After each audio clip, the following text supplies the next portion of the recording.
All right, all right. Good evening, ladies and gentlemen, and welcome to Afrique TV. Of course, this is a wonderful evening that we are meeting here. Yeah, it's a Thursday, some few hours to Friday for those people who are waiting for Good Friday. So, welcome to this wonderful talk show. Welcome to this wonderful talk show. And of course, we are live on YouTube. We are having some challenges connecting with Facebook, but we'll ensure that this one get resolved shortly. So if you are following, if you expected to follow this from Facebook, sorry, we are having some challenges streaming in Facebook, but we are live in YouTube, both Mtembei, Leo, and Afrique. So if you've not subscribed to Afrique 24 hour, kindly, I'll really be glad if you do so. Subscribe and ensure you share the link with your friends, relatives, and neighbors so that they can be able to watch together. So good evening. I can see Goodia already amefika pale. Goodia, good evening to hello. Esther Stall is also there. So welcome on board and ensure that you also invite your friends so that they can be able to join this live talk show. So we are looking at something interesting. We are looking at the possibility. Could it be that we are having we are looking of the ODM succession politics, and in ODM succession politics, actually today we're going to look at the possibility of having a cracked orange. I think if you've looked at what has been happening in the few days there, we're having people who are silently fighting for the soul of ODM. When I say so, you know what I mean. The people who are silently fighting for the soul of ODM. The people who are really fighting and making everything possible so that they can be able to inherit the top leadership of the top management of ODM party. We've seen people aligning themselves to that. Of course, we've seen people who try to align themselves and getting ready to replace Raila Odinga, who we all know that is eyeing a different position at the continental level. So we've seen Ali Hassan Joho with his team over there saying that they're the ones who are fit and are ready to replace Raila in that position. We've seen Oparanya in the other end also saying that, okay, he is fit. He's worked with ODM ever since he started politics. He's been loyal to ODM and he have got all the experience that is needed to steer ODM to the next level.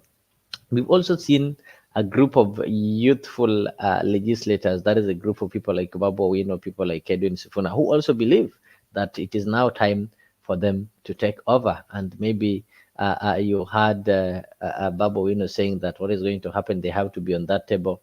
And shall they not be on that table, then the table should not be there. In other words, they're going to break that table. So a lot of activities have happened over this week. You even saw some this group of youthful leaders, Babu Owino, Caleb Amisi, and the group, they've already formed an opposition movement, a movement that they christened Team Ground or Ground Team. So the Ground Team is going or is planning to take over the role of opposition in this country. And when you talk of the role of opposition, you know the party that is synonymous to opposition. When you cannot mention opposition for the last 20 years in this country without mentioning ODM party. So that is where we are today. We saw the party chairman, the national party chairman, that is John Mbadi, call for a press conference where he asked Oparanya, JOHO, and the people who are having some activities that he feels are threatening the unity of ODM to relax.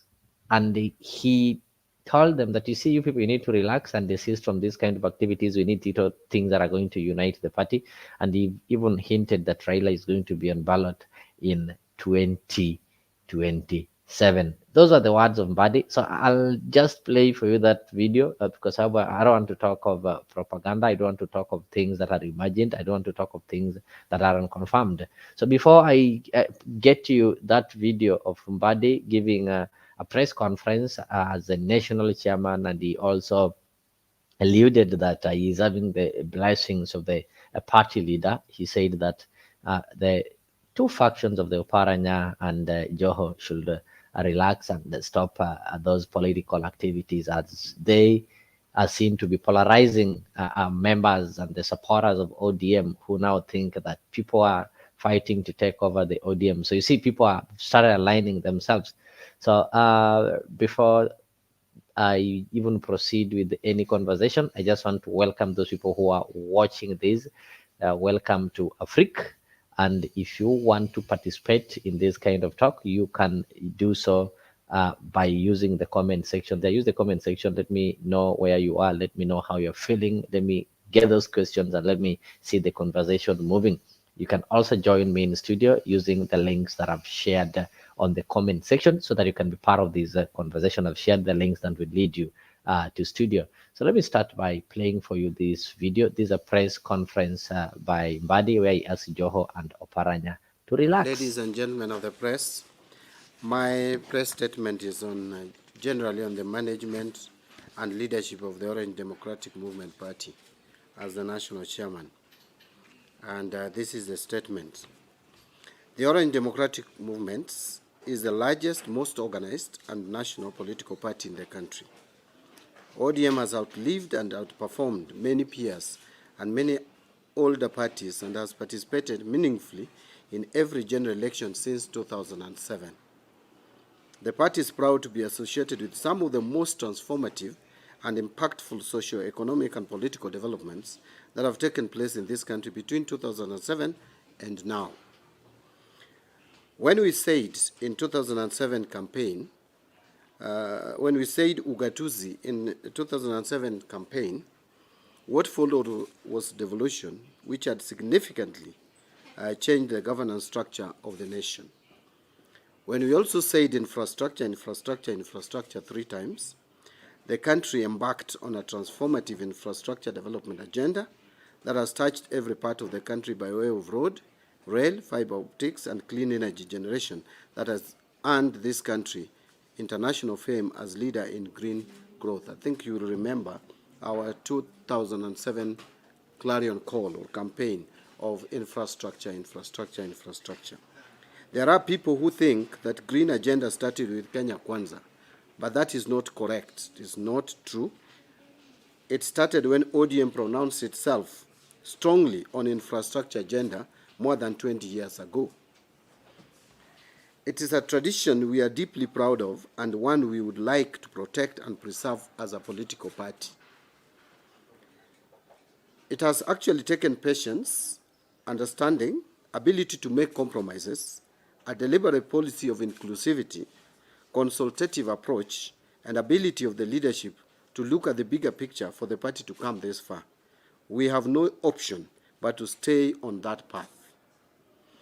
A few weeks ago, our party leader, the Right Honorable Raila Odinga, indicated that he will be pursuing interests beyond the country, but he would keep tabs on the party and continue offering guidance when needed.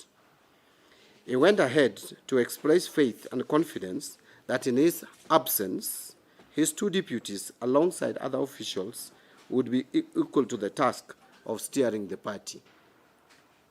Since then, a number of people have expressed interest in going for various leadership positions, and a robust debate has ensued on how best to ensure that the top leadership of this party is broad and inclusive enough to take care of the very diverse party membership and interest base. As the national chairman of the party and in consultation with the party leader, we are proud of the massive interest shown in the future of the party and the debate on inclusion. It is the clearest indication that the party has relevance in the country and a future. I, however, wish to appeal to our people, those who want to lead and those who simply want the party to remain strong, to exercise caution, restraint, and moderation. A few processes will have to kick in line with the party constitution, before the party can declare election date. Let us hold our horses and wait for guidance. I call on fellow leaders and those aspiring to lead to ensure their actions and utterances unite but not divide our party. We have a duty to ensure our actions and utterances reassure the party support base instead of causing more uncertainty and panic. I fear that the actions and utterances of the last few days are not in the best interest of the party and of those of the party leader, who is keen on an orderly, inclusive, and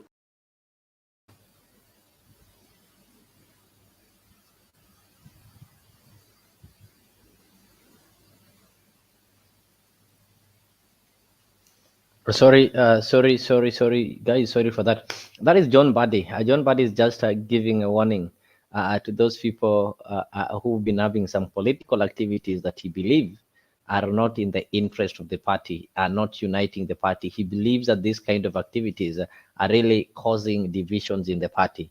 So could this one be the beginning of the division that is yet to be seen in the ODM party? You know, this is a party that is so significant in this country.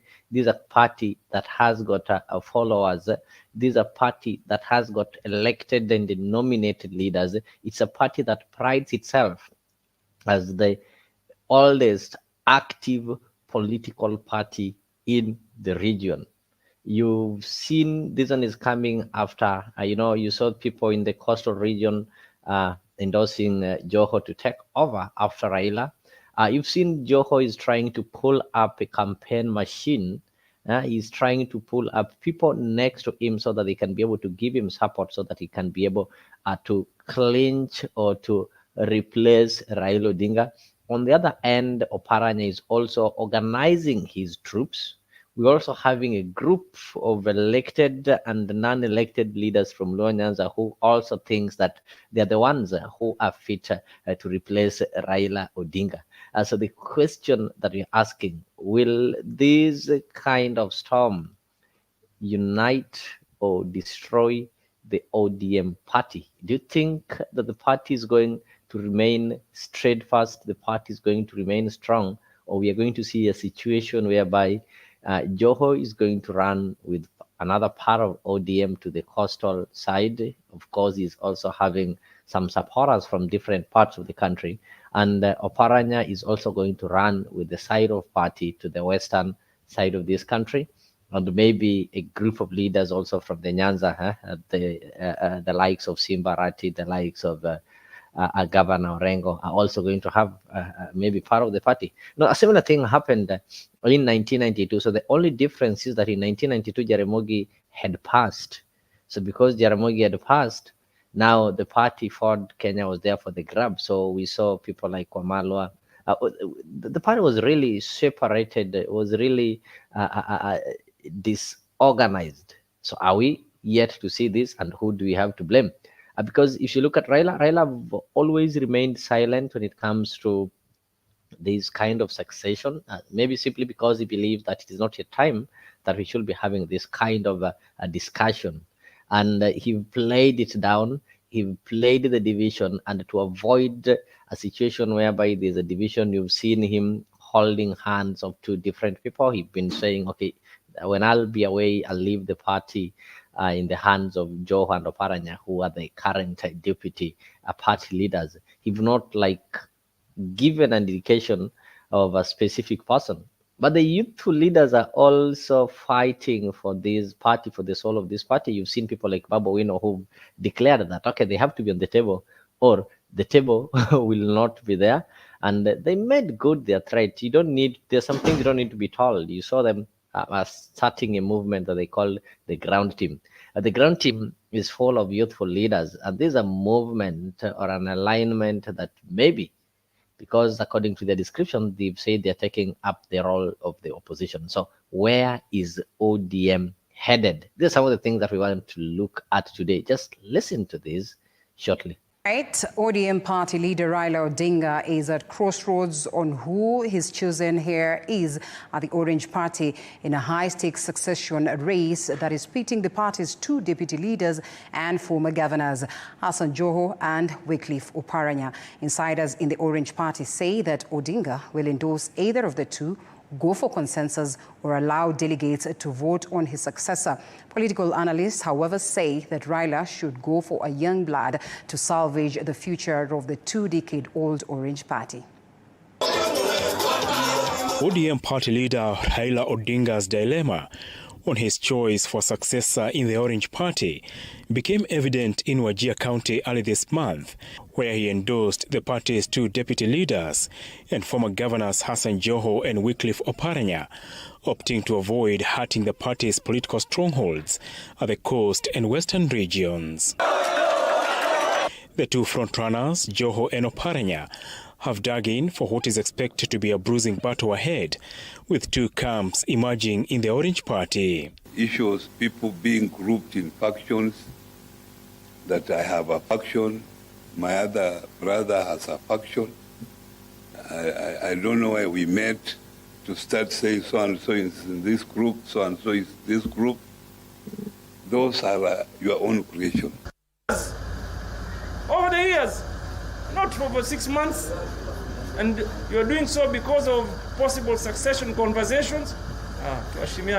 Political analyst Professor Herman Manyora says Odinga will have to bite the bullet for the sake of the party's future without upsetting the two leaders' support bases. I'm sure if it is Raila's wish, it will be Oparanya. He's closer to Oparanya than JOHO. But I also think JOHO has more resources and therefore must have supported Raila more in the past. And for that reason, I think it's, like you say, it's a dilemma between a man you trust, a man who is a loyalist, a man you are freer with, and a man who has resources and is capable to influence your decision in that manner. Oparanya, who is 67 years old, is facing off with JOHO, 48 years old. Political pundits say the party needs a youthful leader to steer it to the future. Nairobi Senator Edwin Sifuna, now 41 years, is also seen as a potential candidate in a crucial transition moment for the party if Odinga heads the African Union Commission. If Raila were to be categorical without brokering a truce, a sort of agreed arrangement, if he just focused on one, he will lose one constituency. If he said JOHO, the lawyers will walk out. If he said Oparanya, he will have a problem with the coastal people who are really his traditional support base. And therefore, I doubt that Raila can point at one and say so and so. Either he will leave the members to decide, which is most unlikely, or he will bring them together so that they have an agreement. The ODM succession also has a bearing on the larger Azimio succession, where Wiper Party leader Kalonzo Musyoka is positioning himself to lead the coalition ahead of the 2027 poll. If ODM is going to fill an individual, then they will be very careful about who becomes the party leader. If, however, ODM is going to support Kalonzo, is obviously clear to everybody. Because for Raila not to support Kalonzo, it will be betrayal not seen before. It will soil his name. So if they are going to support Kalonzo, then the question of who then deputizes Kalonzo will be very critical. For example, Oparanya is my friend, but he will be a poor deputy because by the time Kalonzo is through, Oparanya will be too old to run for president. In its 19-year history. All right, guys, that is what is happening currently. I can see from the comment section there, Goodyear is saying that this has turned messy and made worse by Raila, who nominated two people, JOHO and Oparanya, and then Mr. Raila and Oburu endorsed Opio. But what is happening, JOHO and Oparanya, actually, they are in charge by the virtue of being the deputy party leader. I think you know what happened in Kasarani when ODM had the election that was never successful, and out of their wisdom, so that they don't break the party, to bring everybody on board. That is how they came up with these kind of positions. We had a party leader and the two deputy party leaders, that was JOHO and Oparanya. Remember in that election, Simbarati wanted to challenge the position of the party leader actually. Then after that, they also had the two SGs. The one was Zani and Ababu, who is currently not in ODM. So Joe and Oparanya there. So I think Raila doesn't want, like, if Raila say today it's Oparanya, that one will be unfair to Joho. He's just telling them that because you people are the deputy party leaders, when I'm away, you are in charge of the party. You've heard of Pure and not sorry, the issue of the Pure and I, because it's also so challenging. Because what happens here, Raila is the ODM party leader. There's also the issue of Azimio, because he's also the party leader of Azimio. And regionally, that is in the Nyanza or the Luo Nyanza region, he's also like their patron, or like what people call kingpin. So the moment, for example, if Joho becomes the party leader of ODM, Joho will only replace Raila on ODM. But there's three positions that Raila is going to leave vacant. There are three vacant positions. Now, the first position is in Azimio, the second position is in ODM, and the third position is in Luo. So there's no way Joho can hold all these seats. Raila have been holding all those three seats. He's been an ODM party leader, actually, which leads a political party that has got members and followers from across the country. He's been the Azimio coalition leader, and he's been the Luo undisputed Luo patron or Luo kingpin. So as somebody is thinking of replacing Raila, you can't have one person who will fill all those three holes. You can't have one person who will be a Zimio party, a coalition leader, ODM party leader, and maybe a Luo leader. Because if today Oparanya gets to become the ODM party leader, Oparanya cannot be a Luo leader. For the reasons that are best known, you all know the obvious reasons. If it is Joho, Joho cannot be. So this is what is bringing confusion, because there's some people who are looking it in this. There are people like Opio and I who feel that, okay, I can be an ODM party leader and a Luo leader and such kind of things. So that is why they are getting it wrong. I can see Penyagaka, good evening, Tuko Salama. I hope wewe pia uko salama uliko. We're just discussing something that we've seen that has happened in ODM. And if you look at those cracks, or there are a lot that has happened. If you can also relate with what happened on the other day when we saw the youthful leaders, who most of them are from Azimio. Actually, that is Babu Owino and people like Kale Bamisi. They also feel that these old guards, the old guards in ODM, will not allow them to also contest for that seat, or maybe to also bid for it. So what they are doing, they've already started their own movement, and that movement, they call it a ground team.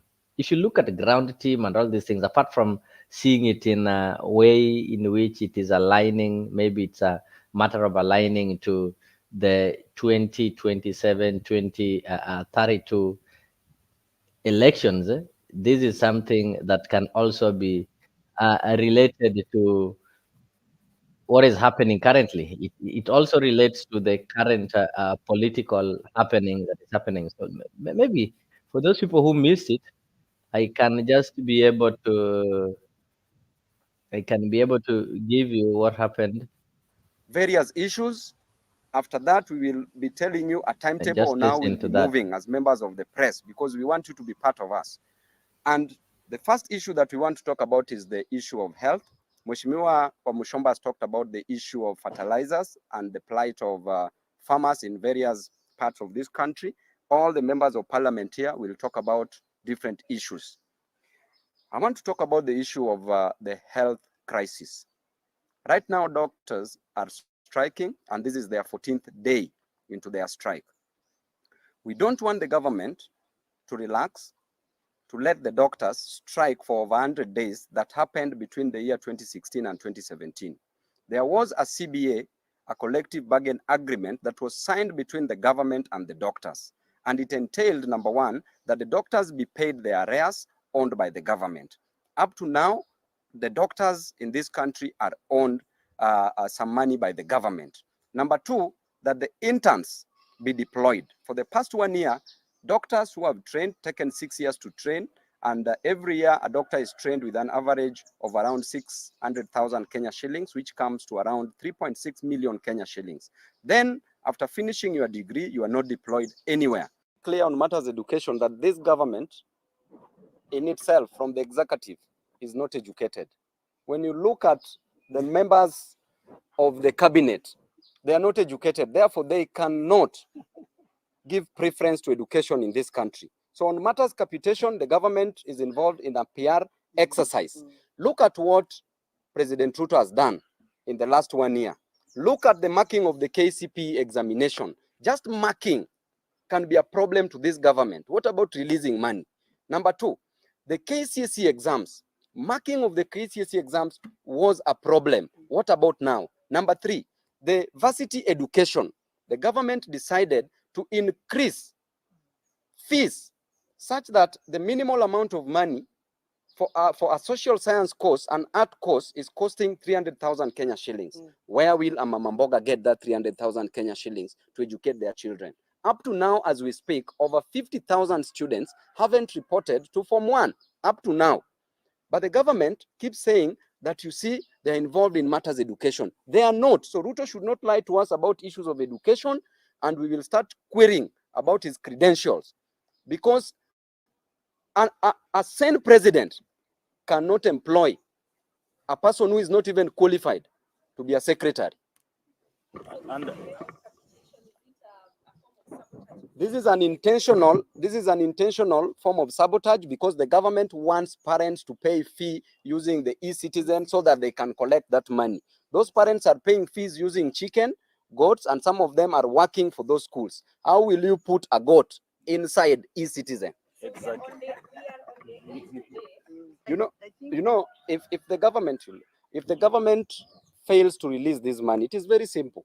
This team that you are seeing here, the ground team that you are seeing here, is out to sacrifice for the interest of Kenyans. We are going to put from primary school kids. From the time of colonialism, from the fight for multipartism, from the fight for promulgation of the new constitution, and to the fight for devolution, every generation has had a chance to rise up and do what needed to be done. We are now called upon as a generation to rise up and do what needs to be done. We fought democracy, we fought new constitution, we fought multipartism.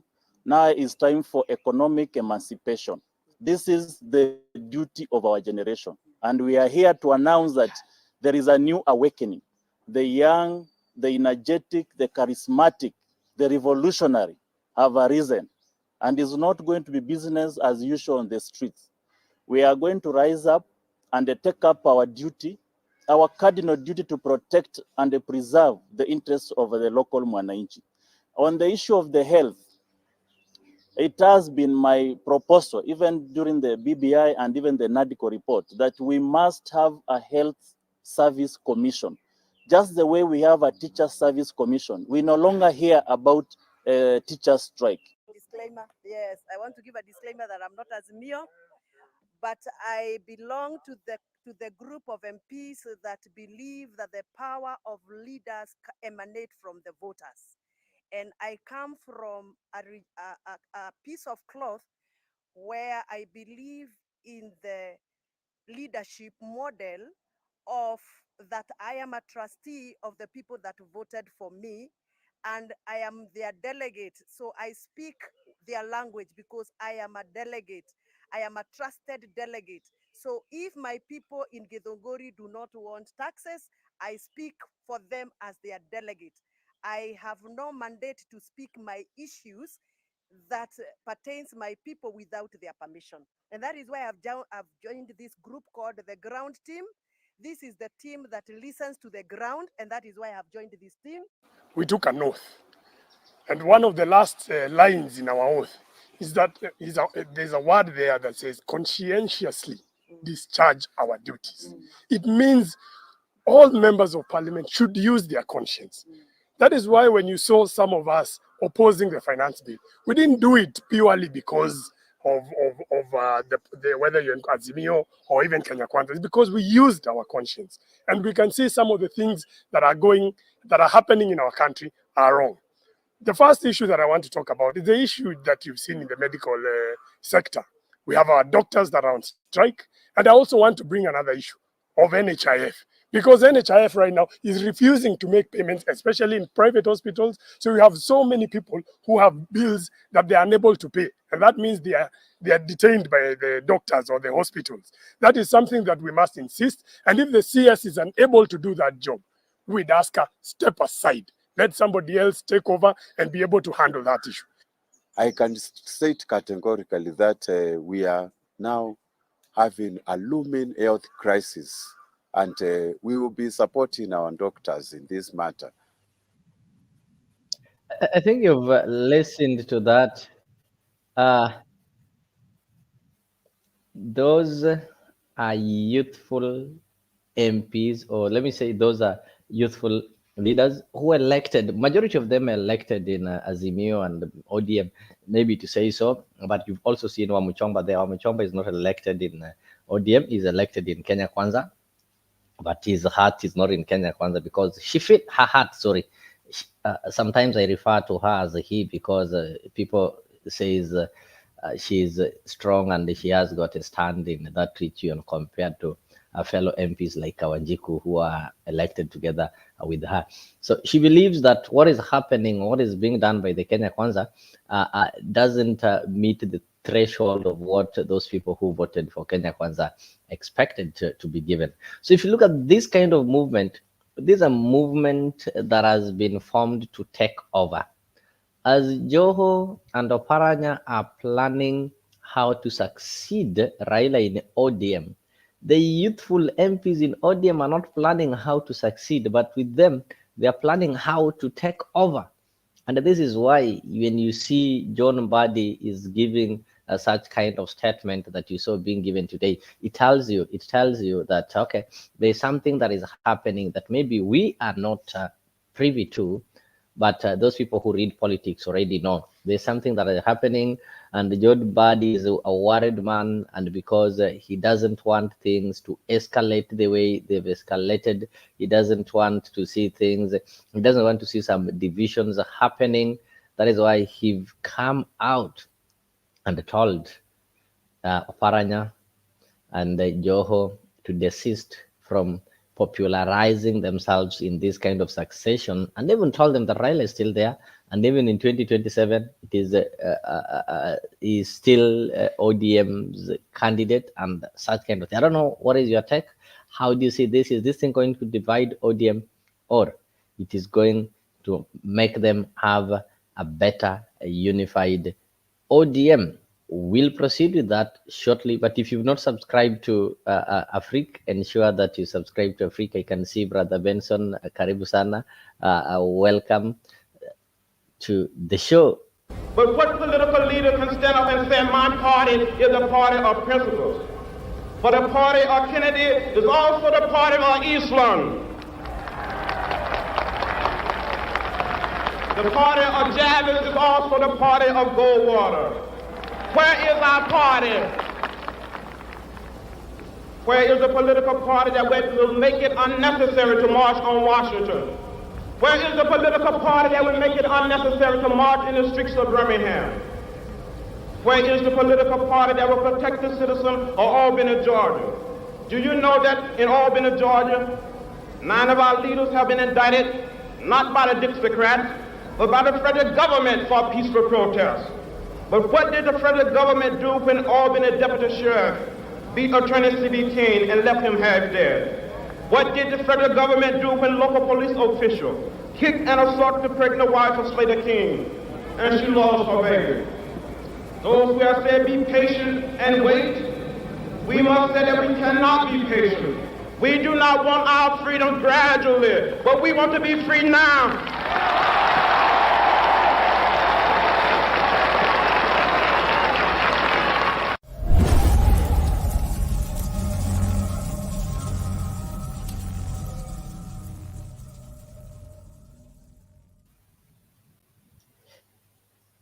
Yeah, those are some of the things that are really happening currently. If you look at what is happening in ODM, the youths are saying that, okay, we now need a political party that is going to represent the interest of the youths, because if Raila, who founded the party, is exiting, then they believe that those people who've been there longer should exit together with Raila. They believe that if Oparanya have served as a governor for 2 terms, have served as an MP and has now retired, then he should retire.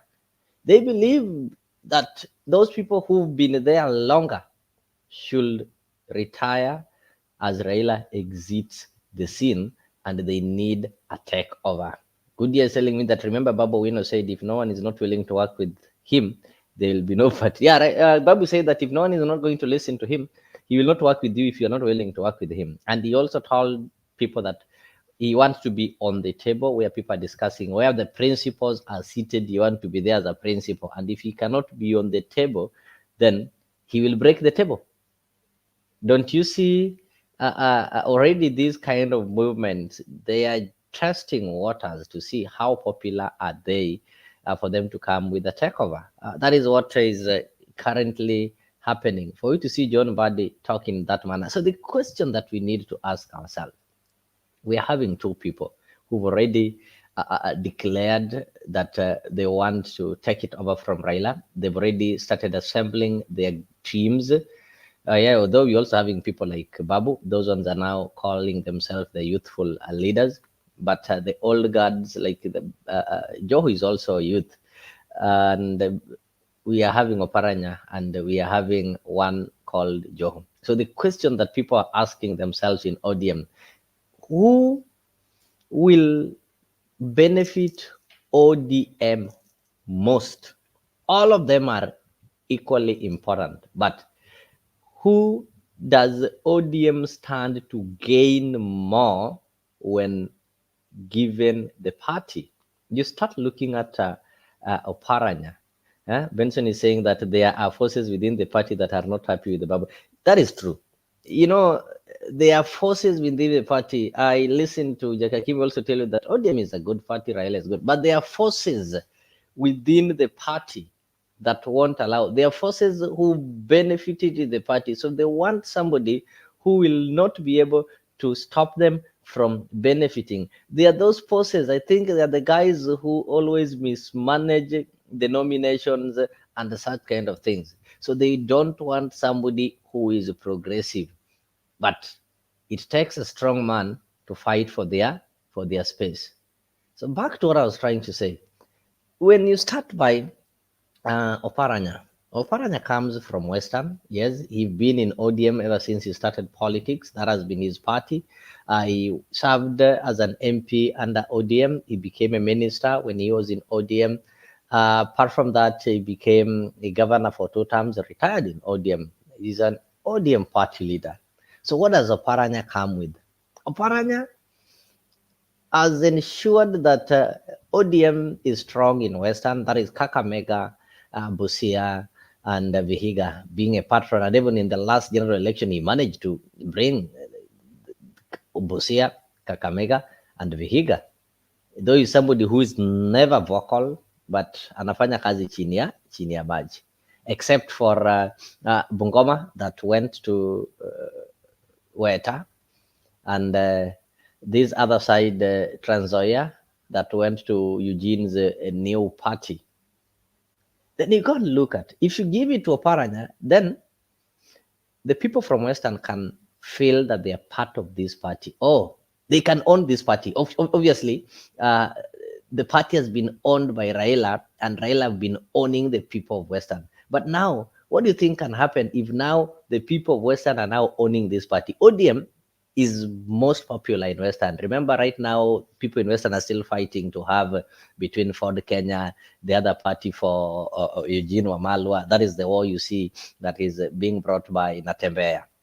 And those parties are only controlling a county each. So if now Oparanya is made the party leader and is having the three counties, he's starting with 3. The people of Western, I think, will believe that, okay, now this party is ours. This party is now ours. It belongs to Oparanya. And the people of Nyanza cannot desert that party. They will follow Oparanya, obviously. Then now look at JOHO. JOHO has been loyal to ODM. It's true. He has money. He has everything. Does ODM stand to gain when JOHO is a party leader? Or does ODM lose when JOHO is not a party leader? I remember Mombasa has always been in ODM with, irrespective of anybody. Even if today Raila goes and picks the current Mombasa governor or the women rep and say this is the person who is going to be a queen pin or a kingpin on my behalf, Coast will still have to follow that. So I don't know, you people, your take on that. I don't know your take on that, but some people try to argue that giving the party to Oparanya will benefit ODM more than giving the party to JOHO. But in this case, nobody is being given the party. The party is up for grab. I want you to listen to this, then I'll give you a translation. I just want you to listen to this, then I'll give you a translation.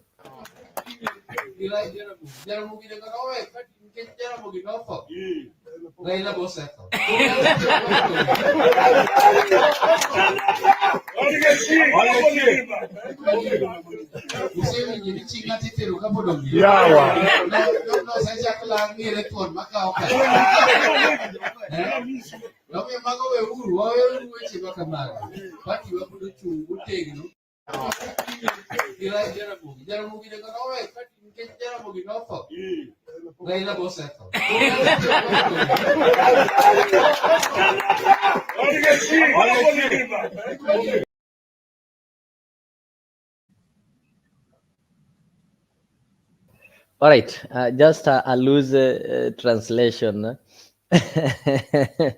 Okay, karibu sana Geoffrey Ruto. Geoffrey Ruto is telling me that, you see, ODM succession will divide the party into three: Nyanza, Western, and Coastal. Sure, because if you look at what is happening, but I think there's no problem between Nyanza, Western, and it might divide the party into the, let's say, Western and the Coast. We are having three factions. It will be easier for Nyanza and Western to work together. For example, if you give it to Oparanya, I don't think the people from Nyanza will feel aggrieved or something like that. Or if you give it to somebody from Nyanza, I don't think the people of Western will have a problem. But the issue now is coastal, because now we are having the party being divided into three factions. We are having the Nyanza, Western, and Coast. Goody, I just want to give you a loose translation of what is happening there. That is Raila's elder brother, Oburu, trying to tell people that, you see, Jaramogi left the party because he died. Raila is not dead. Raila is still there and the party is still strong.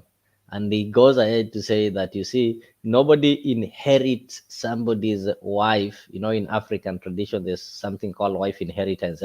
When that person is still alive, or nobody discusses about inheriting somebody's wife when that person is still alive. So in other words, he's just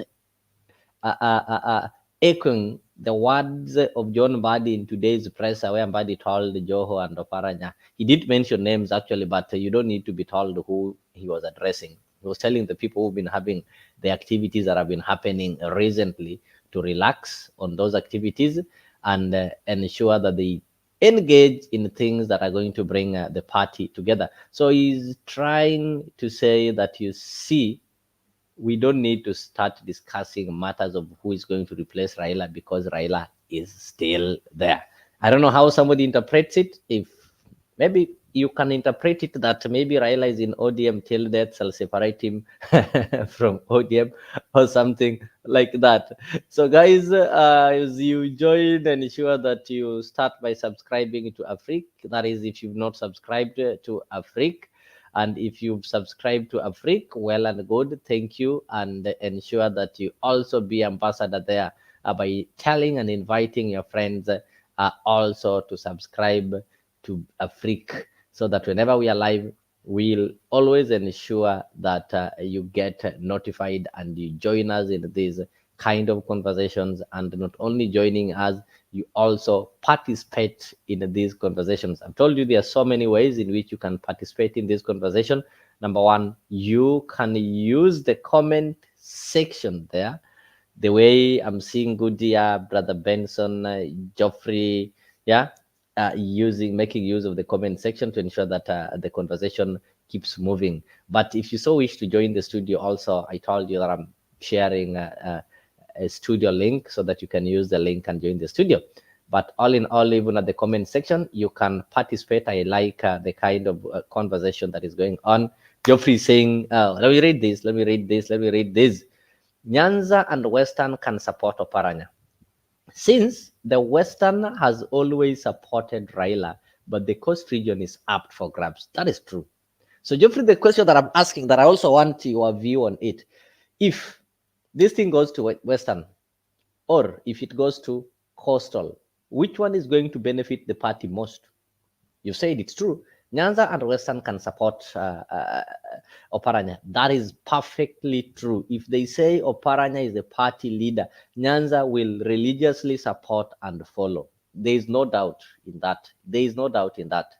There is no doubt. And I'm telling you, there's no doubt. Even if ODM ceases to exist right now, people will comfortably, those people from Nyanza will comfortably associate with themselves with a party from Western.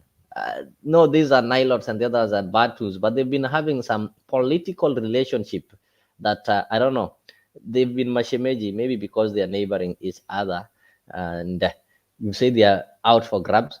Goodia, so all along, Raila is not going anywhere. Okay, Goodia, Raila confirmed to you. I'll play for you later. Raila confirmed to you that he's not going anywhere. He's just going to Addis Ababa. Addis Ababa is a 2-hour flight. It's a 2-hour flight. I've been there. It only takes you 2 hours. Then you are in Addis Ababa. So that means Raila can sleep in Opoda farm, wake up, take a flight actually he can charter a flight to Nairobi, if not Kisumu, just an hour. So it can take him only 3 hours to be in Addis Ababa and come back and sleep in Apoda. So he's not going anywhere. He's going somewhere. You've heard AU is 4 years. You can, do I say renew? You can contest again for another term, maybe extend your term if, like Faki, actually have managed to serve for 2 terms. Actually, he's the first one to serve for 2 terms in AUC. For those people who followed my interview yesterday with the Wakili Kennedy, it told us the difference between the organizations that are within the AU leadership. He gave us the difference that we're having the AU chair, we're having the AUC, that's the AU commission chair, and you're also having the AU secretariat, like the one that people like Mbadi attended, that came up with those deliberations that it is time for Eastern Africa. So this thing is 4 years, meaning Raila's term, if he wins it, will end before the 2027 elections, just some 6 to 7 months to 2027 elections. And he also has got an option of resigning and coming back. But a question that somebody might ask is that why would Raila resign from such a prestigious post to come and vie for presidency in Kenya, unless he feels that it's so dear for him to become the president of Kenya, something I don't think he can be able to do. So back to the conversation, Western is the place to go. Otherwise, this region will feel used by ODM. They've not been used by ODM. Geoffrey, what do you mean? Western and the Nyanza have been part and parcel of ODM. Look at 2007, after the disputed elections. What happened? When now Raila and Kibaki decided to form a cabinet of 2020 each, Raila appointed Otuoma from Western as a minister. Raila appointed Ababu Namwamba. Raila appointed Oparanya. Raila appointed Musalia Mudavadi as his deputy. And people felt that, this position was supposed to go to William Ruto simply because William Ruto's group brought a lot of votes. Actually, the Kalenjins or the people from Rift Valley by then voted overwhelmingly, and they had votes more than what Mudavadi brought. But Raila made Mudavadi his deputy. I don't know, he's having some soft spot when it comes to Mudavadi. That is why even when Mudavadi ran against him in 2013, he still came back and worked with Mbadi in 2017, and I know he promised him something good. So I've just mentioned but a few who are appointed by Raila in his coalition cabinet. People from Western got more positions compared to those people from Nyanza. So I don't think we can talk of Western feeling being used. And actually, Western have always been saying that, okay, there is a prophecy. I don't know those people who are good in prophecies. They normally say that there's this prophecy by Elijah. Is it Elijah or Naman or something like the prophecy that told them that the leadership will come from the lake. So they normally they had lived to that belief that this leadership will come from the lake before it gets to them. And that is why they've been religiously voting for Raila, who they believe comes from the lake, hoping that after Raila gets this thing, then it will easily transit to them. So they've never been compelled to do that. If you go to Busia, you go to these other places, it has always happened. So I don't think they'll have a problem with that. Okay, so who are the Kisi supporting? Because some Kisi support ODM and some just, I don't know. What is happening is not about Kisi supporting. I don't know. You are not tribal. We have to confront these kind of issues like that. And when we keep on avoiding them, then that is what increases tribalism. So Goodyear, you're just on point. Kisis are part of Nyanza. And apart from Kisis being Bantus, remember Western, the people of Western are Bantus, the lawyers.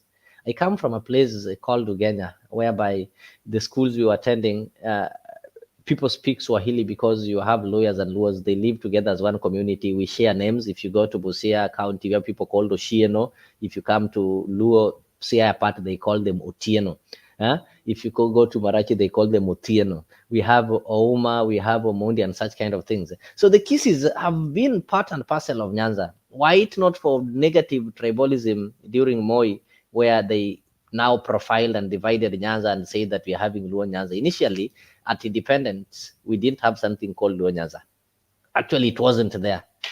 So yes, we had Kisis. They were Kisi, but they were people of Nyanza. So when it came to such kind of things, they would not say, okay, we're having... Right now, somebody will tell you that I come from Luo Nyanza. I come from Nyanza. The Kisis were part of South Nyanza. And actually, Kisi is part of... we used to consider it part of Migori, Homa Bay, Kisi, and Nyamira. If you go to Migori, there is Kuria, who are also Bantus, just like Kisis, but they are part of Nyanza. Nobody talks of them as people who are not Luos. When it comes to even their minority. ODM gave a certain senator, that guy called, was he called, is it Machagi or no, I can't remember the name. This guy who had some beard, I'll get his name, I'll tell you. He was the first senator from the Korea. We've had the last election, ODM wanted to give a lady women rep from Korea, but people rejected that in the ballot and they elected Fatuma full network. But it was what was called negotiated democracy to take care of the minority. But I think it didn't work well with people. They did not agree with that idea of giving somebody because of minority and such kind of things. So the Gusi, most of them have been in, like currently the deputy party chairman, national chairman is Simba Arati, of which is going to work well for the ODM. And what I pray is that Mbadi should leave the position of party chairmanship to Arati. Arati can really grow the party very, very, very, very, very well. That is my opinion. Arati should be elevated. Atoke kwa hiyo deputy party, deputy chairperson to a chairperson. He will really grow the party. That will work. The ODM treasurer has been from Gusi.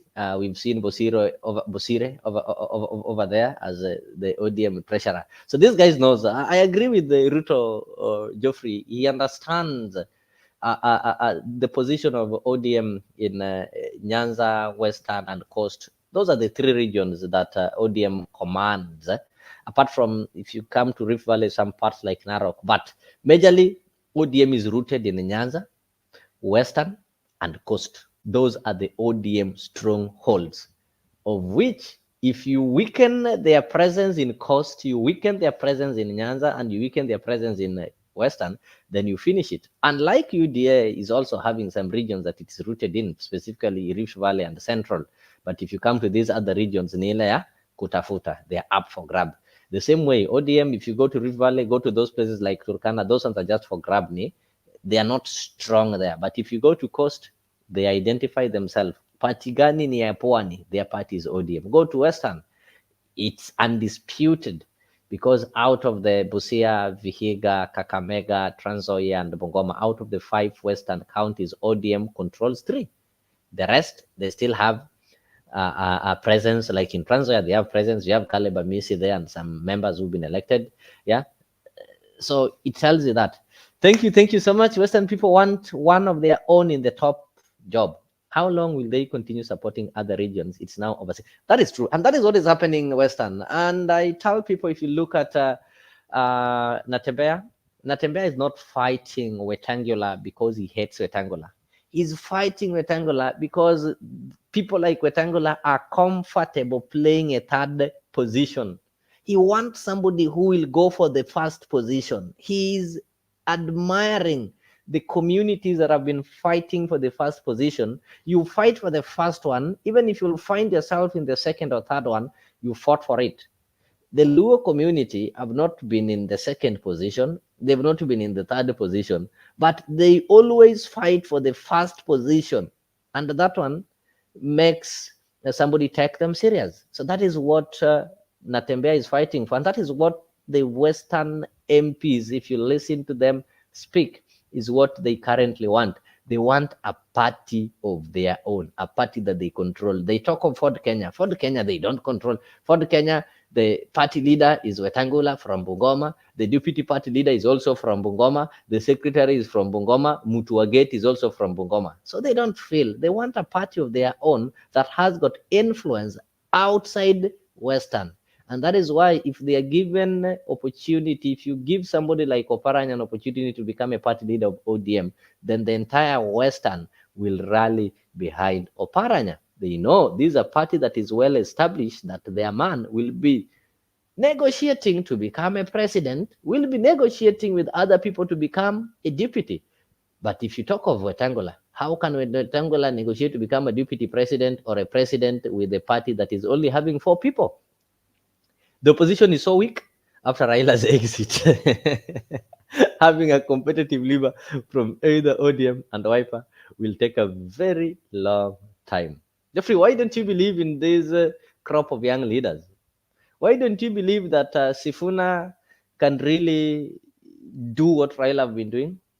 Why don't you believe that Honorable Wamuchomba can form a formidable opposition that can challenge any government?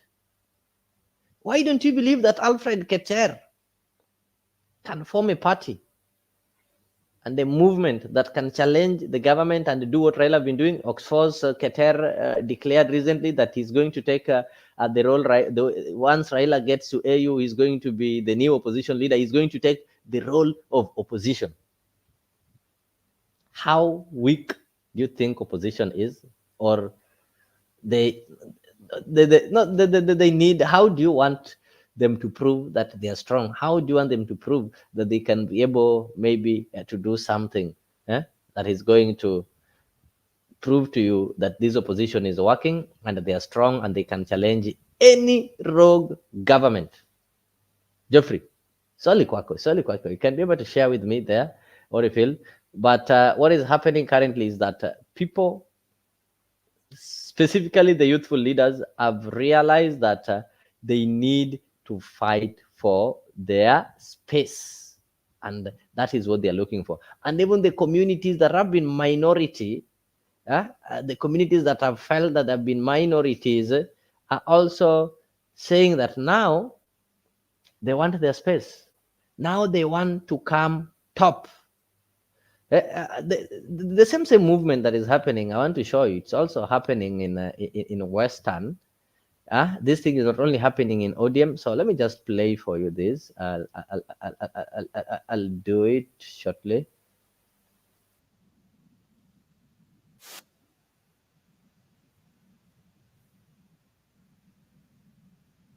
Amen.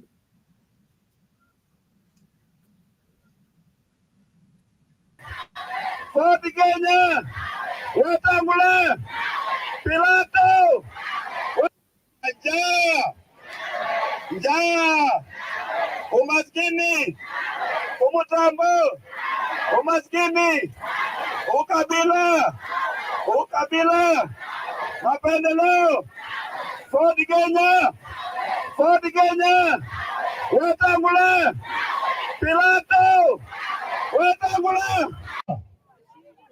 Kwa mwili ya Wetangula mwenyewe hakuna jeraha yoyote. Kama Wetangula ametairi yako na jeraha moja peke yake na inamsaidia yeye. Moja peke yake. Lakini mimi majeraha imejaa.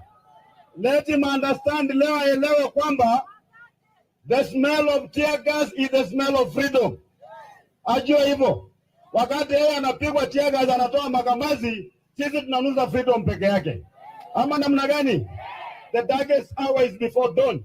Watu wetu lazima tuelewe kwa mahali imefikia sasa, ukombozi unafika. Na mimi sitaki mrudi nyuma, si ndio? Jamii zote za Trans Nzoia msidanganywe. Niliambia wakale juzi kule Kitoro. Wale wakala ambao wanachukia mimi kabisa. Hata hapa wengine wako na wananiangalia saa hii. Wewe kama unachukia mimi ni mkale kabisa uko ndani ya UDM mkale, kuja hapa, wewe upige simu yako kwa Ruto na mimi nipige, tuone atachukua ya nani. Kuja hapa saa hii kama wewe ni mwanaume. Kuja upige hapa tupige, mimi nipige na wewe piga, tuone atachukua ya nani. Ujinga mingi. Ona kama hapa unapiga siasa hapa, barabara itengenezwi, hakuna maji na wewe unasema tu tuko kwa serikali. Jiunge na wengine tubadilishe dunia hii bwana. Ama namna gani? Tubadilishe Kenya. Hii maisha ambayo tumeishi, watoto wetu wameishi, wazazi wetu waliishi, msikubali wajukuu wetu waishi maisha hapana. Wale watu ambao wanatugawanya kule Nairobi wanakaa pamoja. Ukienda kule Karen hakuna ukabila. Ukienda Runda hakuna ukabila. Ukienda kule kwingine Mutaiga hakuna ukabila. Ukikuja Machewa kuna ukabila. Kwa sababu gani? Kwa nini? Kwa sababu watu hawajui kwamba ile maisha ambayo tunaishi mbaya iko na uhusiano kubwa sana na mambo ya uongozi ambao tunachagua. Ile siku tutagundua hiyo siri, mambo yetu yatakuwa sawa sawa. Mambo ya ukabila haisaidii mtu akanashua haikusaidii chochote. Ukabila inafanya unachukia mwenzako bila sababu. Ukienda hospitali wakisema unataka kuwekewa damu O positive ama ile yako, wewe unauliza jamii yako funga. Haya, njaa, umaskini, umutambo, umaskini, ukabila, mapendeleo, Ford Kenya.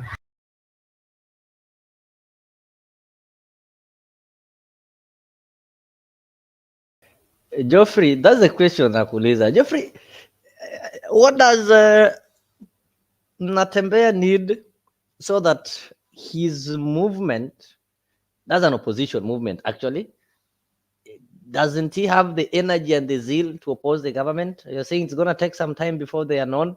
Money is also another factor. So I think money is a factor when you want to mobilize and do something of such kind. I think you've seen what is happening there with Natembeya. Those guys have mobilized themselves. So does this person still need money? Yeah. In opposition, actually, you need money because running opposition is also expensive. Having these rallies, court cases of daily. You have court cases. Mara siju umefanya nini, mara umewekelewa nini. I get you. Once Raila goes, all these people will be exposed because they are relying on Raila and will see their weakness and non-politics. Good year, which people are you talking of? Are the ones who are fighting to replace Raila, or which people do you refer to? Running a national campaign in this country is now a nightmare without enough resources. That is true, good year. I think in Kenya, we've made elections to be so expensive to an extent that when you want to contest, the first thing that people will ask you, they'll not ask you, what are you going to do for us, or what you've done, or what are you able to do? The question they normally ask you is, how much do you have? I remember some time back in my village when I said, I just told some of the guys that you see, I want to contest for the position of the member of county assembly. They asked me, ushatengeneza milioni ngapi? So that's a question that I'll always ask you. So this is why we are having, I don't want to call them bad leaders, but we are having leaders who are disappointing. They don't meet our expectations. So do we need to blame the leaders, or we need to blame ourselves? Who made these elections expensive?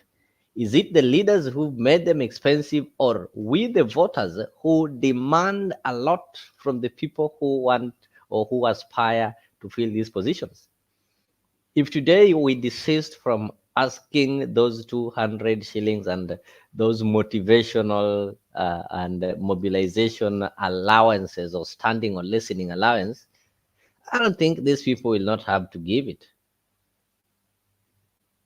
That's another thing that leads to getting wrong leaders. Right now, like when you look at what is happening in ODM, JOHO is also organizing his troops.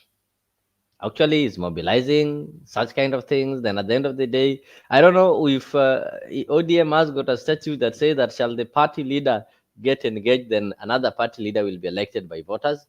I think it is delegates or something like that. I'm not privy to that, but I'll ensure that I dig into that so that I at least give you some informed and detailed information based on that. So you've heard what Obura said, that you people should not discuss replacing his brother when his brother is still alive. You've also heard the two factions, that is the JOHO side and the Oparanya side, who wants to replace Raila Odinga, and they want to take over ODM. So I just want you to listen to JOHO. This is JOHO is also calling for unity of the people of Coast. But if you ask him, why are you calling the unity for people of Coast? He's calling for unity of the people of Coast so that these guys can unite behind him and ensure that they make him the next what? ODM The next party leader, ODM JOHO, party leader. has called for unity amongst Coast leaders, even as Narok Senator Ledama Olekina and Wajir Governor Ahmed Abdullahi endorsed JOHO's 2027 presidential ambition, as well as for the position of ODM party leader. The leader spoke when they paid him a courtesy call at his residence in Nyali, Mombasa. Alinita, kaambia bana, nimeona mko na umoja bana. Nyinyi mmebeba aspiration zetu nyingi. Tafadhali msiwachane. Sasa bana amekaa tu na kikanzu chake kimoja pale kana kibakora. Kamwambia inshallah. So mjue hapa leo hapa hivi picha ikitoka hivi kuna watu chini watakuwa na hope kubwa sana. Kwa hivyo asante, sisi tunakutakia heri sana. Na sisi tutasimama na wewe kwa haya malengo. Na mimi nimemwambia paka watu ndani ya UDA kwa hii issue sisi will stand as Coast. Na nyinyi mkiona pia kuna jambo kwetu stand as Coast. Na hakuna kubaguana, twende pamoja kwa kama watu wamoja. Na nakutakia heri. Ledama will come and go. JOHO will come and go. But what will remain is the land. The people of the Coast will always remain. So we are now going to be judged on how we can work together. There are so many temptations, I can tell you that. We made it very clear. Sisi, tukiwa watu Northeastern, who have been with ODM for long. Huko in Wajir, we pride that we've been with Jaramogi since siku za KPU. We made it very clear we want him to take over the leadership of ODM. Ila wapwani, hata mbali na sisi viongozi, wapwani wote, wao umeona Kizingitini ilivyokuwa. Watu wanangojea kitu kama hiyo, watu wana uzalendo. Ilikuwa ni tu njia za kuletwa pamoja hazijakuwa. Sasa wewe hiyo huwa na hakikisho kwamba watu wako tayari. Tukiangalia vile kulivyo na Hassan, hii huifanyii kwa sababu yako peke yake. Unafanyia kwa sababu ya hawa viongozi wengine ambao kwamba ni wadogo wako. Let their dream not die that wanafaa kufika paka deputy party leader peke yake.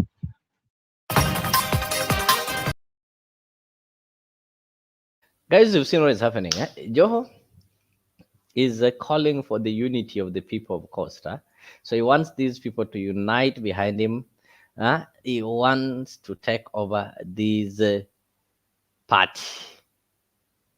Yeah, he wants to take over this party. So everybody is preparing himself. Everybody is getting ready, and everybody is now coming out. You see now, ichama tunakitaka, ichama tunakitaka, or we want to lead it. We want to lead this party. We want to lead this party. That is what is happening. That is what is happening. The youths also want it. And JOHO is now taking advantage of what Geoffrey Ruto told me, that, you know, ODM is deeply rooted in Nyanza, Western, and Coast. So he's now getting those parts that are up for grabs. See, he's gone to Narok. He now wants to pull it because he knows very well this is the game that is happening. Oparanya have declared his interest. It's so obvious that all the ODM MPs from Western will have to rally behind Oparanya. That is why when you look at Oparanya's side, you'll see Edwin Sifuna, you'll see people like Opio and you'll see people like Otiende Amolo. You get it. But they won't run away from JOHO. They don't run away from Oparanya. But now JOHO also need to ensure that he galvanize and put together all the MPs and the delegates from Coast. And now because Coast is small, Oparanya is already having an advantage because Western is big. And not only Western, when you talk of Western, Oparanya is also counting on Nairobi. Because when you go to Nairobi, we are having the senator from Oparanya's place. We are having a team is also there. So that one tells you, sorry, we are having a team Wanyonyi is also from that place. So he knows very well that to tackle Oparanya, lazima jipange. Na ameanza kujipanga. So guys, we will wait and see how things will unfold. We are going to wait and see how things are going to unfold. If maybe between JOHO and Oparanya, who is going to carry the day. And as Geoffrey, you said that, you know, running a national campaign is expensive or a nightmare. I know it's expensive, but I still believe that we can still have among the upcoming leaders that you're seeing who will be able to run opposition, who will be able to oppose the government. And who tells you that they want to remain opposition? Their aim is maybe to form the government. So maybe the people who are in the government currently are the ones who are going to be in opposition, and they are tough enough to oppose the current people. So maybe what we need to ask is, are these people able to run the government? Geoffrey, I think Wetangula has reached the peak of his career. He can't get a position higher than the Speaker of the National Assembly.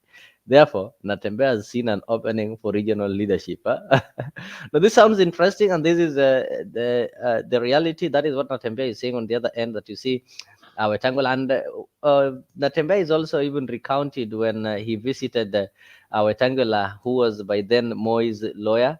And Natembeya was a student and was leading some riots. And he visited Wetangula, and Wetangula would warn him not to riot and telling him that, you know, this kind of multi-party and this kind of riots that you're fighting for will not yield anything. So I do agree with you that you've reached his peak, and that is what is happening in the country right now.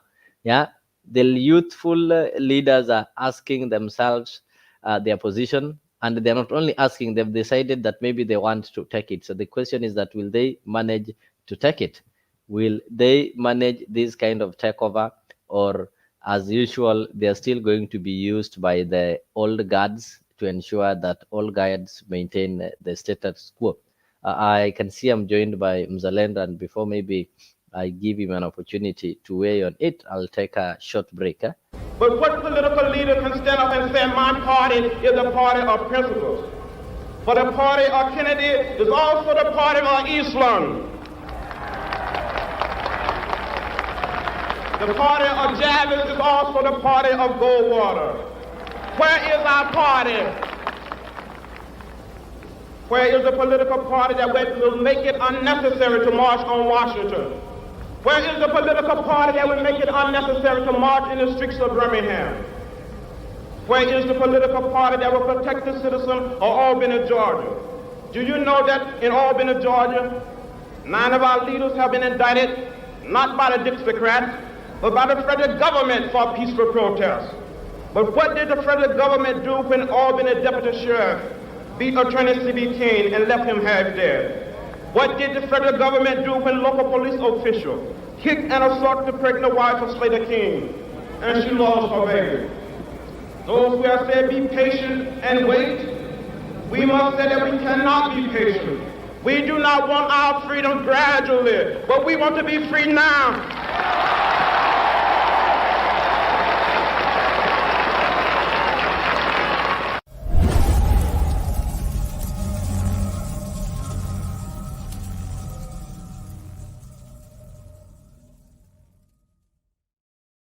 All right, guys, welcome back and thank you for watching and thank you for following the show. So if you've not subscribed, just a reminder, I know some of you or most of you have subscribed, but I have to remind you, it might be that umesahau kidogo.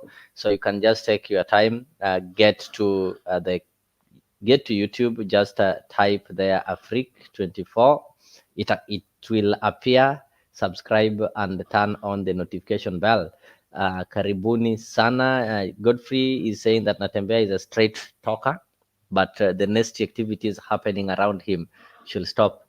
And we know who is sponsoring the activities. Oh, Goodyear, you need to go ahead and tell us who is sponsoring these kind of things and maybe describe the nasty activities. But what we know, these are some of the things that happen in the Kenyan politics. People are always there to do things that are nasty, and maybe those are some of the things that I don't know. I don't want to preempt, but if there is something nasty there, it's not good for politics, and the people who are being used or the people who are behind it should stop. And each and every person have got their style of politics. So we have politicians who were silent. You'll never even see them talk, people like Oparanya or whatever. And you also have politicians who are vocal when given microphone. And we have politicians who are also violent. When they appear in these political rallies, people know them by their appearance. When they appear, there are people who are roughed up and such kind of things. So different politicians have got their brand and their style of politics, and some of them it is even hard to change because that is what makes them popular. Like in Nairobi, you know the political signature of Mike Sonko. If somebody tells you about Waititu, you know his signature. So every politician normally have got their signature, some of which are normally not good, but they believe that is what guarantees them win. So with them, you can't convince them that there's something that they need not to do. So Mzalendo, karibu sana. I don't know where you are going to start with. What we've been looking at, what is currently happening in ODM party, whereby today the chairman decided to tell those people who are engaging in some political activities to popularize themselves or get themselves ready for succession to go slow and relax and wait for direction from the party. And he told them that right now the party leader is still there. The party leader has not gone anywhere. And as it stands, the party leader is still the candidate for 2027, unless something changes, which then they'll have to make a decision based on that thing. But right now, things are still constant. Karibu. Thank you. Thank you very much, Leo. And good evening, our viewers, wherever you are. Thank you once again for inviting me to this channel. Well, first, I want to say, it's a bold move for Raila Odinga to go for the AU seat. That's a very, very bold move. Remember, he has a political party called ODM that has got a very strong backing from his strongholds. But again, Raila might be interested in moving on, but his supporters are not interested in him leaving the party. That's what you are seeing right now, because most of his supporters depend on him so much politically that they cannot survive without Raila Odinga. Raila Odinga has been like the antidote or the drip that these politicians need to succeed in various political seats. I don't know if there is any ODM member from the ODM party, especially in its strongholds, that are elected by the people. The party has been disenfranchising the citizen, the locals, of the leaders that they're supposed to elect for various seats. And that is what has caused Raila Odinga, especially in the 2022 elections, the presidency, until they realize that there is democracy and there is also the voice of the minority that needs to be represented in each and every area. Then we are having a one-party kind of system. That's why Mbadi is campaigning in Nyanza, and you cannot see him anywhere else. He is very busy trying to galvanize the Luo vote, and me personally, I'm not into tribal politics because that has brought a lot of problems in this country. Tribal politics is what brought the 2007 post-election violence. If we continue on this kind of trajectory, then we will not have a country in the future. Those who are agitating for tribal politics generally think that it gives you a good bargaining edge. But look, Kenya has got more than 42 tribes currently. Yeah, and when are the small little tribes going to lead? You've seen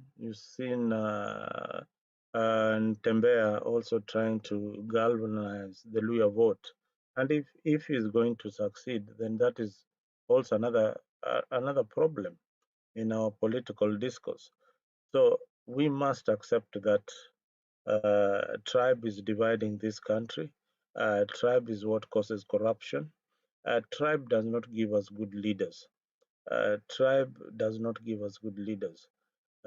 People who are inclined to either party, whether it is UDA or party, and they are from this particular region, whether it's Ukambani, Luo Nyanza, or the Rift Valley. If you are not in a UDA, then you don't get to any seat to represent your people. So there is not everybody belongs to these major political parties. Where is the voice of the minority? That's the big question that you need to be asking. Who represents the minority voice on the ballot? So if parties insist on tribal politics, then we are killing democracy. We better just go back to the days of Somebody Kanu. will tell you that democracy is the leadership by majority, whereby majority will have their way and minority will have their say. So do you try to insinuate that, okay, because we are having minority, then we should get away of allowing minority to have their way? You have tried in vain to describe what democracy is.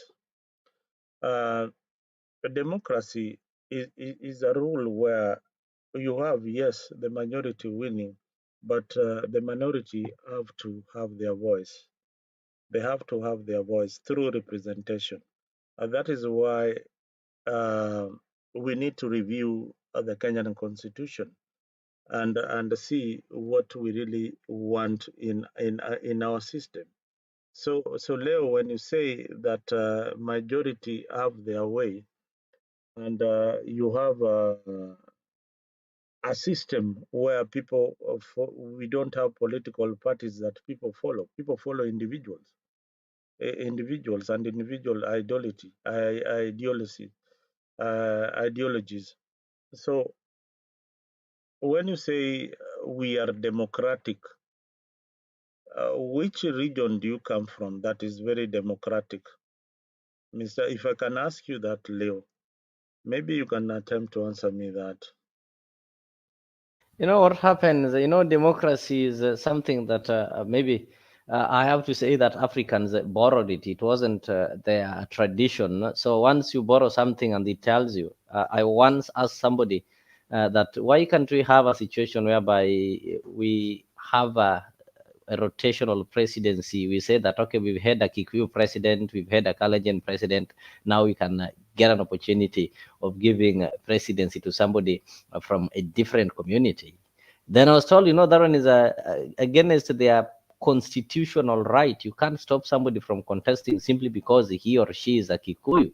So as long as, and he told me, as long as the Kikuyu and the Kalenjins are the majority, even if they produce president and deputy president for the next 200 years, there is nothing wrong with that, because that is what is called democracy. Maybe unless if it was the African culture whereby we did not practice democracy, maybe it's other factors, like what you're trying to bring is other factor, that is maybe you want to bring something to do with equalization and ensure that things, there's some equity and such kind of thing. But democracy doesn't consider that. Even if we know very well that, for example, Mzalendo, you're somebody whose character is not good, you are not development oriented, but as long as majority votes you, where they, as long as you, that is why people even in this country, you see them importing voters. As long as you can get as many people as possible to vote you, nobody can challenge that. And now, you see, the democracy is a form of rule where the people choose their leaders. So don't talk about democracy when you are not able to exercise that in regions like Nyanza. So I don't know what you're talking about.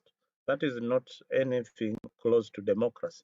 Democracy is where the people are allowed to exercise their right to choose the leader they want, not for an individual to choose the leader. That is not democracy. So Maybe I don't. maybe if I'm not getting you well, democracy, yeah, people are allowed to choose though there are different types of democracy. There's also guided democracy and such. So before getting that, there is no people are allowed to choose their leaders, and when you check, you see, this is the kind of notion. There is nothing like, where do you get this thing called guided I've said democracy? let us leave alone that one. I'm not addressing that one. Maybe another day we'll talk of, maybe when we'll talk of that. No, In I democracy, think you brought the point. people choose their leaders through elections. We see elections happening in this country every 5 years, and if you look at the results of the elections, we have more than one candidate. Specifically, maybe if we address the Nyanza that you're saying, if you look at each and every constituency, each and every ward, and each and every county, we had more than one candidate that contested, and one was declared the winner by IEBC. Unless I'm living in a different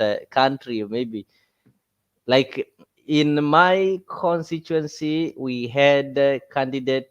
There were about 6. There were independent candidates. There was one from MDG. There was one from ODM. There was one from ANAC. So these people presented themselves, and the voters woke up very early in the morning to go and elect. And at the end of the day, one of them won the elections. So do we say that somebody woke up and maybe chose on behalf of them on this election day, or do we say that general elections don't happen in Nyanza?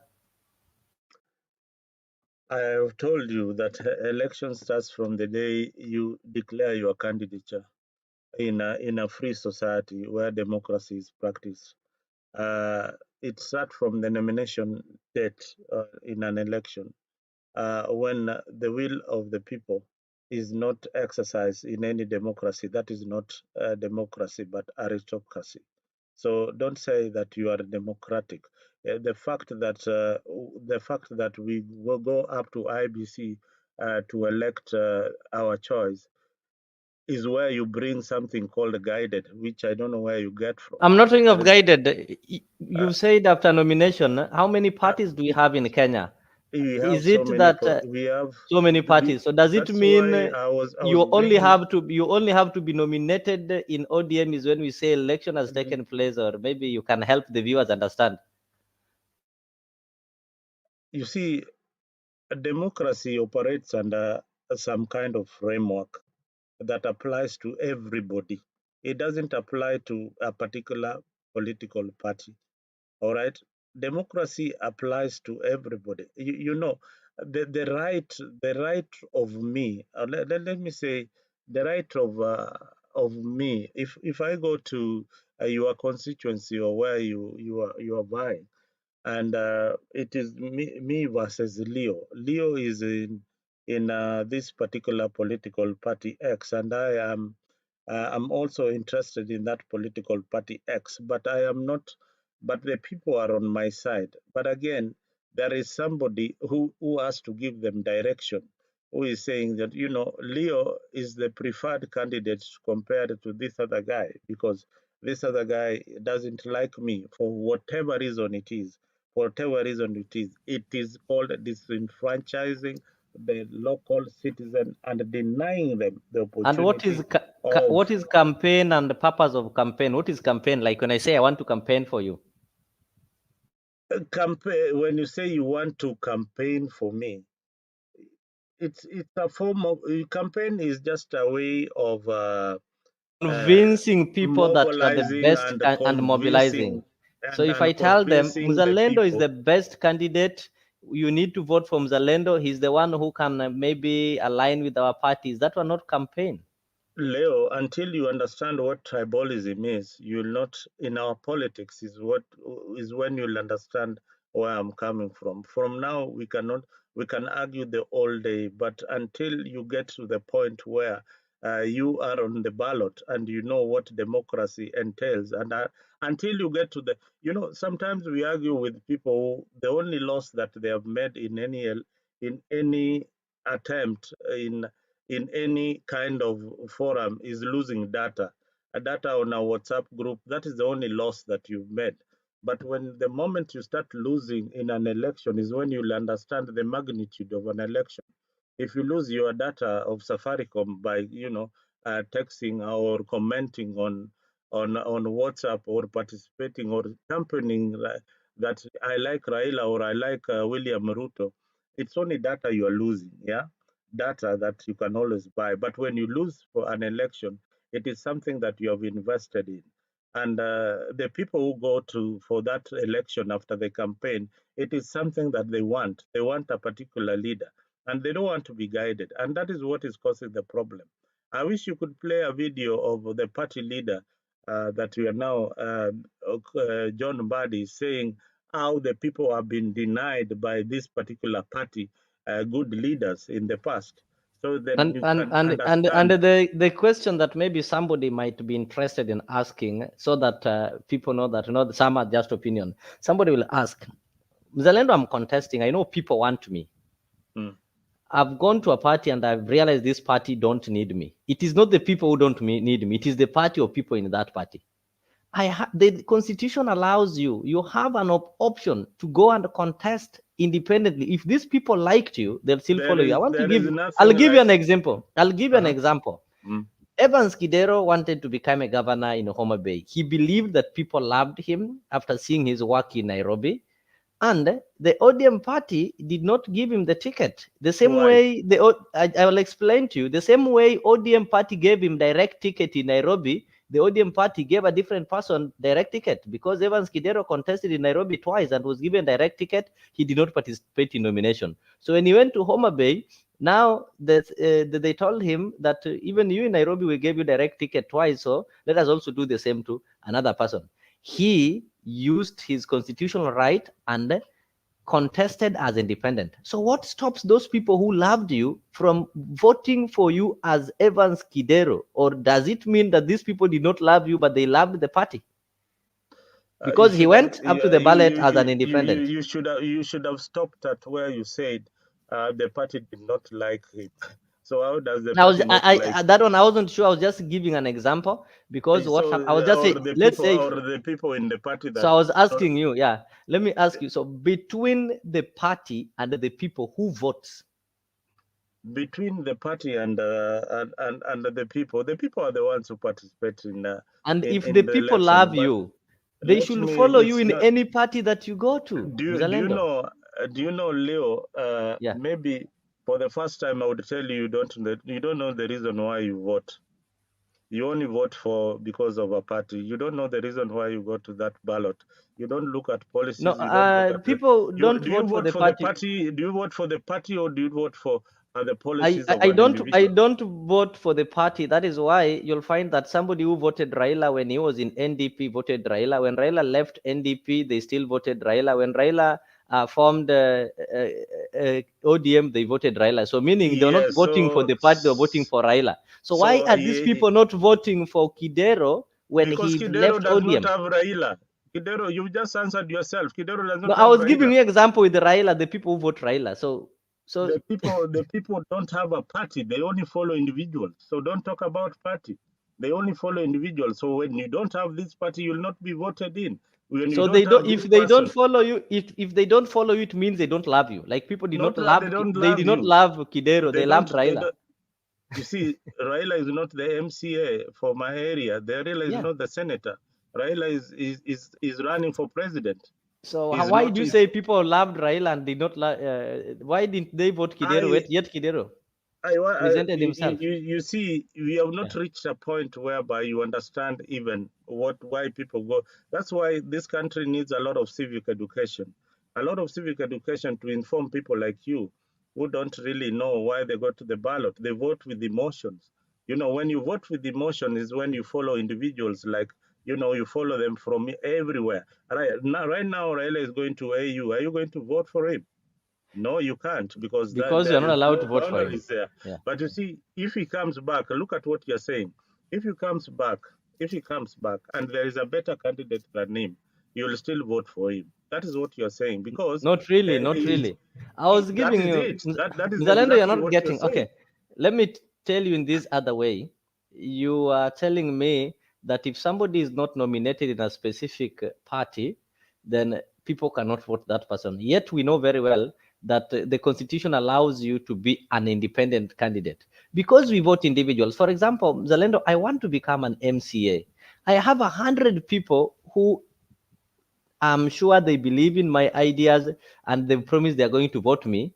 And these 100 people, I believe they're the majority. I'll win elections.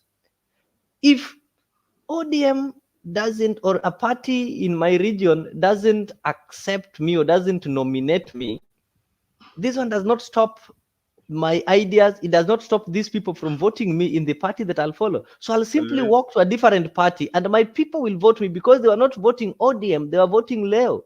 The same way, I contest in ODM. I feel that the ODM have unfairly denied me the ticket. I'll tell my people that, okay, my people, ODM denied me the ticket, but I'll still be on the ballot, so you'll vote for me.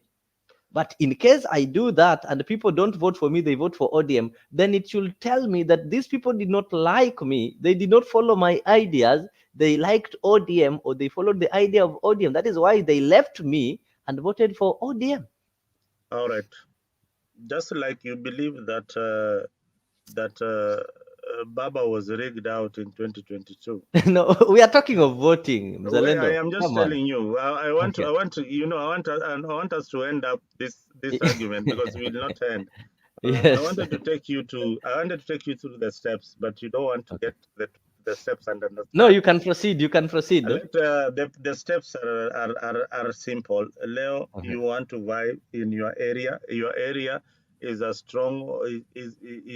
stronghold for candidate X, and the people in that area vote for this particular political party. Even if it is a dog that has been brought there, they will vote for that particular dog until you get that point is when we will have an argument that people are not very much informed of why they go to that ballot and cast their vote. They vote for the presidency and they don't vote for the local leaders. It is not important for them. And that is why you, in your area, you are asked in a mother tongue that up there, have you made things okay with the party leader? So those are the things that that deny the people the right candidate. And it has never been addressed. It has never been addressed. And it is still the same thing. It is ignorance of the voter. Something happened in Kericho. You saw it, eh? There's this guy who wanted to become a governor. He believed that he had majority. He believed that he won the UDA nomination, but the UDA told him, no, you did not win. Again, the person went and got another party. I think he went independent with the person that he said he beat in UDA nomination. At the end of the general election, that person managed to beat him with UDA. So do you mean, does that not mean that this person wasn't popular? He was just forcing popularity because he went ahead and contested with the person whom he believed and denied him the ticket. Because there is a particular party leader who will tell you that these are my people. In UDA, it's William Ruto. You go against William Ruto, you don't get the seat. It is simple. In Nyanza, it is Raila Odinga. You don't go against what he wishes, and that's why he lifts your hand, that I need you. And the people follow him. People like you have just said it. We followed him from NDP, blah, blah, blah, blah, up to where he's going. So that is the thing. That body is saying, you know, we don't want him to leave. We don't want him to leave because we follow him. All right, we follow him. Are you ready to accept new leadership? No, we are not. So long as he's alive, we will still follow him. That is the thing.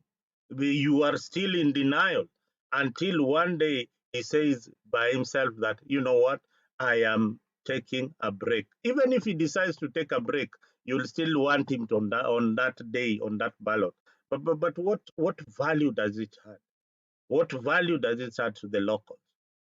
It is important that we address this issue. Lack of civic education is just ignorance. Ignorance on the voting day. Why are people given civic education?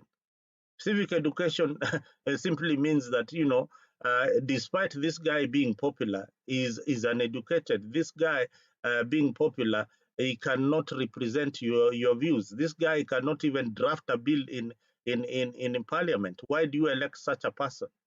Because you don't know what the roles of an MP should be. You don't know the roles of a governor.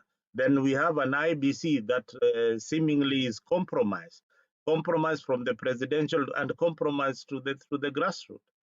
So why even arguing? Because, you know, at the if the head is definitely rotten, then the tail is even worse.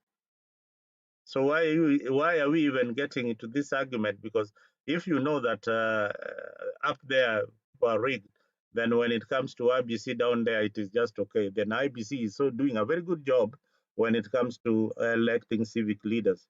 But again, that is our problem. Those are the issues that we need to address and come up with a solution.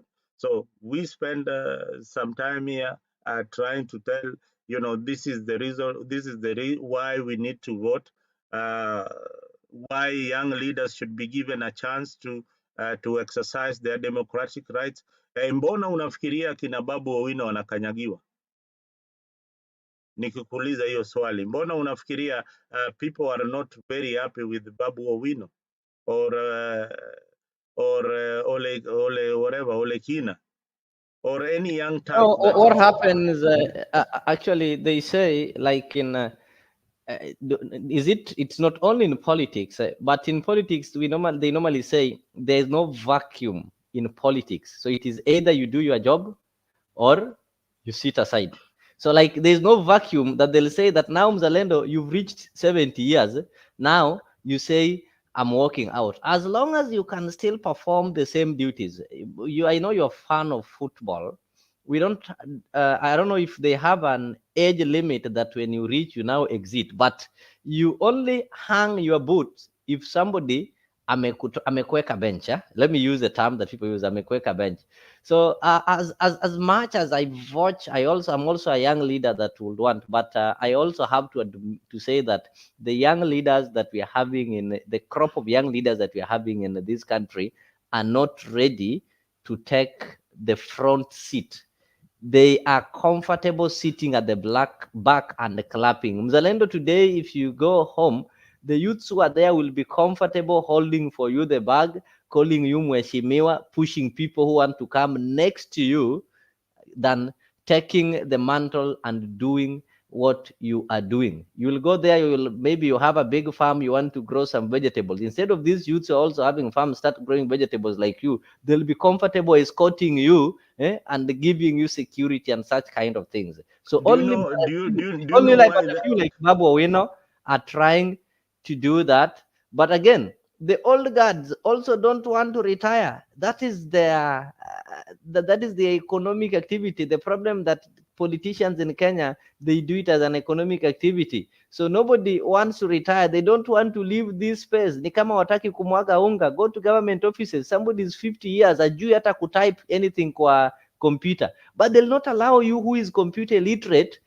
Unaona tu vizuri anasabu watu like 10 people with one person 20 minutes, something you can do within 2 minutes. They know the moment they allow you there, itaonekana hawafanyi anything na atapoteza unga, so they are protecting unga.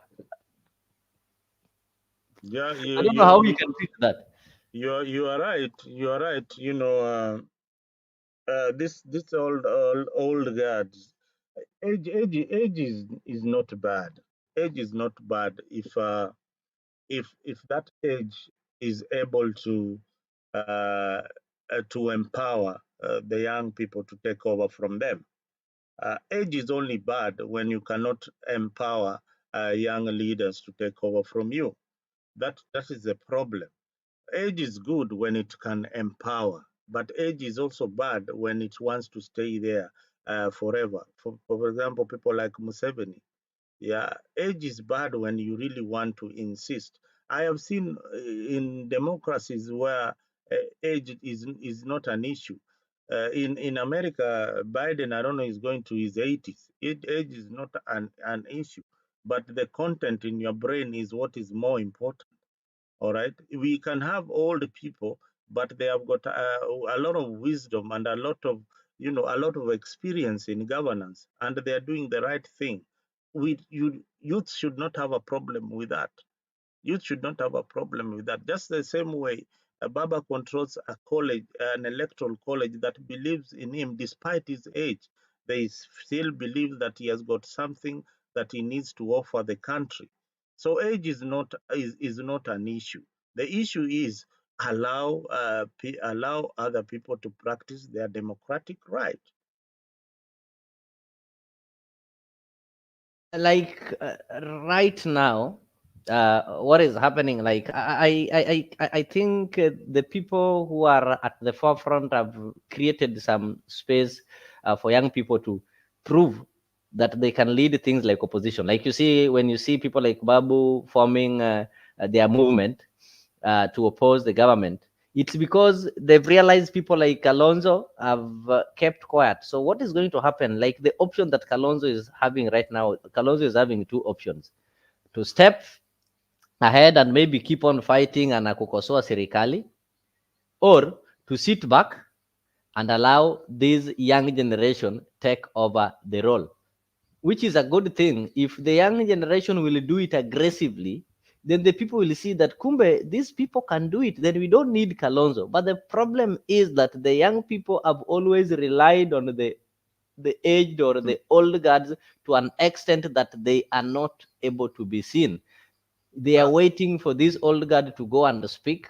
Somebody have known very well there's corruption taking place.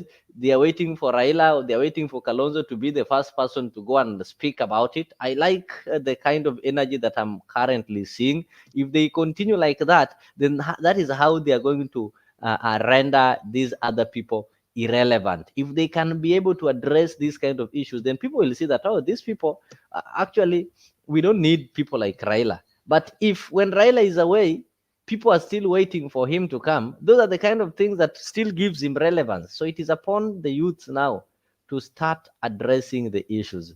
And another problem that youth is having, yes, somebody was saying that youths are on the comment section that, for you to run opposition and such kind of things, you need money.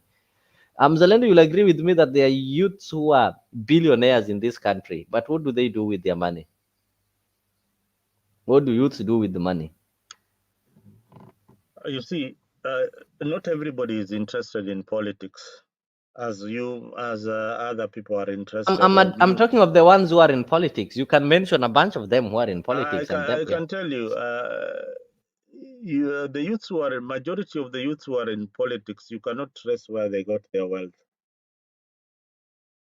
including Babu Owino and the rest. You cannot trace where they got their money. Nobody can trace. They don't have any industry, they don't have any business that they're doing, but they have money. Yeah, they don't tell you what they're doing before they join politics. That is why somebody said, some of these politicians should tell us what they've been doing before they join politics. Yeah. Yeah. And even if they join politics, their businesses should be going on. Because their salary, if you look at the salary they are earning and the activities that they involve in money cannot sustain it. Exactly. So,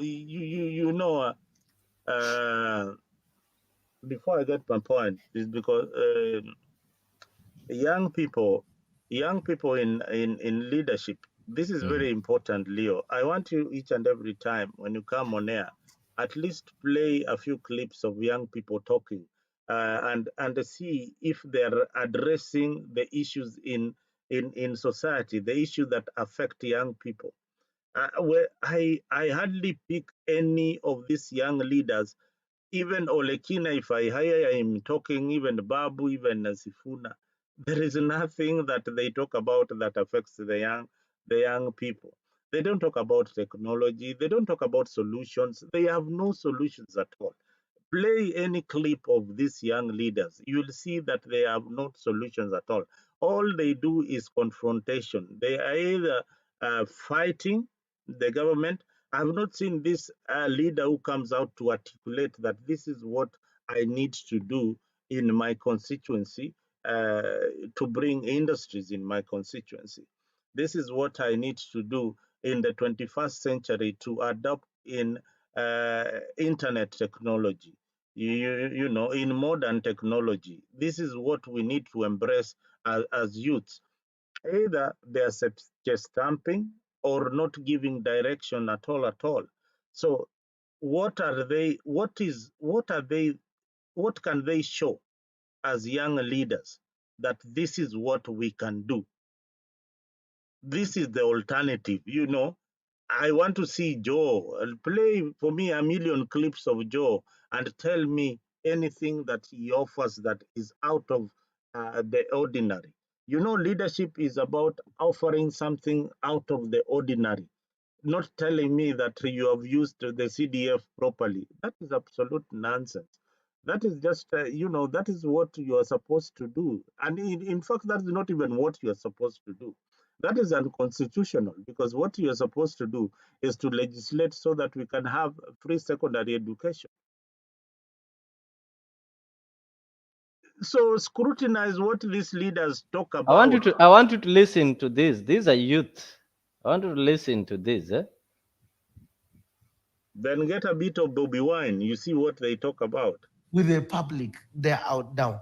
But I still believe that Kenya is going to be the best. Before the 5-year ends, Kenya will be a better place. Okay, so we're on the right track. We are on the right track, I can say. We are on the right track. Despite Kenyans suffering. We are, I can say that we are on the right track. The Kenyans have accepted. And that's why, they though? They have accepted. The Kenyans have decided, this is called the unmoved on. I don't know if you get it right. I'm trying to. To move on. Yeah, you have accepted the situation. Yes, but either way, whether we've accepted the situation or not, the matter of fact is that guys are struggling. Yeah, that's what I'm saying. But now, if they are struggling, yes. There are no jobs. But now there are no jobs. That's a fact, right? Yet we're being taxed. You're being taxed, yeah. Center. So that is why I'm saying you read on. I don't know. Sometimes even me, I don't know. As you said, you don't know because you're just from saying that you won't be able to issue out any bursaries because of the money. So if it was up to you, how much would you need that is sufficient? Yeah, at least if we could get like about at least half of, so we do innovations, we do whatever. So how much? Around even like right now, if we are about like 80 or 60% of what is being given, 60% or 50%. But you see 30 million out of that is. There you go. Those are your leaders. I've told those are the youthful leaders that we have. Bring another one. Bring another one. Bring another one. You'll hear what they say. You'll hear what they say and what they can do. He was asked a very simple question. What can you do? What did he say? I don't know. I don't know what I can do. I don't know what I can do. You need to play for him that video. You played that video of Senator John Lewis? That was John Lewis at the age of 23. At the age of 23. At the age of 23, what they could push. You look for another leader, you'll hear what they're saying. I'm telling you, always forget about where your political side. Listen to the young leaders, what they are saying. Is when you'll see that kuko na shida mahali. Kuko na shida mahali. You see, this Salasha is saying aongezewe pesa ya CDF. CDF already is illegal. Now MPs have become construction workers. Yeah. Hao ndio wanajenga mashule, wanajenga mabarabara instead of legislating. All they want is money. Na hiyo pesa ni ya kukula, hakuna kitu ingine. Hii pesa ni ya kukula. They take contracts and they subcontract. Shule kama kina Alliance High School, kina Mangu, kina nani zilijengwa namna gani? Zilijengwa namna gani? We need to go back to the basics, how these things were being done by the so-called mzungu. Alafu tuone where we went wrong. Because ukiweka pesa kwa hii raia, bana tutaona maajabu. So Leo, nilikuwa nakwambia, those are the kind of leaders that you elect, and you elect them because ako kwa chama ile is the right party at that particular moment, but he has got nothing. He has got nothing. He has got nothing. Anakwambia CDF nimetumia vizuri, nimejenga mashule manini. You see, that CDF ukiangalia vizuri sana, again it denies the people like Leo, who probably doesn't have the 200 million to contest against Salasia. Ule CDF yake, term yake ya mwisho, atachukua 200 million aende aweke kwa election. Huyo ni mtu utaweza mshinda, shindana na yeye. Utashindana na yeye. And again, you've said the youths vote in a particular direction. Youths, they make sure that the youths don't have anything. They don't have employment. They don't have a single thing. In the constituency, ukitengeneza classroom, umeandika youth kazi namna gani? Ukitengeneza barabara, umeandika youth kazi namna gani?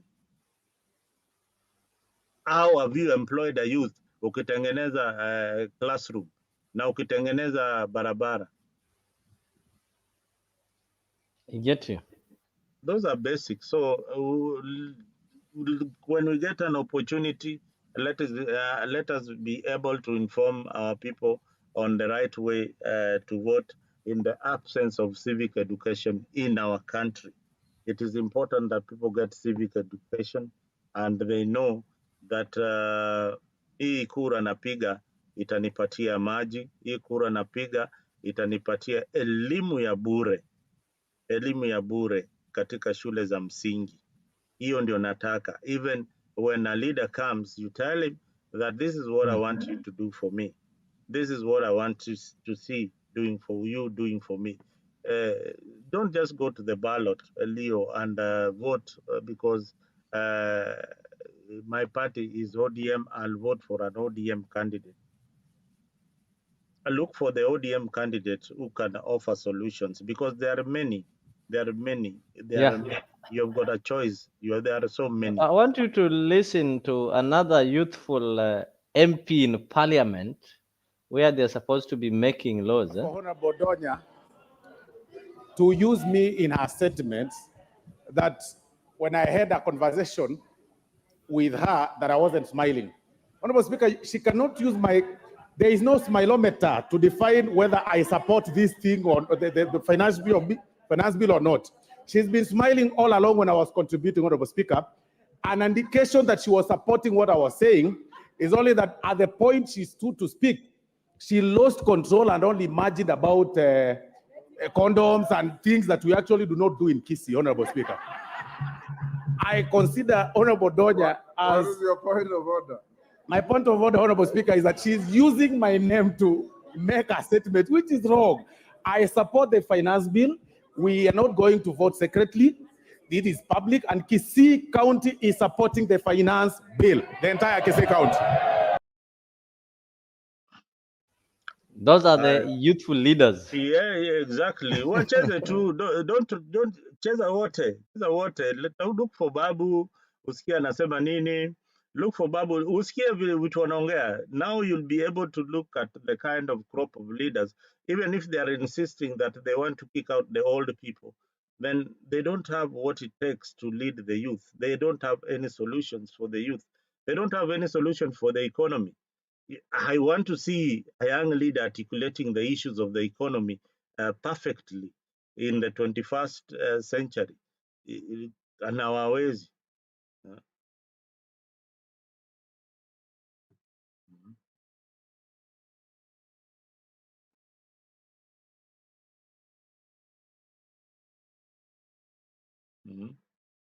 So, Leo, we have a problem. You know, the impact of and influence really matter. When society, especially the youths, are living or living hopelessly in the villages and in the city, then they can always be bought with 250 bob to vote for this kind of leaders, because this kind of leaders have got a lot of money and are able to manipulate election through corruption. All right, so that is another aspect of leadership that we have in the country that I don't know who will ever address that. Yeah. You know, even learning, young people should learn from other leaders. They should learn to see what people like Martin Luther King did, Nelson Mandela did during their time. They should learn from Che Guevara what kind of leadership he propagated. Look at the young leader who has taken up the leadership in Senegal. Is it in Senegal? Yeah. Yeah, Senegal, eh? Yeah, look at that guy. What is his name? I don't even, I can't remember. Faye. He's called Faye.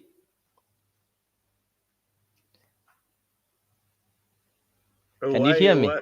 Yeah. So why did Faye take up leadership in Senegal? Because of the things that he was saying, how he articulated his issues, and people voted for him and believed in him. Your mic is off, Mister. Yeah, I think it's because of how he articulated the issues, the promises, and the vision that he had. Yeah, how he. Yeah.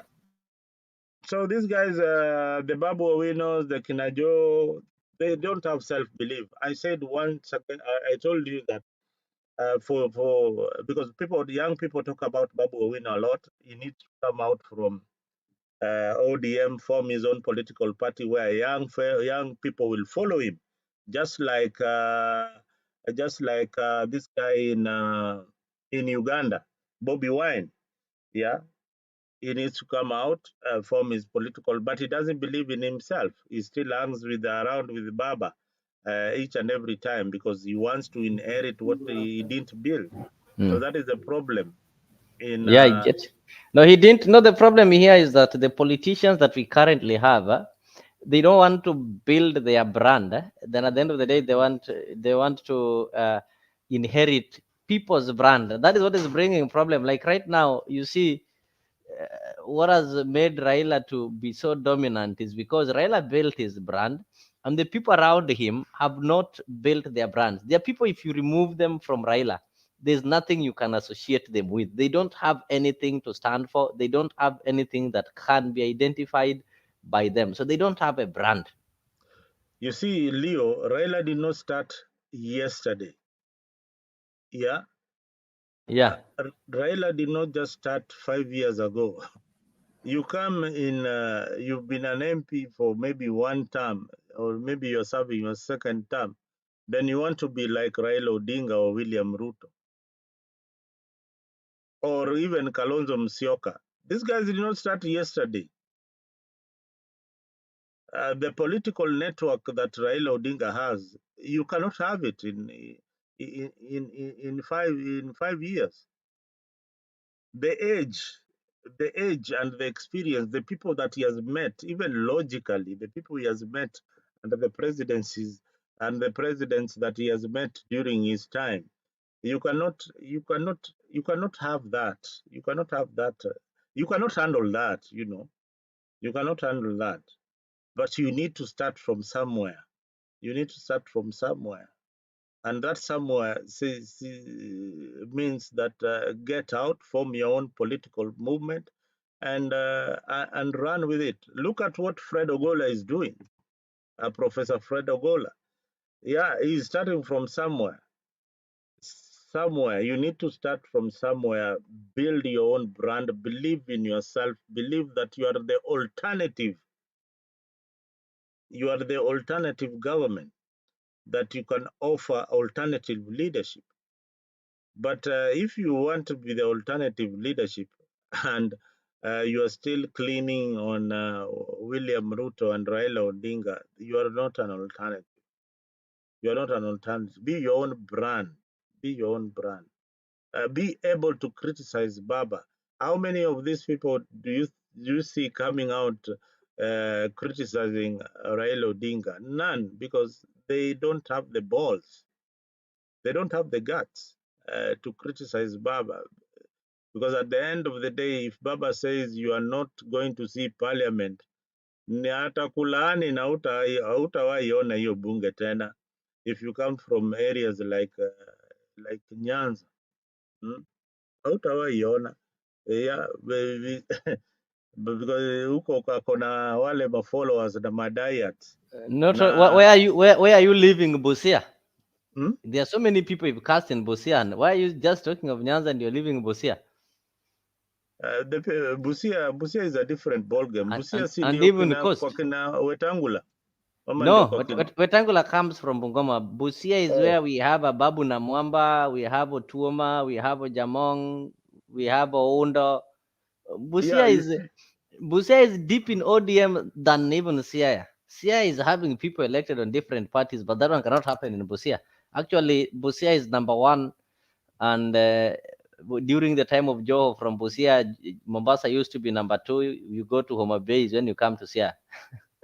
I think with time now, what is happening, Leo, is that Baba's influence in Western is not going to be there in 2027 and consequently in 2032.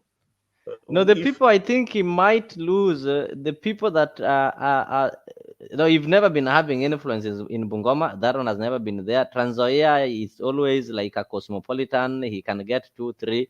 And now the place that he can't lose, that is normally they became part and parcel of Luo, is Busia. And they are more of Raila than anybody else. Then apart from that, the only thing that will make ODM strong in Western, and most people are saying, is if one Oparanya becomes the party leader of ODM, then it will finish the influence of maybe other parties who will now feel more ODM than before, because now they've been in ODM, yes. Out of the 5 counties, 3 have been fully in ODM, even including Mudavadi's. So if you give it to Oparanya, then they'll feel more ODM than before. So that is why they have to gamble it between ODM and coast. Where do they stand to gain most? Is it coast or ODM? And the question is it coast or Western? The answer is ODM stands to gain most in Western than in coast. In coast, they can still micromanage, but in Western, making Oparanya or anybody who will come from Western, you have a duo of Oparanya and Sifuna at the top of the party. Of course, that is why ever since ODM was formed, apart from Anyang' Nyong'o, the SGs have been coming from Western. Busia, even me, I can be stoned when I say something against that. You see, this is what I said. Yeah. This is what I said before even the elections. I told you that Ruto is eating into Raila's votes in the coastal region, but you could not hear any of that. But the votes in coastal region are not that much. We are, when you go per numbers, you need Western than you need coast. In Western and the coast, the story is the same. Not the same. Western has got majority. If you can get a block in Western, it's, yeah. This is the kind of position that that you people who support Baba most of the time take that is not interesting. I want to tell you that right now, whatever happened in Central Province should be an indicator that Kikuyus can vote any direction, any direction that they feel like voting. What happened in Western Province shows you that Baba does not have the majority. What happened in Coast Province shows you that the majority, those are already swing areas. They can go anywhere. So swing means that it can go any direction, anytime. You are getting out of the argument. The argument was between coast and Western. Which one is rich in votes? That is what I'm asking. If you can galvanize and have a block in Western and somebody have a block in coast, who has got numbers? That's the question I'm asking you. You need to know who in Western Province is dominated by tribe. Coastal Province is dominated by religion and tribe. But you see, in cosmopolitan areas like Coast Province, when you say Coast Province, if you go to Lamu, they vote in a very different way. Kilifi, the same. If you go to in town, because you are trying to gauge your strength in the town. Your strength in the town could be, yes, you could be popular in the town, but you could in Kilifi you are not. In Lamu you are not. In Western, if you are popular in Western and if you are able to bring the Western bloc together, anybody who will be able to bring the Western bloc together will be on the negotiating table with the current government. That is why I'm telling you, I think you're now getting my point. If you make somebody from Western the party leader of ODM, then that one you've closed the chapter of Western. You see, you have not closed any chapter. Western has always been divided. So there is it is only Bungoma, not Western. Mzalendo, go and look at the statistics. Western there is is only divided. Bukusu. So when you're talking about Western, Bungoma iko wapi? I'm telling Western has got 5 counties. It is only one, Bukusu. Bukusus are in Trans Nzoia and Bungoma. The Bukusus in Bungoma. Are they Luyas? Listen, I explained to you. You know, you don't get this. In Western, I'm having 5 counties. So the people who've been voting oppositely, even in the last election, it is the Bukusu. Those ones are the ones who've been behaving widely. It is only the time that they voted together for Raila is when Wetangula was with Raila. So the Bukusus are in Trans Nzoia and in Bungoma. So that is why in Trans Nzoia you'll find that we are having Natembeya, we are having UDA, we are having ODM because it's also cosmopolitan. We're also having the Kalenjins there. But Bungoma is purely Bukusu. So those are the ones who majority of them voted for William Ruto. There was no change in Busia. There was no change in Vihiga. There was no change in Kakamega. So you get, as you welcome Julia, you can go through those results and you're going to realize what I'm telling you. So the only thing that is happening, like now, the person who is now fighting to take back the Bukusu, that is what Natembeya is doing. He's trying to neutralize the influence of Wetangula. Wetangula has got a soft soft spot, being the most experienced, the longest Bukusu leader. And then, you know, he used violence before, which whether when you are against him, you will face his wrath, and he will literally say who is going to be MP and that kind of thing. So right now, that is the war that is there. The war that is there is the war of who is going to control the Bukusu between Atembea and Wetangula. The other area, I've never had a problem. Even the, you know, even Mbadi will tell you that his people will not vote for him, including his MCA. So let us welcome Julius Kwagizagani as we weigh on this. But what is happening? There's a political change in this country, not only in ODM, or there is a political change. The youth are now trying to come for their space. You've seen it, people like Kwamuchomba, and in this other side, you're also seeing it. When you go to Western, Natembea, who I'm not saying he's a youth, but he's a fresh blood, is now trying to get away of with his Tawe movement, to do away with the old guards like Wetangula and try to control the Bukusu over there. So that is what is currently happening, and maybe a lot is going to happen as we keep on moving. So Julia, pole, umekuja tukiongeongea mingi sana. Asante, asante. That is a good debate. Good to see all of you, Mzalendo. I see that you are, what are you discussing today? We're looking at the succession politics in ODM. You've seen what has been happening. Leo John Mbadi gave a statement telling those people who've been having some, he did not mention names, but he said people should relax.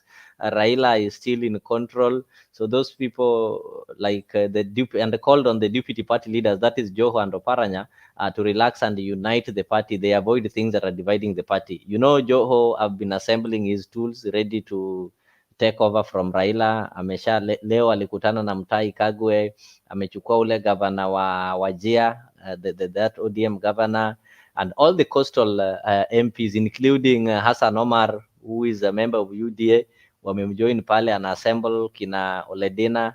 But when you come to the side of Oparanya, though he's a silent killer, he knows he have people like Sifuna and most Western MPs behind him.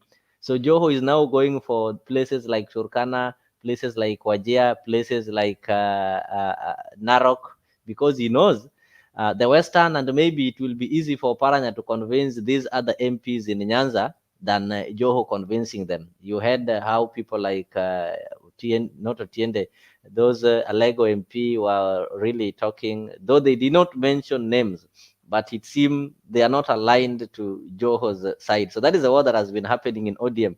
And the youthful wing also want to create a third force. You know, the forces are two. We are having the force of Oparanya and the force of JOHO. So the youthful wing is also creating another third force, and they formed the ground team. I'm glad I also saw Amuchomba joining the ground team. And in the ground team, walisema opposition imelegea, so they want to pick it. So that is what is happening currently. So we don't know if this thing is going to break these political parties, not one a new political party or new movement, or they'll sort it out. Leo, I think there is Baba on a big task right now of holding ODM together. Itamsumbua, according to me. Oparanya to me looks more mature politician than JOHO, but JOHO is very aggressive. So, however much Oparanya is mature, as we think, you know, Kenyans are looking for somebody who will fight for them right now. Mwenye atapigana na hii serikali kufa kupona, atasema unipeleke, utanipeleka wapi, uniue, uninyonge. Oparanya cannot do that, but JOHO can. JOHO anaweza fikia hiyo kiwango if he's not bought. He can, but JOHO also other things that bring him down. I am not sure he's clean of scandals. Na watu waliniambia wanasema Waarabu wa Pemba, Wakorini wanajuanga kwa viremba. Hao watu wanajuananga tu madhambi zao. Ruto knows all these people's weaknesses. Just like Uhuru used to do. So Uhuru, ungimsumbua hata Moi. Mwenye tu hakufanya hizo vitu ni Kibaki tu. No, who did it? I remember Yes. anaitwa Generali. How do you call him? This guy, he's an MP, Washiali.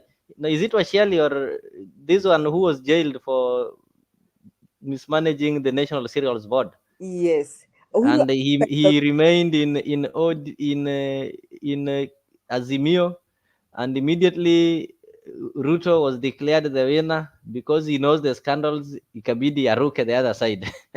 Nakwambia, Ruto know all of this knows all the this know each other. So they are all these including Ruto. Hata kama mzalendo anakuanga na Ruto hapa, hakuna haja kufa na Ruto. These are all these parts of the same feathers. So JOHO, that is what you throw down JOHO. So mnaona alikuwa amenyamaza when do you realize how JOHO went, ma'am? When the tickets of Baba and Mother seems to have been selling. Yeah. Why do you think he went, ma'am? He knew Mother was going for them. He knew it. Alijua yeye ni mmoja wao wenye angepakuliwa na Mother kweli kweli. Some of these people who are saying that party cabinet secretary walijua serikali ya Mother na Baba ikipita, walijua tu hawawezi karibia hiyo serikali. So that is why JOHO went, ma'am. And if he tries to campaign and to vie for presidency, anything, and if he tries to appear like he's becoming a force to Ruto will pull those kind of carrots. Atamkumbusha, ulifanya, nini. This is questionable. So that is what may make JOHO not sail across. And Oparanya pia nimesikia wameanza kumfuatafuata na maneno ya county. So but no politician is clean. Most of them, I think you can't mention any politician mwenye hana kesi, apart from Kawanjikus and I don't know.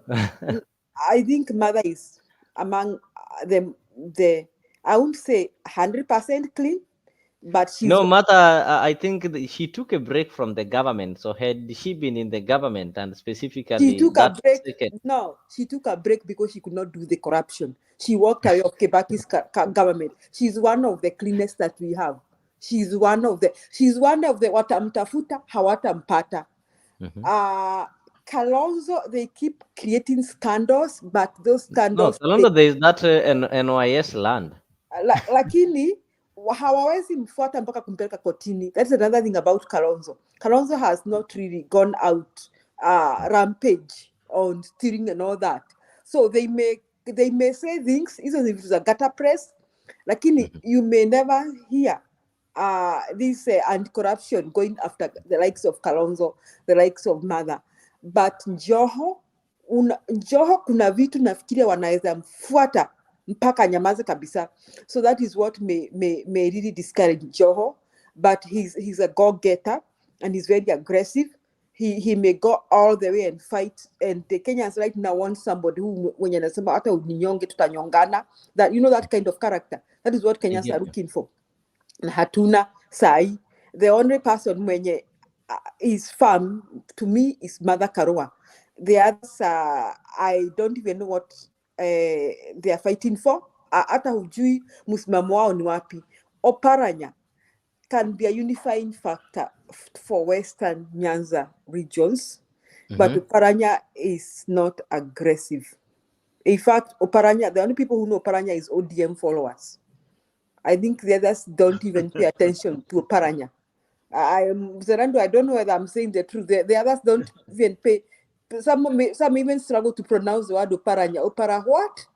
Because those people who followed him when he was a minister, I will tell you. Maybe I know that, and I'm coming to that. Kuna swali nataka kuuliza mzalendo hapa. Leo, you couldn't follow him because I don't even know he was minister for what. Can you see that? That is what Oparanya is. The guy didn't make a name. Oparanya is like this guy. Okay, I'll help you. As I also remind, najua kuna wale ametujoin sasa hivi. If you've not subscribed, nimetuma link hapo.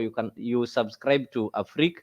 Kuna watu wana misingi show anauliza, mara kama leo we cannot be able to stream in Facebook. There is a problem. So sometimes utakuja umeikosa, we can't be able to stream. Maybe hiyo ni ya mtembei imeleta shida. So subscribe to Afrique so that you don't miss it. Kama ujui link, nimetuma hapo. Oparanya was a minister, but Oparanya is like this person called Mutula Kilonzo Jr. You'll rarely see him in public making comments, but when you go to ground, where's Mshinda? Now you have mentioned another one who doesn't matter, only matters in Ukambani. Yeah. I'm saying in Ukambani, but they have the same politics with Oparanya. The now, politics but of you keeping see, quiet. Leo, I think Yeah. Baba will be looking for somebody who he thinks can unify, not just create a Luo Nyanza. Do you think it is Baba who should be looking, or somebody should just emerge and prove himself or herself? Yeah, somebody should just emerge, lakini watu wanaundwa. Let me give you an example. Watu wanaundwa. And like Mzalendo was saying, Baba has come from far. Do you know when Matibas were there, nobody cared about Raila. We didn't even know who exactly is Jaramogi's son. Some of us. Because for those days, Raila did not matter to the rest of the nation. He may have mattered to the Luo nation, but it did not matter. Because why? First, even in the Luo nation, it did not matter because Raila started his politics in Nairobi. Nobody knew him. People knew Oburu. Because he was under the shadow first of his father. Unajua hiyo shadow ya baba yake pia ilizuia yeye kuinuka. Unaona? So when his father left, we now knew Raila is MP for Kibera. This MP for Kibera? Yes. But he did not matter. So these shadows were overshadowing him. Sasa kuna wanasiasa wenye walikuwa wamekaa kitako, yani wanajulikana, akina Matiba, akina Shikuku, ungewataja wanajulikana kabisa. You know, you mention the Shikukus, you know the kind of a man you are talking about. You don't even have to explain to any Kenyan that Shikuku ni nani, Shikuku wanajulikana because of how they fought for Kenya. But then we see that when the father left and these seasoned politicians left, Raila began to create his path. He created his path, and it took quite a long time to create his path. Okay, even Leo, in 2002, if Raila vied for presidency, he could have been defeated by both Uhuru and Kibaki. Angekuwa namba 3 kama baba yake. Kwa sababu gani? He was still making his path. But come to 2007, not sasa amesema Kibaki tosha. Akajiunda. So he comes from far. So, and now we talk about the respected Raila Odinga, because now he's not just seen as a Luo politician, but he has been able to cut across the country, and Kenyans from different tribes and communities and all walks respect him for that. So now, ile kiatu baba amewacha ni kubwa sana. Talk of Babu ati tiarara TB nonsense. Me, I call it nonsense. If anybody wants to get annoyed with me, that is okay. TB tiarara high class nonsense. Hiyo ni utoto wa hali ya, lakini that one, there are people who like it. You see, there are youths who like there are that. people who identify with that, and that is what we were saying with Mzalendo, that what entices youth is different. Maybe youths, some of them are not interested in you telling them that, you know, mimi nitafanya hivi na hivi. They are interested in your slogan. Akasema, Babu anafanya. So that is the kind of the voters that we have in Kenya. So Babu could be attracting some category of voters, but I can promise you he cannot win any national election. He can only win, he'll be fighting for his parliamentary seat. But I think, I don't know, Mzalendo, if you will agree with me, Julia, what happens now when you see those people, Baba is leaving 3 holes or maybe 3 seats. He's going to leave the position of the leader of Azimio coalition. There is a position of ODM party leader. And there is also a position of Mzalendo's community, the Luo de facto leader. That is a position that is being left. So the question that people, what I can see in my view, you see those people who are fighting to replace Baba in ODM, they are doing so because ODM, they'll tell you that if Baba is there, ODM must have a presidential candidate. But in the absence of Baba, I don't think ODM will have a presidential candidate, because that one will be seen as being unfair and a betrayal to Wiper, whose leader by then will be the most or the senior most. So I think these people knows very well that in the event that Raila is not in the scene and you are the ODM party leader, then you stand a chance of becoming a running mate.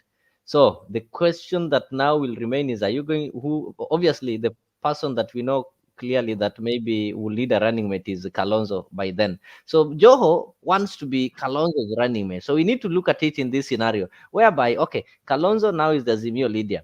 Kalonzo is on a ballot. ODM to produce a deputy or running mate. So we are having JOHO wants it, and on the other end, Oparanya also wants it, and on the other end, let's say Babu also wants it. So who do you think can be a good running mate? Because No, you're wrong. First and foremost, Azimio is gone. There will be no Azimio in the next election. But there'll be an outfit that will have those members who are in Azimio. They will not be able, at this point, without Baba and Uhuru, they will not be able to come together and decide that this is our presidential candidate and this is our running mate. I don't know whether I'm being so pessimistic, but that is the point. So what is going to happen is that we'll have all these presidential candidates. Okay? I don't know who ODM will produce, but ODM will have a presidential candidate. Okay. But we'll have an outfit somewhere. Kalonzo will come up with an outfit. And Kalonzo, I see, is trying to work with the likes of Akina Mamalwa. And I saw him with this guy, Peter Munya. Yes, Mutai Kagwe. Yes, Kalonzo is trying to figure out an outfit. And so there's a block that is out for grabs, the Mount Kenya block. First, they are very annoyed with Ruto, a lot of them. And I really, ukiona Mzalendo umeona juzi Gachagua anajifanya anaomba msamaha. Aniomba msamaha, si anajifanya. Na kuambia kumedhoka. Ini kikutu tunasimanga kumedhoka huko Mount Kenya region. Now, it's not that anaomba msamaha. He's trying to balkanize Mount Kenya region. I don't believe that he's repentful. And I really doubt Ati Gachagua is sorry for the stupid things he said to Mama Ngina and the things they did to Uhuru. Wakaimba kondo zake. Gachagua and Kuria organized to steal his Uhuru's kondo. Wakatukana Mama Ngina mara mingi wakiongozwa na Kuria. Kuria akasema ataenda kukojoa kwa Uhuru na kufanya the other one hapo kwa gate ya Uhuru. So all those rubbish, they do not think that people will forget. But Gachagua is a guy that is stressed out. I think he's sensing that Ruto can throw him out, although Mzalendo can help me understand whether he thinks that Ruto atatupa Gachagua. So he's trying to mobilize Mount Kenya region, which will be an uphill task for Gachagua. So Mount Kenya is out for grabs, and all these politicians know that. Is out for grabs. So Mzalendo, you can analyze that too. Now, so there will be all those outfits, and my take is all those outfits, if they're not able to beat William Ruto, they should work very hard so that we have a runoff. That should be the agenda. That is my view. I think I'll give it to Mzalendo. You brought this mambo ya msamaha, and it's believed that Gachagua maybe have seen there is a possibility of Ruto kumwonyesha mgongo, like Ruto is not so serious with him.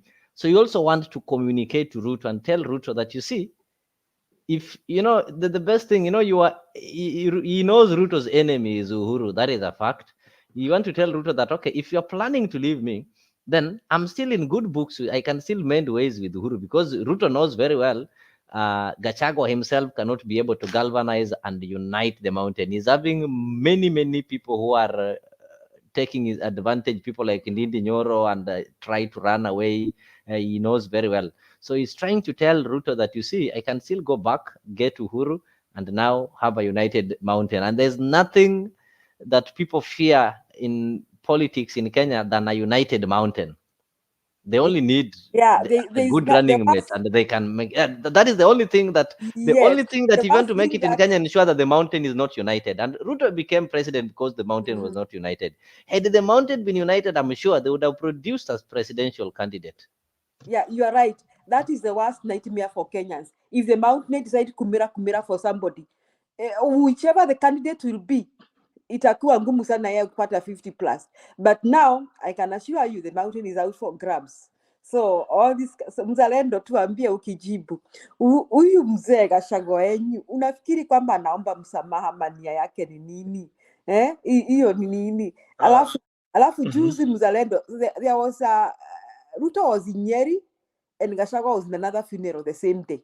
And people are questioning why Ruto was in Nyeri alone without the deputy president, was in the deputy president home without the deputy president himself. Mr. Rendo, tell us the truth. Have things fallen apart? No, I think those are your wishes. You know, so many people wish that to see Gachagua and Ruto falling apart. What I can assure you is that Ruto will keep his promise to give Gachagua the mantle in 2032. But another thing I can tell you is that Ruto is a shrewd politician. He is not your usual politician. You are thinking But from the Mzalendo Ruto did not promise Gachagua mantle. let me finish. You are thinking from the usual political thought that the politics that Ruto is playing is your usual kind of politics. The 2032 politics is almost over. It's almost over. It is not definite that Gachagua will be the president. It is you can't even think about it that Gachagua will be the president. The people of Central Province are even seeing that could be a very difficult scenario of having Gachagua's presidency. So they are looking for an alternative, and they come in as second. So Ruto has already seen this, and the war in Western will give you the direction of what 2032 will be like. The war in Western will give you the direction of what 2022 will be like. My anticipation is that Tembea will be on the ballot. And Tembea will be definitely on the ballot as the Western candidate. I will not be surprised if Trans Nzoia merges with the Rift Valley to give Tembea the backing. Kenyans cannot stomach a Kikuyu president after Ruto. That is a fact. That is a fact. So for Gachagua, it would be a very, very tall order. What he's trying right now, just as Julia said, they think that the mountain is shaky. But Julia, you come from Mount Kenya.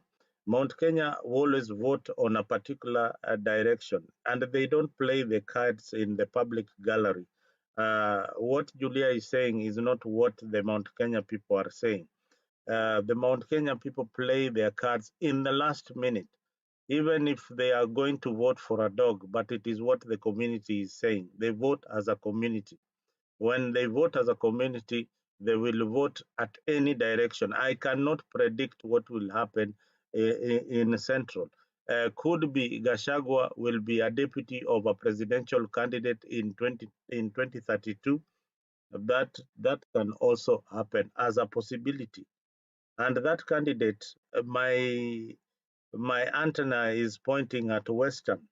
If Western can get their act together, then the candidate that they are going to bring in would be one other than Tembea. And Tembea is in the right position right now to galvanize the Western vote. In the absence of Raila Odinga, this guy will be a force to reckon.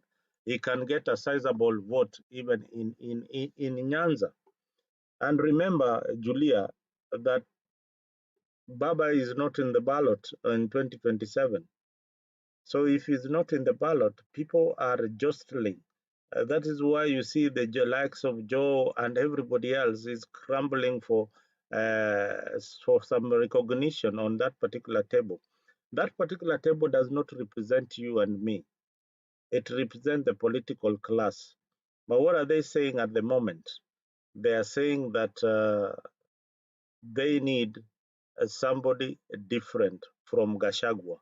And Gachagua ndio ule mtu I am telling you for free that he will not be the presidential candidate for UDA in 2032. And the only way that they're going to remove him is by the delegates. The delegates are going to vote in Bomas or in Kasarani, na hapo ndio Gachagua yake itakuwa imeumana. They'll do a democratic process and people will vote him out. Because when they look at regions, Central alone cannot take you. If they have a candidate from Rift Valley in the name of Aluya, and then likely the people of the Kalenjin community might vote for this candidate. That is my prediction.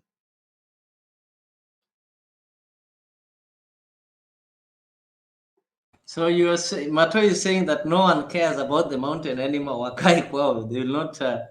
They are not Kenyan. Kenya is not the mountain. So Kenya ni kubwa na hatujali kelele. We will do a 202 and nyamazisha some people that think Kenya ni hapa. I don't know what Mato. You see, Mato, we cannot run away from the tribal politics in Kenya. As much as we are trying to say we are not tribal, but majority of the idiots are tribal. So they will always vote on tribal lines. People don't vote for policies in this country. Leo, you played a possible candidate. If you ask anybody in Azimio who is their possibility to become the next leader, they are even more confused than anybody else. They don't even have any.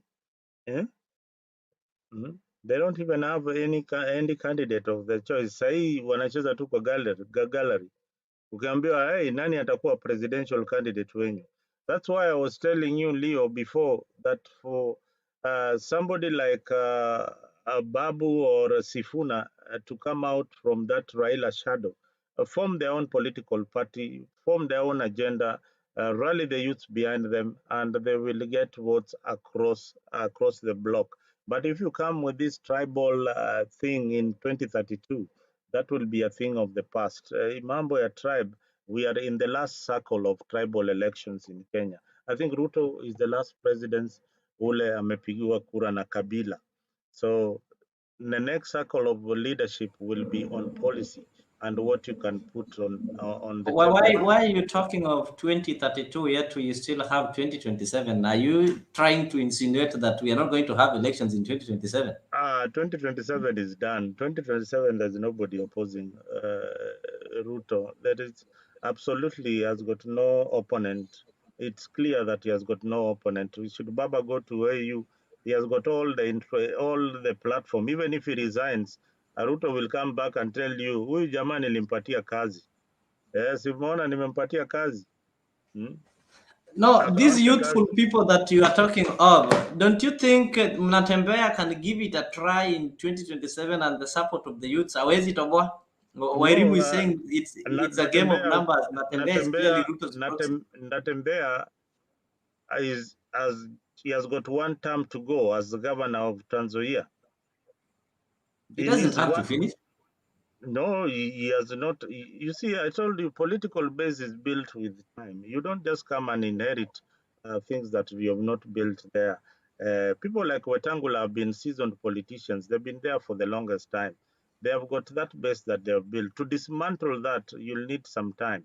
5 years is not enough. So Ntembea he has already started the process. He has already started the process. In 2027, he will prove Wetangula wrong by beating Wetangula's candidate on the ballot. That makes Wetangula very irrelevant come after 2027. He will tell him, you know, you brought your candidate, I beat him, and we went for, and I will not be surprised if Ntembea joins UDA. I will not be surprised if he joins UDA. Get you. Julia, umesikia hiyo maneno? 2027 is done and dusted. People should think of 2032. Okay, it is done and dusted if Ruto is, because Ruto is still planning to steal the votes. And we didn't, Azimio did not plan on how to counter that. That is why Mzalendo is talking with confidence. It is done and dusted that Ruto will rig and steal his way up for presidency. Nobody, Julia, nobody stole elections. Let me finish Mzalendo. I believe they stole. And even according to IBC, Raila got more than 1 M in Mount Kenya region. Something Raila has never received from Mount Kenya region. And Ruto received about 3 million. Mount Kenya has a very big populant. I mean, that was not, I think people did not come out to vote for Ruto. Ile expect kumira. Yo inakwambia, he has to steal. Saizi watu wamekasirika hivi, he has to steal to win. So if you're talking about stealing, I can agree with you that he'll steal. Now, about the tribal politics, I totally agree with you. And Tomato, Mount Kenya has numbers. You like it or you not. Hakuna penye unawapeleka ni wa Kenya. So swallow it, suck it up, Mato. Mount Kenya has the numbers. Wairimu anakuambia hapo, do you all remember when Ruto said to Gachagua, tutaretire pamoja? There is no calculation of Rigiji without Ruto, but Ruto could map out a different path without Rigiji. No, for Rigiji, even Mount Kenya, they know. Huh? Wacha ukisha kataliwa kwenyu Leo, huh? Yeah. It is very hard to sell yourself to the rest of the nation. In fact, Rigiji has messed himself up. First, it is said that he said it is me running mate or else. Hiyo tunasikianga. Or else. Sasa alijiforce into Ruto's throat. Okay? Now, after forcing himself into Ruto's throat, he did not try or even try to amend ways. He has just messing from once. People called him a tribalist, and he came out a real tribalist, and he said he had no apology. So Rigiji just messed up himself, whether Ruto throws him out or not. Hakuna mtu anamhurumia. Now another thing, Mato, you are the one who is really hates Kikuyus here. I want to remind you. Mato, listen carefully. If Kikuyus, we were even surprised that Uhuru became president after Kibaki. Some of us. Because tulikuwa tumesikia fununu kwamba ati Kibaki ana propose Mudavadi. How these two sneaked their way through, that is how that is what we did not see. Because common sense tells us that we expect another person to be president. Okay? So, Mato si ati tunakufanga sana kuwa president. We don't have to have a president to eat and to take our children to school. I want to be very hard on Mato here. We don't have to be president to have a president to jijenge manyumba. We can still do that without having a president, so that you stop this anti-Kikuyu campaign here. Now, so I don't expect Rigiji to be anywhere. Mzalendo, I totally agree with you, because Rigiji mwenyewe ata Mount Kenya amejiharibia. But Mount Kenya has numbers, whether Kenyans accept or not. Whoever will get Mount Kenya backing, atakuwa amesukumwa mbali. Na sipate any opposition struggle from elsewhere. Nakwambia huyu atakuwa amesukumwa mbali sana. So, me how I'm seeing, I like this guy, the Trans Nzoia governor, anamnaita the Trans Nzoia governor. It's called Natembea. Natembea, nakwambia anawatembeza. Juzi niliona, I saw his slogan. He started a movement called the Tawe movement, and in his movement, I'm he is campaigning and telling people to resist poverty, ignorance, Ford Kenya, and Wetangula in irrespective order, so you can start resisting. I'm telling you, this guy anawatembeza sana. My only problem, like Mzalendo has said, I saw a blogger saying that Natembea is being funded by Ruto. And hearing Mzalendo saying that Natembea can work with UDA, I will not be surprised to see him jumping camp. You know, in Kenya, everybody has a prize on their head. So I will not be surprised to see him jumping camp. That is what I will not be surprised. But if he was going to maintain principles, okay, for becoming president, I think it is too early for him to jump for presidency. Maybe he should jump for a running mate somewhere. That one, he can go places. But having a running mate who is so powerful, that also will intimidate the president. But those presidential candidates who are going to vie, Kalonzo should not go JOHO way. JOHO is aggressive, lakini hawana numbers. As Muzalendo is saying, when all is said and done, we go back to our tribal cocoon and we start counting our numbers as tribes. Okay, we cannot run away from that. So Kalonzo going for JOHO. JOHO is aggressive, lakini numbers hawana, wako tu na za Ukambani. Lakini cost JOHO ticket cannot marshal numbers that are needed. Yes, Right? JOHO is very aggressive, but his ticket cannot bring in numbers. In fact, right now, what about Kalonzo, Oparanya? Although we said you don't know yes, Oparanya, that is so bad. that is not so bad. Kalonzo Oparanya. Kalonzo Oparanya can sell because obviously the ODM and the Luos will not leave Oparanya, that I'm sure. If they have Oparanya on the ballot, yeah, they will not leave Oparanya. So the prayer of William Ruto is that no Luo should maybe ascend to power in ODM so that he can easily come and get the Luo votes. Because the moment maybe you don't have any Luo there or any lawyer in number 1 of ODM who can be a running mate, then it will be easy for Ruto to come and give them an offer. But the moment you have somebody like Oparanya, I think Luos will feel comfortable with Oparanya. Yes. And Oparanya, Oparanya. But the moment Oparanya, Kalonzo picks JOHO from Coast, then that one he can tell you that Nyanza and Western will vote for Ruto, and I know Mzalendo knows that, and that is their prayer. Yes. So Kalonzo should just go Western and Nyanza, and most likely Oparanya, and Baba should talk. Rimo is asking an interesting question. I know you'll respond to this. Where is the Somali factor? What happened? I know Somali are formidable economic force, but Somali and the people from Northeastern, they belong to a group called AJIP, any government in power.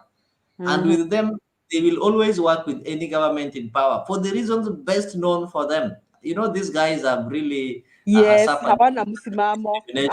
Unaambiwa a government can wake up and say nyinyi ni wa Somali mrudi huko and such kind of thing. So that is why if you have a Somali in your party na umeona wamehama wamejoin serikali, it is not their wish. For them to survive, they have to support any government in power. So with them, when even making these calculations, the only person who tried to put them there is William Ruto, who really appreciated and rewarded the Somali community. But in terms of numbers, in the next 20, 30 years, we might be surprised to have a Somali president. Something is happening. They know how to stay with people. No, they are found everywhere. Yeah. No, that one will be hard. Hiyo ya kumira hawezi fikia. They can't get those millions. They can't. That one will be very. And that is why when we go tribal, it still feels bad that we cannot have the best president because we are voting tribal. Unaona, it feels so bad that we cannot vote for somebody because of their qualities. That is a very bad thing that undoes Kenya. Because at this point we should be able to say that the only thing that can, when it comes to numbers, they are also trying, and if they can just get a serious community to partner with, but the only thing that will work against them is maybe when people come to religion. Though Kenyans don't wacha hawana numbers. Wewe ukianza kuhesabu kura kama za Kiambu, genuine kura. How many Somalis are in government currently, Julia? How many CS do you have from Somalis? No, they are in government because someone has brought them in. But when we start, someone has brought them in. But when we start voting as blocks, hawawezi. So my take is Yeah. let me finish. When will Julia finish? My take is the ticket that may sell, like you have said, is an Oparanya Kalonzo ticket, because and I don't want to be specific on Oparanya. A lawyer Kalonzo ticket. Yes, a lawyer Kalonzo ticket. Be it Sifuna or Oparanya, but lawyer Kalonzo ticket will sell. Okay, but not just any lawyer. Sifuna mtoa hajafikia Oparanya. A lawyer Kalonzo ticket will sell, and with Baba's blessings. You know what I'm saying? Baba's blessings. Then, hii report yao ya NADCO, they should first go to parliament and pass it. Why am I saying this? So that they create those posts that annoy some of us so much. Those posts will help them bring Mount Kenya back, because Mount Kenya is on the offing.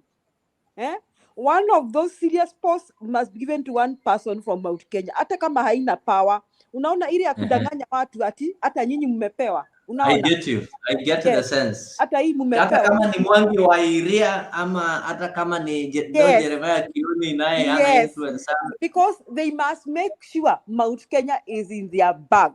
If they make sure Mount Kenya is in their bag, whichever way, that one they are giving Ruto a run for his money, and then capitalize on all the bad things he has done against this country, the economy. Talk about all the financial bill. Talk about the financial bill in the morning, lunchtime, saa kumi, jioni. Wake up the next day, talk about financial bill, you know, wakati wa campaign. Asubuhi mnaamkia financial bill, lunchtime financial bill, saa kumi, jioni mnalala na financial bill. That they'll Now, give it. you know, there's one thing that attracts specifically majority of people who vote Kikuyu women na wale youths wenye hawana mapato. I don't want to call them poor, but the middle, hao wenye wako mahasla. So there's one thing that is normally a soft spot in central church. Lakini saizi kanisa I don't know. Church is a soft spot. Church sahi kanisa Mount Kenya, kanisa wa Kenya wataki. Unajua wana blame kanisa kwa hii serikali. So I think this time we may try a different, and hata neno hustler, the name hustler will not sell. Nobody will go with the hustler name anymore. So they have to figure out a different slogan. But I want to agree with you, Leo, that a Kalonzo Luya ticket with Baba's blessing. Let us not wish away Baba here. He has Okay, I've attached with Baba's blessing. Yes, he has Oh to my come back God. and bless somebody. Come up. So, you know, Lisa, to and God forbid, if Baba by I don't know, bahati tu mbaya akuwe hayupo hii dunia, Then that is the end. Then now people, I think, will speak differently. Yeah. You see, this is a problem that we are having with even the educated like Julia. They don't even have a brain of their own to see that, you know, this guy has decided to move to Africa and do the politics of the region. He is no longer needed in domestic politics. Is needed regionally, but they still pull him back to do regional politics, to do domestic politics za hapa. If Baba becomes the AU commissioner chair, why do you still need him to come back here? Those people need to stand on their own. What you are saying is that hao watu watoshi. Kalonzo hatoshi kuwa rais wa Kenya. The people you have mentioned are hatoshi. They don't have, first, they don't have the financial muscle. Do they have the financial muscle to campaign for the presidency? No, they don't. They need Baba's backing. And the political parties, you know, one thing that you need to understand and embrace is that Baba created a political party called ODM. He's not going to leave it because there is pesa hii ya political parties. Pesa hii ya political parties. ODM has to be there. Wiper has to be there. And that is why Ruto will always be winning. They will have to divide those votes. Even wakisema watakuja pamoja ama nini, wanangojea hii pesa ya politics. Raila will be there campaigning for their candidates. In areas where Wiper wants to field a candidate, Baba will insist, no, my candidate has to be there because they need that money for political parties. They are not leaving it on the table. Hii nchi ni ya kufagia kila kitu. Ile kitu yote ile iko kwa meza inaitwa pesa ya umma inafagiliwa. Kama inafagiliwa na serikali kuu, opposition pia wanaifagia, wanaweka kwa mfuko. Tusijidanganye. And this headline stands, Julia, you had them 2 years ago. You had the same headline stands. But look what happened. Mulichezwa na mkacheza shere. Sahi pia, you got the same. Before Kalonzo even came to Azimio, it was alionyeshwa madharau ile hakuna na watu wa Baba. Madharau ile Kalonzo alionyeshwa. And I can remember what Julia said about Kalonzo kabla ingie kwa timu ya Baba. It was undecided. It was this watermelon. That has not changed. That has not changed, and that's why you still insist on Baba being on his side. Kalonzo you must give him credit by when it comes to the Kamba votes. He has made sure that 80% or 90% of those elected in that area are from his political party. Give him credit. Na hiyo ujinga yake yote is able to, na hiyo uoga yake yote is able to ensure that the Kamba people remain one united family of Wiper. Is it a good thing? No. For me, it is not. It is still tribal. Mzalendo, Yes. Mzalendo, let me tell you. Mzalendo, how tribal is it? Yet we know that in Ukambani, people who stay there are Kambas. So you want Luos to go and contest in Tala and Yata? Not even that, Leo. Not even that, Leo. We want to see Kalonzo campaigning so vigorously in Omabi. If he wants to be the president of the Republic of Kenya, he cannot be the president of Ukambani. Wait a minute, Mzalendo. You have just said people cannot. You can't. However much you don't like Baba, you can't wish him away. You can't. At Babu Amenda African Union. You can't wish him away. So he has influence. And Baba amewataki. The relationship you had with Baba Julia imeisha. Okay, all that we know, we are not even dying for him, Mzalendo. You are dying for him. Amesema yeye amepata mchumba mwingine. Amepata mchumba mwingine. Sasa mbona mna insist? I know what is killing you, Mzalendo. You and you are Udaku people. Is Baba there? Is Baba there to sema anybody tosha? Hiyo ndio inawamaliza hapa. Hiyo tulishamaliza. Because you know when that happened before. Sasa hiyo ndio nasemaga nyinyi mnaongeaga na two sides of your mouth. Is what you just said, is it democratic? It doesn't matter. Are you just behaving like Donald Trump? No, it doesn't matter. It doesn't matter. Baba has a constitutional right to decide whom he's supporting for presidency. Is there anything wrong with Baba saying I'm supporting this person for presidency? What is wrong with you? He's a Kenyan. He can decide. He can decide that. Nobody is disputing that. But yes. Can he decide for me who is going to represent No, me? he doesn't. Baba doesn't care what Mzalendo does and Udaku people do. Listen, Mzalendo, what is scaring Udaku people is another Kebaki Tosha movement. Iyo inawawagofia. Sasa you are talking about a candidate who was at the ballot and he lost, giving us another moment. Okay, let's wait and see. But before Raila said Kibaki Tosha, he had lost an election. You are also talking about a candidate who has been given a job by the president. Which job again? Before Raila said Kibaki Tosha, he had lost an election. And the reason that, Mzalendo, if Baba had not said Kibaki Tosha, who would have won president? So nyinyi mnaogopa sana. They were not taking any chances with Moi's candidate. They were not taking any chances, and not that Kibaki was very, very popular. Not that Kibaki was more popular than Raila Odinga. The problem was that they were not taking any chances with Moi in the election, because Moi would have rigged the election. If Raila had decided to run in that election, then Uhuru would have won. And I think we are saying the same thing, Zalendo. We are saying the same thing, me and you. So now I'm reminding you. Now he's not even on the ballot. You are trying to get rid of Baba. You are lost. Muko lost to Sana. Nobody knocked at Baba's doors and told him to apply for the AU job. You are trying to get rid of Baba. Let me tell you, Paka akitoka atarudi tena. You get yourself prepared. Sasa siwembe ni ule.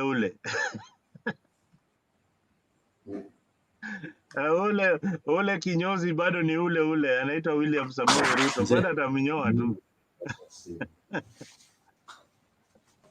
Yani you will still steal again, rig, cheat, lie. Yeah, you can say that, and you can defend that. Whatever it is that it takes you to win the vote, so long as inapigwa na binadamu, William Ruto will win. Ikipigwa na machine, William Ruto will win. Ikipigwa na akili, William Ruto will win. Ikipigwa na agents, William Ruto will win. Sasa sijui ikipigwa na pesa, William Ruto will win. So nyinyi mtashinda wapi?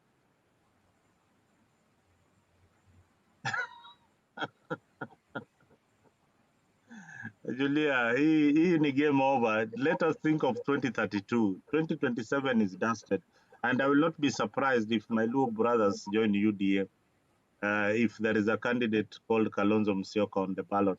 Mark my words. Mark my words. Si tuko hapa leo ni tarehe ngapi? Leo ni tarehe 28 mwezi wa 3, 2024. If Baba is not on the ballot, everybody in Nyanza will vote for UDA. Presidential candidate. If we have Kalonzo and Luya, that one will not happen. Luos will vote for Kalonzo kurudisha mkono. So Luya, huyo Luya tayari hata mjui ni nani. we are playing our cards vizuri. Hey, please get your house in order. If you want to face somebody who is organized, get your house in order. If you get your house in order, you can face William Ruto. But right now, as it is, the house is not in order. You don't have any candidate. If you can see Azimio supporters, kuna wale wa JOHO, kuna wale wa Oparanya, kuna kina nyinyi sasa wa Oparanya na huyu nani anaitwaje na Kalonzo. Kalonzo pia amesema atashinda elections. Oparanya pia anataka hiyo ticket. JOHO pia anataka. Babu Owino pia yuko 2032 anataka. 2027 wanataka. I mean, that's confusion. No, they need to have the ambitions. You can't kill the ambitions. Yeah, it's good to have that ambition, but it's also good for Baba to pass the mantle, to be very, very clear when it comes to succession politics, that this is the person that I want to I think that is wrong. Mantle. That one is wrong, Mzalendo. You don't do that. You don't do that. You are not in Baba's shoes. Why are you saying that you don't do that? He has passed leadership before, both at local level and even at governor's position. He has passed the leadership to Mwai Kibaki. So what do you say you don't do that? Why are you saying that? You're contradicting yourself. No, you don't He has passed all his supporters to Mwai Kibaki and they voted for him. So why now the supporters will support to the person that let Baba come out clearly and support Kalonzo Musyoka. Let him not send signals that hey, ni nani sijui o Sibara sijui JOHO mara.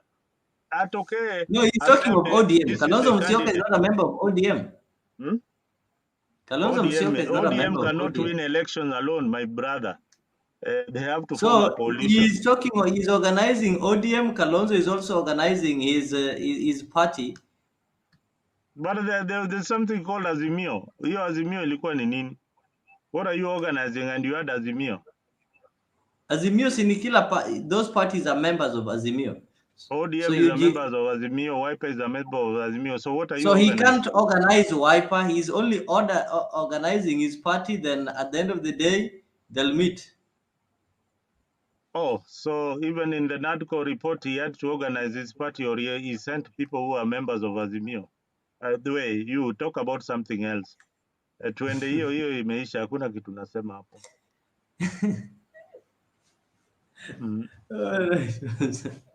Let's talk about Geoffrey Ruto ndiye anakwambia hapo Kenya for the first time as the weakest opposition ever. I don't know what happens. The current administration, the most comfortable come the next generation election. Ruto was right. The next general election, the opposition might not have any agents. So why would people say that the opposition is weak? And if the opposition is opposing, they're saying the opposition is destabilizing the government. Mzalendo, what is the role of opposition? The role of the opposition is, I told you, the opposition is the alternative government. You cannot be in the opposition and join government like Raila Odinga. So what are you saying? What is joining government? Joining government means, how do you join government? Does it mean that when you should opposition? I was giving you an example, like when he joined Uhuru Kenyatta. How? Which position did he hold in Uhuru Kenyatta's It doesn't government? matter the position. He was supporting the government agenda. So how do you So oppose if you're a in government opposition, that you is need to supporting you? oppose all the government agendas. Like Yeah, right now, with this, which one did he oppose when he joined I'm asking you, Uhuru? when you're in opposition, you're supposed to oppose all the government agenda. For example, right now, these guys are opposing the government housing finance, and you're saying they not should not. supposed to support. This is where you get it wrong. You are not supposed to oppose a government agenda You've that is said it. benefiting your people. If government is bringing water to your people, or if That is why he did not oppose Uhuru's agenda, because the agenda was taking a shipyard to Kisumu. The agenda was expanding the railway line. The agenda was building roads there. So you wanted him to oppose that one, really? And you just said it. He did not oppose Uhuru's agenda, because the agenda of Uhuru was benefiting his people. Yeah, that is what the parliament that you are saying is divided or both doing. They are supporting government agenda that they feel it's good for the people. So don't feel bad about it when the legislators are doing it.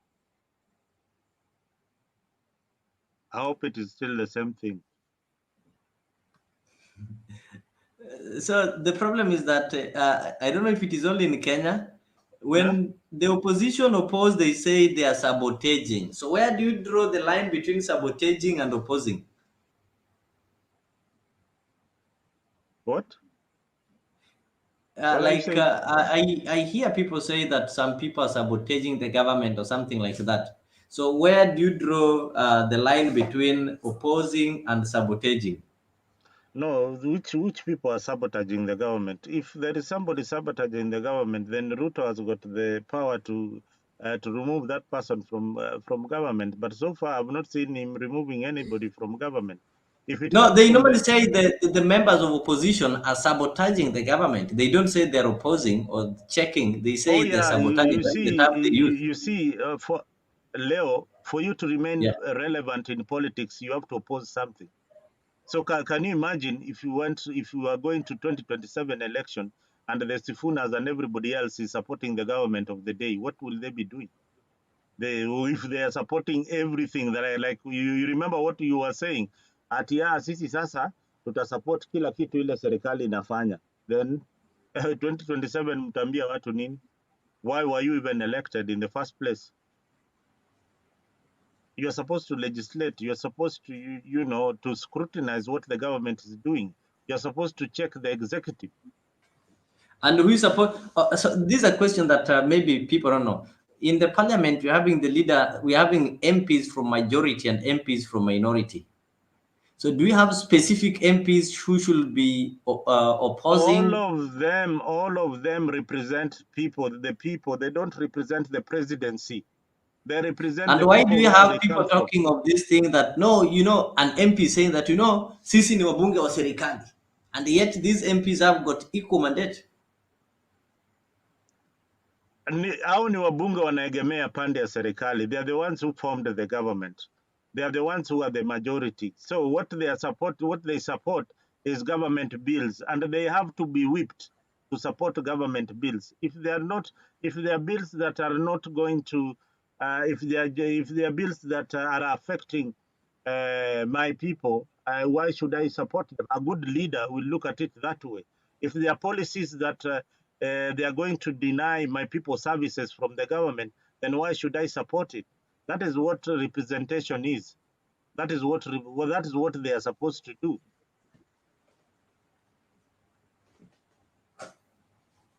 I get you.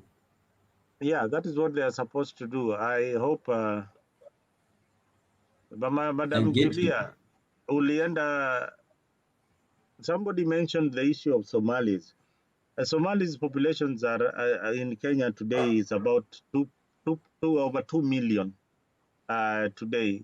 In the next 10, 20 years, there will be about 5 million Somalis in Kenya. That's a good voting bloc, and you cannot ignore that voting bloc. So Not 5 million voters. That is the total number, including children. So the problem they have is that now getting the identity. We are having Somalis in the 3 countries. That is Somalia and even Ethiopia. And actually, No. You are also you need to understand and differentiate. A Somali from Somali is a Somali from Somaliland. Yes. Kanti Yeah. nchi yao. There are Somalis who are born in Kenya. There are Somalis that I went know to that. school. They are born in Kenya. They So built when you in are talking of Kenya. the population, are you talking of the population of the Kenyan Somali or the entire Somali in the country? Because we have I am both of talking them. about the Kenyan Somalians, those who have got an identity card and can exercise their right. So is that on the population or the ones who are eligible? No, we have a population that includes even the children. Those who are eligible to vote No, the right voters are now. not 2 million. The people who are eligible to vote right now in Somali are in Kenya, who are Somalis, are over 1 million. Not really. You said 2. I don't think so. Let me check. You just check. Though their just population is growing, that is true, and they are everywhere. Just check the population and those who are eligible to vote right now at the moment. So Duale can do some service by ensuring that he brings those people here, as many as possible, so that they can form another voting bloc. No, the borders are now open. Si Ruto amefungua borders ama ni nani alifungua? That is the first thing that Ruto did. Yeah, so borders, we don't have any borders now. Unaweza enda nchi yote ile unataka, ufanye kitu yote unataka. It is good and it is also bad in some aspect. In aspects of trade and in aspect of trade and business, it is a very good thing. In aspect of security, it is dangerous for the country. Like I was talking to a Ghanaian or people from West Africa. Hii ngozi ya ng'ombe sisi tunatengeneza nao mabaga na nini. Huko kwao ni chakula. Not only there, it's food. Huku hiyo ngozi ya ng'ombe ile unatupa huku ushago. Ukiweza kucollect kama iko fresh ni chakula. In Ghana. Even in Asian countries, you see the way they slaughter a pork. They don't like remove your ngozi wanatoanga manyoya. So that is how they do it in the Asian countries. So hiyo ngozi ni nyama. Yeah, so unaona, kuna vitu mingi sana. We don't even have to go to Asia. Ile ngozi ya ng'ombe tu iko hapa huko kwenyu Nyalugunga, unaipeleka huko Ghana ni pesa. Ni pesa na wanaikula kila siku, and it's the most expensive meat ni hiyo ngozi ya ng'ombe. Inashinda hata oxtail. So these things do happen. So I hope I have tried to console Madam Julia. Julia should tell us something about this avocado tax. Maybe if she's in contact na wale wenye wana ni kukuza avocado. I've seen some arguments, people saying that, you see, the MPs deny passing tax on agricultural products simply because CBC, I saw a joke that CBC teaches that avocado is a dairy product. So that was just a joke. There's this issue of avocado tax, and now that they are calling for review of some of the statutes in that act of the financial act. Alafu pia there's this issue of fake fertilizers. We saw yesterday Dennis Itumbi insulting mourners that if you have a receipt, such kind of things, only for the PS to confirm that really it is true. There are some fertilizers that are fake and we are stopping its distribution. So the question people are asking, how did fake fertilizer find itself in the National Cereals Board stores? Who are these people who are sabotaging the government's project? No, Leo, nobody's sabotaging the government. The government is made of thieves, thugs. Huh? Kama baba yako ni mwizi na mdogo wa baba yako ni mwizi, how do you prevent the other small thieves from stealing? I'm not surprised by any scandal in the Kenya Kwanza government, and I think scandals will come. And the one scandal that will be there in your housing, it will be a scandal that will leave. It will be one of the biggest scandals, even in Africa. So this government is made of scandals. So I don't know why Kenyans are surprised that you are using mchanga. Why are they surprised? In fact, you should even Nuaunga Leo. Did you see the I saw it. It's so terrible. Yes. Did you see even the issue of corruption and even in the government that Kenyans are paying twice? Yeah. They were paying before with the entrance of this government. It is because we have two corrupt people at the top who got their way through corruption, and therefore they have no moral authority to fight corruption. Ruto even said himself that corruption cannot prevent you from performing. Didn't he say that? He said, if I'm corrupt, that will not prevent me from performing. That's what he was trying to say. So, in other words, I'm not surprised. Hata maneno ya mimi Kenya Kwanza government is not accepting the likes of Mzalendo. Kwamba kitumbu kimeingia mchanga. Hata kule Mount Kenya region. Na vitu vichenjanga. Now, the hustlers just discovered that they didn't vote for hustlers, that they voted for thieves. And now the thieves are pretending ati hatukuja. Unaona yule mama alisema ati akusoma ati hiyo ni finance bill. They should have stoned her. Did you see that woman who was shamelessly? Yeah, akusoma, alisema akusoma. Yeah. Why do I... That alisema hiyo kitu ni mzito na MPs umejua waendangi parliament kusoma. Apana, that woman was just trying to tell the Kenyans to stop asking questions. That's what he was trying to say. Alafu, nikaona Didi Nyoro shamelessly Didi Nyoro saying that he's asking the tax man to reduce the tax. Such people should even be stoned na mawe. Higher. Before I'm even surprised with Didi Nyoro na even mama wa kusoma. Now even another Meru MP was saying that ati siku hizi watu wanatuchukia kwa sababu ya serikali. Sisi tumeleta hii tax, ni serikali imeleta. Na yeye ni mtu wa UADA. Then before I'm done with that, I see Gachagua shamelessly saying that he wants forgiveness from Mama Ngina. Gachagua wanakulia walituma watu wakaimbe kondoo za uhuru. Now imagine, and they were not apologetic. Now Kuria alisema ataenda kukojoa na kufanya hiyo ingine pale kwa nyumba ya Mama Ngina.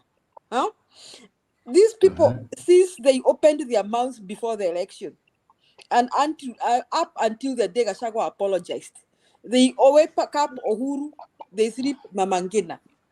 Why do you think they are behaving like that, Leo? It is because they now know what the ground is. Kwamba vitu vichenjanga. I'm telling you, Mzalendo, if an election is called right now without stealing and rigging, Ruto na Gachagua wangekuwa naonea presidency kwa view sasa. I'm telling you. So the ground is shifting, eh?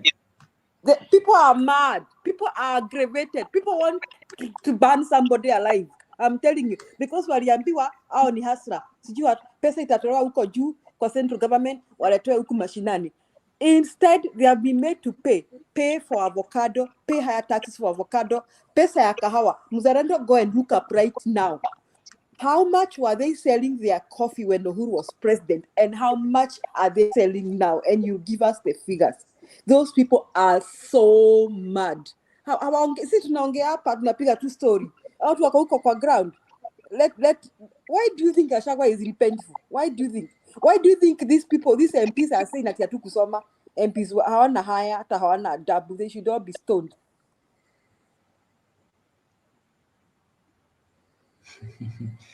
Stella amepatikana. Hii ni moto. Hadi Stella ameacha usingizi. Hii ni kali vipi? Hi Leo, hi Julia. Is Mzalendo there ama he's just disappeared because Fine, thank you. Mzalendo yuko. mkiongea maneno ya Azimio sijui getting a successor, a leader. Anyway, I'm not into politics. I was just viewing sasa mkifanya hiyo debate. Anyway, I know it has been a long week. There's been a lot of activities in the country. Yeah. Now it's the of okay.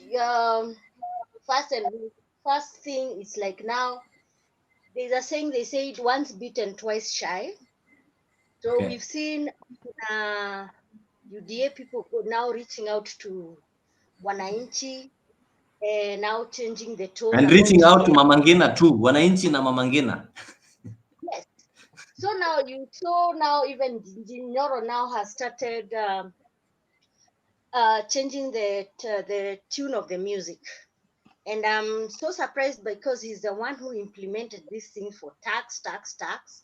So now I think he saw the Mount Kenya is becoming hostile by the day.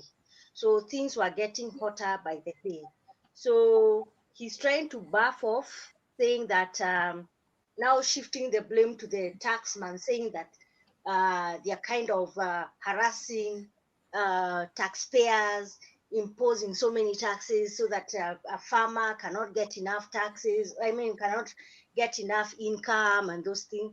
Okay, to me, to that, yes. You were there since the time you entered into the regime. You never studied the ground, but you came in just because you were given the hurdle of being in the one of the committees which deals with anything about finances. You imposed tax. You confused the president. You confused everybody. You imposed taxes for 5 million people who are against it. I don't understand. Leo, I'm trying to check the math.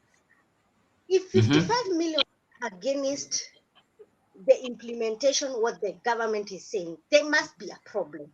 You see, even the judiciary, they were trying to kind of nilikuwa nakwambia kazi yote yenye hii watu wa UDA wanafanya ni karai tu, kwa sababu vitu zinaenda kotini zinarushwa nje, Okay, soon and very soon you saw Gikenyi and 16 others, and there are other more who are coming in about the story of the housing fund.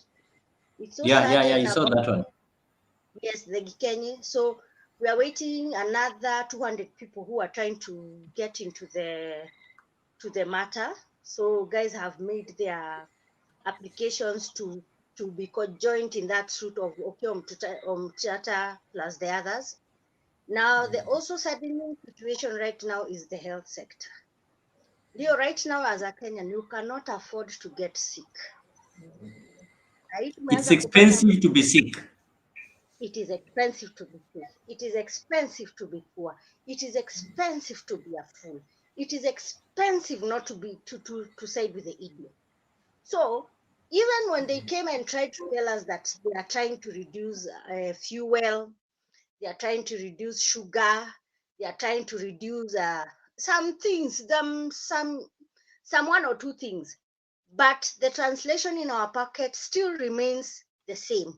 It has never changed. Now, another thing, I want to talk about the avocado tax and the tax about sugar.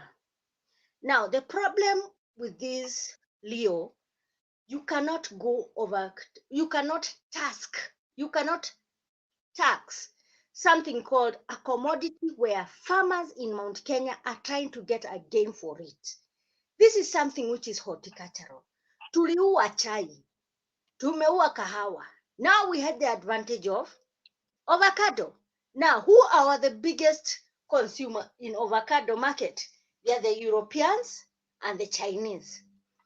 We export almost like 2,000 metric tons every month going to China and UK. So imagine that is a gain of a farmer. Mtu mwenye akona, and we are not talking about ile miti. Unakumbuka ukio kijana kulikuwaga na ile miti ya avocado iko juu, then munaenda juu munarusha mawe.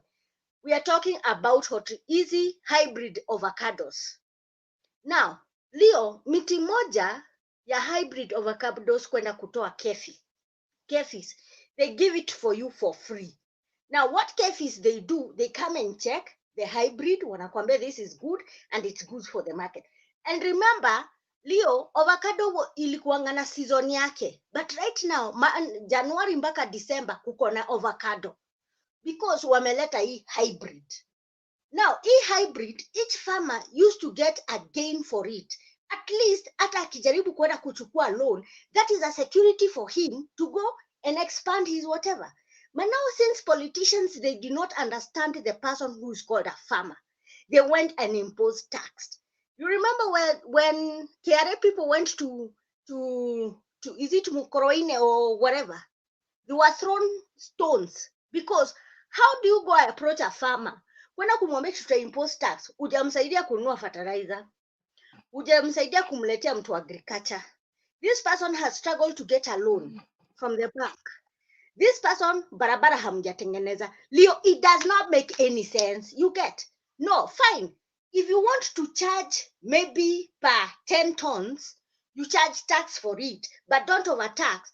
No problem. The farmers are going to pay. But you cannot come and say that we are going to tax each tree of an avocado. And remember, in a hybrid. Another legislature asked one of these guys of the Public Accounts Committee, imagine my own mother and my grandmother outside their home wako na miti ya avocado. Unataka kuniambia mtu wa KRA ataenda kumwambia ati hiyo miti ataenda kutax na maybe hiyo avocado ni yeye anakulia nayo githeri and he is not exporting? You get? Another issue enye nilikuwa nakuja, it's about this story of sugar. Now, the MPs went and passed the sugar bill without understanding what the sugar bill is. So we have two types of sugar. There's industrial sugar. Now, hii ndio inatengenezanga confectionaries, and inatengenezanga ethanol, and you know what is whatever for the ethanol is to make drugs, what, nini. Then we have the commercial consuming sugar. Now, you go and tell the guys of Temelil, Trans Nzoia, kwenye Mumias wako, that you're going to tax that sugar. The problem is these people are not telling us which sugar are you meant to tax. Is it the one in importiwa? Because in Kenya we don't have white sugar. White sugar has to get imported to Kenya. But now the implication, if you tax that sugar, that means mtu mwenye vitu zenye a poor man can enjoy, mukate, maziwa, what else? Anything which is consumable, itaenda iongezwe tena. Right now, nani leo, mukate ni 55. If they impose that tax, mukate itakuwa 90. Leo, which bakery itaendelea kufanya kazi ya losses? You see, these people don't think. They only imply, they do implementation without policies. They don't go to the ground. The problem is, ni kukua juu ya sunroof and just yapping, saying zero nonsense. But now the problem is, if these people, the way Nani was saying, Julia, right now, anyone in UDA, from Rift Valley, from Mount Kenya, and other parts of Western, right now, people are feeling the shit. They don't want to share that thing called UDA. Because what people are tired.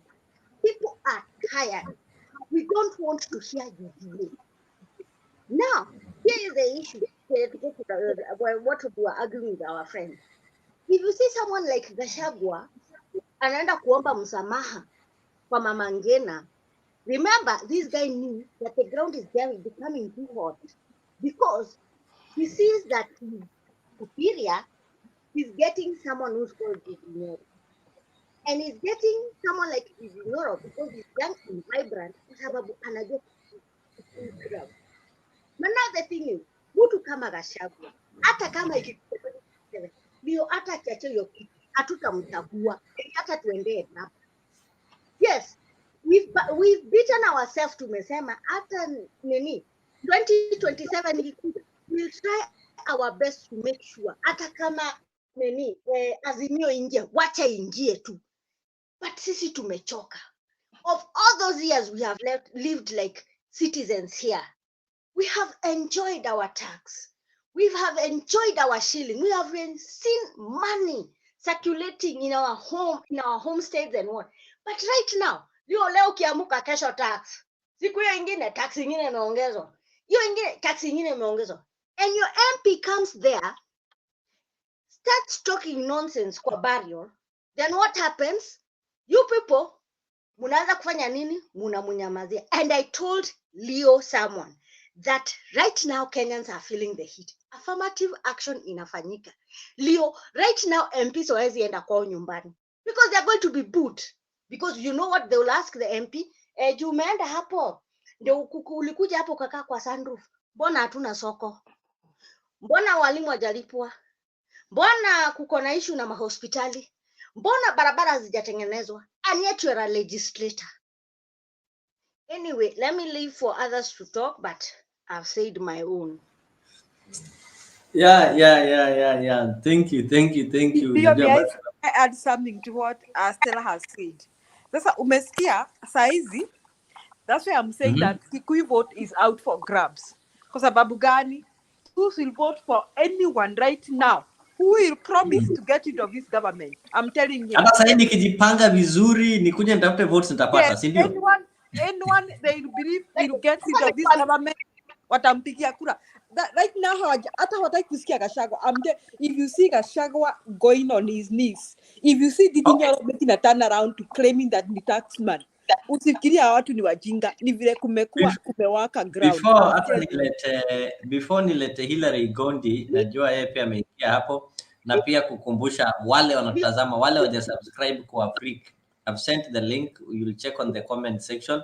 You can use the link ama unaenda tu manually pale kwa YouTube na unatafuta Afrika. That is the only way you can support this program, just by subscribing.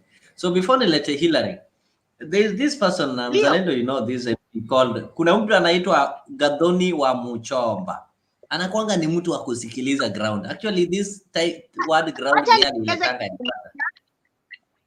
Leo, wacha nieleze kitu moja. Julia, I'm talking to you directly as a sister from the Mount Kenya. Right now, we don't care kama ni Jaluo, Somali, Luya, anyone who comes to the name, we are going to vote. Mount Kenya right now, we are not going tribal. We are not saying Modo Anyoba, Ati Modo Ito, Kodamaki.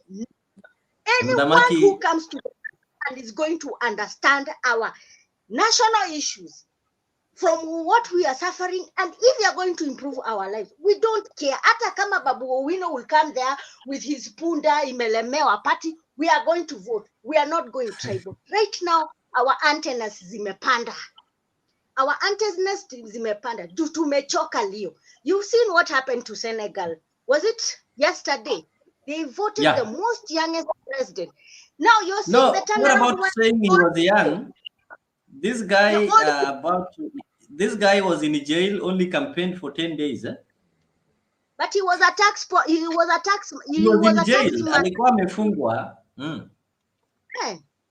Yeah, alikuwa KR wa Senegal. So this guy, he understands the history of his country, especially anything comes involving with tax and revenue.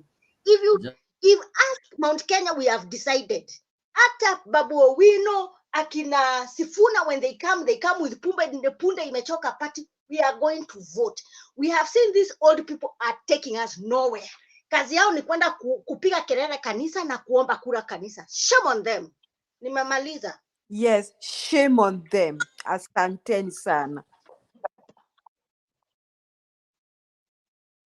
Kwani tumefukuza Leo? Mzalendo endelee. Mzalendo ako wapi? Mzalendo, why are you keeping quiet? Mzalendo is like, no, why is it? Karibisha Hillary. Habari yako Leo, unaendeleaje? Niko salama, tunakusikiza vizuri sana. Nilikuwa nadhani utarudi venye umechoka ulale, na naona naona tu Mzalendo anashangaa na Yesu amezaliwa. Sasa anakuja mpaka kishangaa hivi ataenda mbinguni wapi? You know, when you so karibu Hillary, karibu. Hata Goody anatuambia hapo eti Ruto can't afford to lose Gachagua. He's just being used. Anasema hivyo. Goody, let me read it for you. Ruto can't afford to lose Gachagua. He's just being used as a pawn. The guy knows a lot than we are. Camouflaging going on. Naanza na hiyo. Hiyo ni Gachagua can't pull masses. If you compare Gachagua and Didi Nyoro, who pulls masses? It's Didi Nyoro. Wacha Gachagua aende kanisa, aende aombe nini huko. Yeye atapata vote kidogo atapata vote ya sadaka. Dindi Nyoro bado ana national politics. But Let me just add before Hillary, you come in. Okay. My brother, I just wanted to comment on the issue of avocado. It's like it is new in our circles. Nobody has heard of avocado tax. The MPs complaining today about the avocado taxes. They passed the financial bill 2023. Everything that was passed in 2023, avocado is among them. And if you're thinking of avocado that umepanda kwa compound yako itakuwa tax, hiyo ni kudanganya wananchi. We are talking about a 20 billion industry that is bringing 20 billion in terms of revenue to the Republic of Kenya, untaxed. Mzalendo, let me give you the agriculture part of it. Untaxed. Where 20 I live, billion. I'm just Hiyo pesa. Mzalendo, where I live, kuna watu wanaitagwa kefis. Listen to me. Kefis, they are the ones, sisi hatujasema za nyumbani. I've said industry, the one which is pandod commercially, that you have gone like more than 10 acres. Are you understanding? So that tree and kuanga hiyo nini hybrid ni kala kamiti kadogo kanatoanga avocado. Mzalendo, the problem with the avocado farmers ni hivi. Why are we doing our farming and yet we cannot get infrastructure, but we are paying for our own roads? We are trying to import these things. People like watu wanaitagwa nakada, they cannot even help us kwenda kurepackage. I go inside my pocket, that carton, and unaonaga kwenye na repackage, I pay tax for it. Mafuta, I pay tax for it.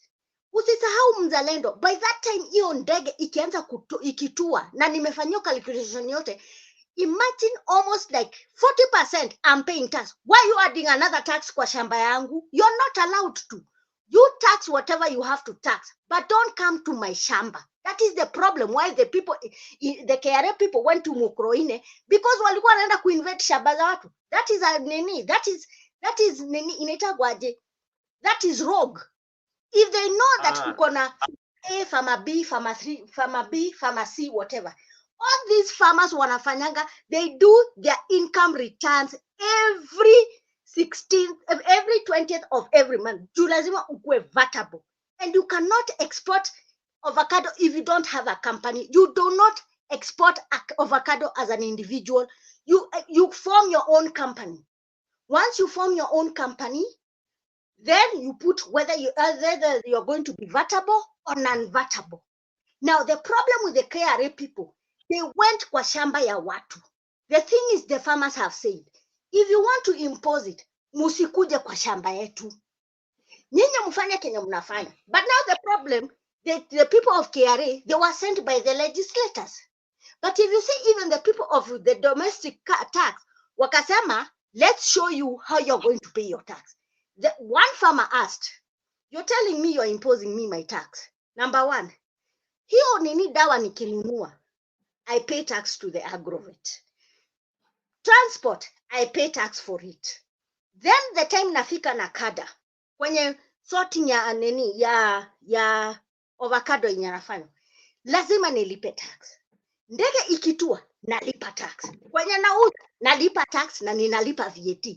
Na ninalipa VAT 20th of every month. Mzalendo, what you do not understand, we are not talking about our backyard avocados. I am talking of hybrid avocados, where the farmers say that we cannot take it anymore because the problem of KRA people, they went to harass them. Because these people of KRA, they were not even given a legal notice. Stella, are you saying that yes, the farmers are ready to pay the taxes, but they don't want to be harassed? Mzalendo, do you understand where tax comes from?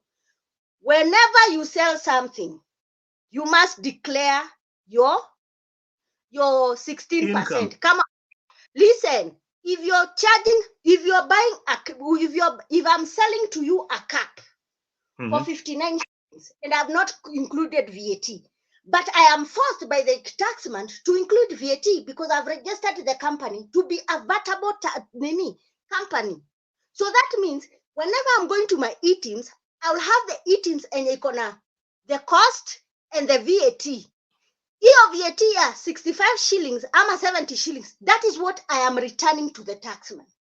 But telling me that utakuja kwa shamba yangu mpaka uanze kuhesabu miti moja ya avocado, miti moja ya avocado, miti over ya avocado. Hesabu tax na the tons of the avocado which I'm producing. Because nikikosa kuproduce avocado, I'll go and tell the taxman, avocado zangu zilikuliwa na mbuzi ya jirani. Ama avocado zangu zilikuwa na jua. Now, Mzalendo, I am a farmer. I know what I'm talking about. I know what I'm talking about. So I've told you avocado tax, and there was no bill. It was just a proposal, but a bill was almost being passed, but it was stopped by the House. So there was, the thing is, when they propose like that, that's when they send the people of KRA to go to farmers, So now the KRA, they were saying they are going to calculate 1 tree. Mzalendo, hata saa zingine unapanaa mahindi, unachomeka, expect utapata ngunia maybe 500. Alafu hiyo siku mvua isinyeshe, upate ngunia 20. You go tell the taxman, mimi hii ndio nimelipa, hii ndio nimevuna, na hawa ndio nimewauzia, and this is the VAT nimeokota. So you see, that is exploiting. And in fact, that is being rogue. That is tax rogue. You can continue. Yani Stella, niulize swali. I knew that Ruto was crazy. Lakini I didn't know that his government is this crazy. Wanakuja kuhesabu mti 1 3 by 3 by 3. Miti moja. Let me tell you, Julia, if you go a place like Mukorowene, then there's a place called Ngoru, then there's a place called Kenoru, whatever.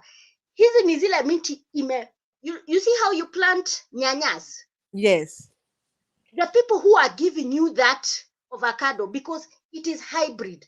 Remember, hybrid, I don't want to call it GMO, ni hybrid, unaelewa? Now, farmer of Mokoroine, everybody in Mokoroine, if you know, and you are my nene, watu walikuwa napandaka kahawa ama chai. Watu walichoka.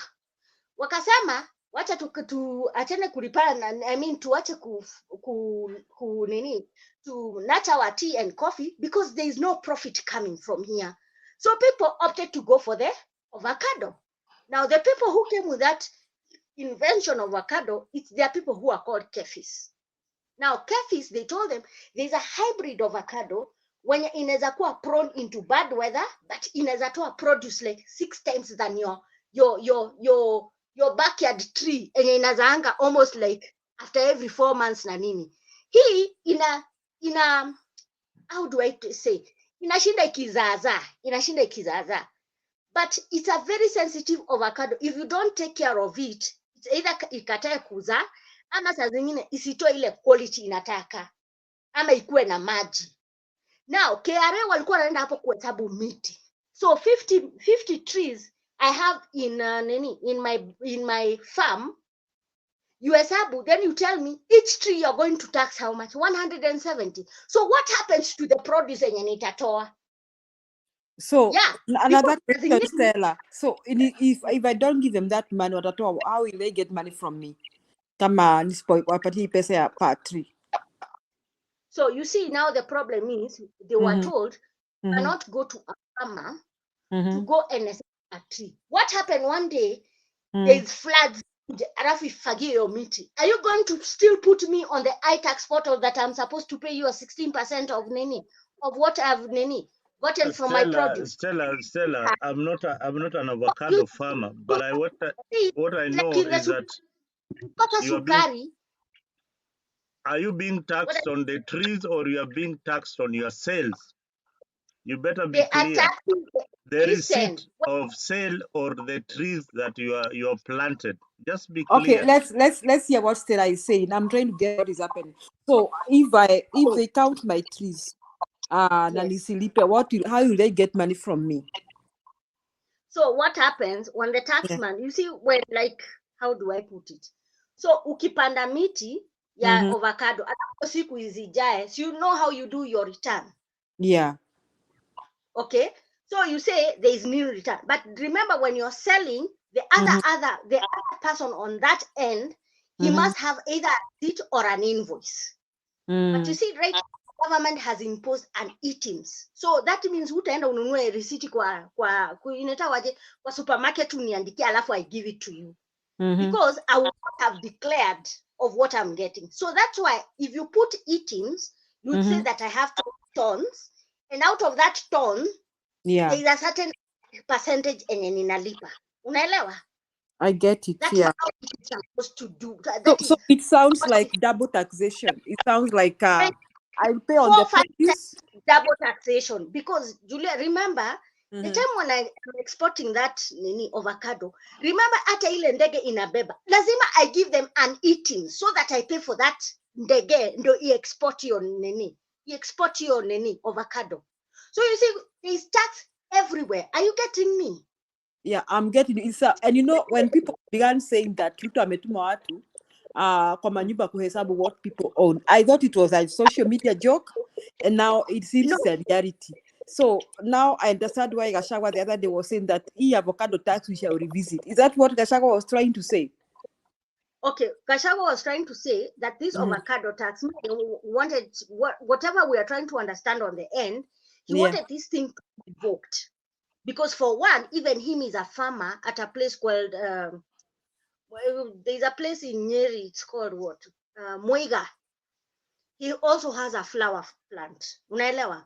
Yeah. Now, was trying to sit down and angalie if like right now the government has imposed that everything we do, we must have an items. So, Julia, mimi ni kwa duka ya Agrovet. Niende ninunue dawa. Remember, the shopkeeper on that end, he's supposed to give me an items receipt so that I file it. Unaelewa? Then I have a transporter mwenye atakuja kuchukua avocado. Remember, avocado si kama viazi. So this is ni reasons zinakujaga zinaitangwa rifa. He's going to charge me for transport. He has to give me the items compliant invoice or a receipt. Unaelewa? Then I reached to Nairobi, to a place called Nakada. Nakada is where the sorting inafanyiwa. Before even my avocado ingie, I have to tell the guys of Nakada, I have like 10 crates or 15 crates. They will tell me each crate, we are going to charge you maybe 700 shillings. Remember this, maybe I have 10 crates. How much is that? That's 7,000. Nakada people also have to give me an items receipt. Unaelewa? Then when the sorting ikikuja niambia out of the 7 trays zenye ulikuwa nazo, we've only gotten 3. And these 3 is what we are going to export. Remember kuna cartons, lazima ununue. Hizo cartons iko na items. Then remember kuko na ndege, it is supposed to export. In our exportier, it has to be. So by the end of the month, Julia, when I'm claiming for that VAT, whatever remains, it is what I'm giving the government. So why are you sending more people to KRA people to come to my farm kuhesabu miti? It does not make any sense, Julia. So my conclusion is, Stella, okay, however we look at this, whatever angle we used to look at this avocado tax, first for Gachagua to come out sasa na tipunguzwe, ati Nadine Nyoro wanasema ati kwamba ati the taxman should look at it again. It is because first they know what the ground is thinking right now. But why is the ground thinking like this? However much people who are wanakuja hapa wanapayuka, watu walipe tax, nani halipangi tax? Alafu nasema hapa America tunalipa, who doesn't pay tax? So what is happening? People will just ask a simple question. When Uhuru was president, were we worse off or better off? Period. Whether tax, avocado tax, or whatever, or eating, or whatever the Ruto wants to call it, if they think they are worse off, then they don't want any business to do with this government. So that is my conclusion. Is I want to say from what Stella is saying, like I want to agree with Stella. Kikuyus right now, we're ready to support anybody who promises to get rid of the Ruto regime.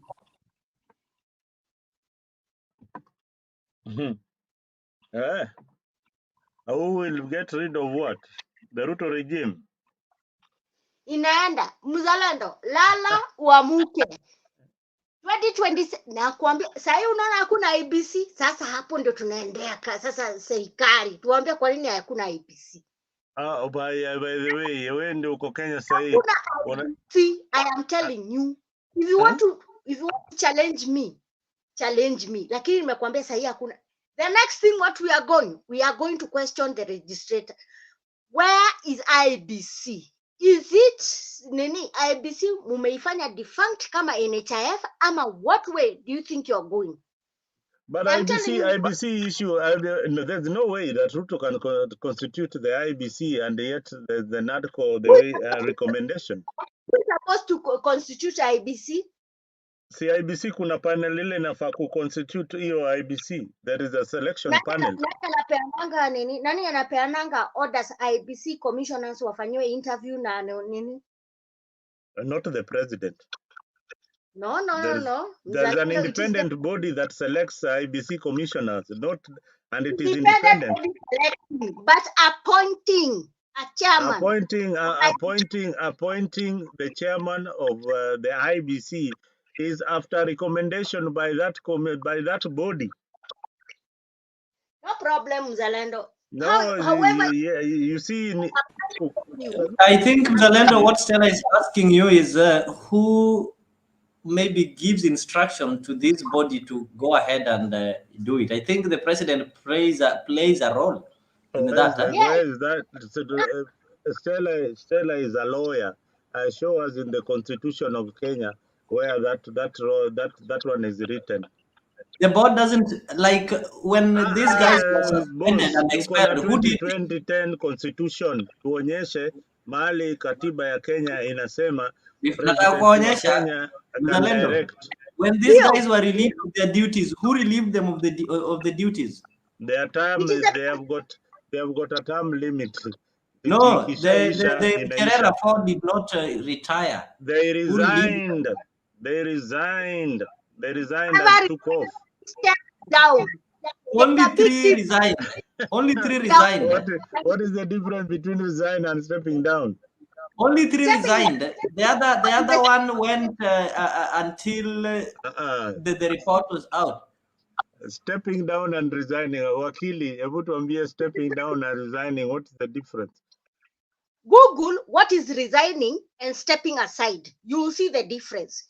Listen, when I am resigning, I am supposed to say that I am resigning, and you have to resign so that you're removed from the board. Where do you resign? You tell the board that I am resigning. But if you step out from your roles for investigation to be paved way to be done, then if you are saying you are as clean as a cotton, you can go back to the office. So Cherera and the others are still getting a salary. If you step down, you get a salary. If you resign, you do not get a salary. So they are still being paid a salary. Now, the problem is right now, IBC is defunct. Mzalendo, it is so saddening that we have almost like one MP from Garissa, it's called where? I've forgotten. And one MP, then, no, there was a governor, then there was an MCA, then there was a just a minute. Just a minute before you. They don't have just a minute before you proceed. Just a minute. I just want to give some information. It's from IEBC. Following the Gazette Notice number 2641 dated 27th February 2023, whereby the President and Commander-in-Chief of the Kenyan Defense Forces, His Excellency Dr. William Ruto, PhD, CGH, appointed Mr. Bethel Sugut, nominated by Parliamentary Service Commission, Ms. Novice Aurelia Atieno. Those are the people appointed to that board. They, after all the vetting, the President is the one who appointed them so that they can go and do that role. Lakini Leo, kusema ukweli, if it are doing that those roles, how come those people have mentioned hawajakuwa replaced? Let me ask that question. They've not been replaced. No, there is a statement. Actually, the court cleared them to proceed, but because of this issue of the negotiated law and NADCO. So in that case, we don't blame Raila for coming up with NADCO or what. All the blames will be on the president for not obeying the law and listening to NADCO, which is not even part of the law. So that is why we're blaming Ruto. He is the one who failed. Leo, remember on April kutakuwa na ya UDA sijui inaitagwaje, there's something which they are doing. There is no IBC on the ground. There is no. So the thing is, even right now, even okay, there's no IBC, and that is why those by-elections cannot happen. And I had Senior Counsel Kalonzo saying that you people, Stella, recently, you had election of your president. So Kalonzo said if it was him, then you will go to court and question the person who was elected as the president of the Law Society of Kenya, because which IBC conducted that election. So you lawyers, you also fail us sometimes. It did. Listen, Leon, IBC, okay, like when we went for election, kuna kuanga na ile pesa yenye sisi utoanga. So we pay like our whatever we pay around 20,000 a year. So kuko na pesa za administrative costs, kuko na zile the membership. Yeah, then we use our money to fund for that election. That is what I'm saying. But now what I'm saying, for those constituents, they've lost their MPs, their MCA, their governors. Why is IBC not going to do that so that those people are put back into the office? Where they are trying to be replaced in that office. So you see, that's what I'm saying. The next thing which is coming hot, and it will come to the heels of these people. It is why the IBC is not functioning, because we cannot even feel this IBC. We can't. Kama sai Leo tuko 2020 what? 2024. Let's say we are almost going to 2025. There is no member education ya voting. Watu wajaenda ku-update voters card zao, because remember the last time wakachukua tunaenda ku-update voters card. People were told, if you want to change your constituents, to change your nini, lazima you give your landlord's letter, sijui you go to the chiefs, sijui they do for what for you, sijui you go to the guys for national whatever, I don't know, whoever.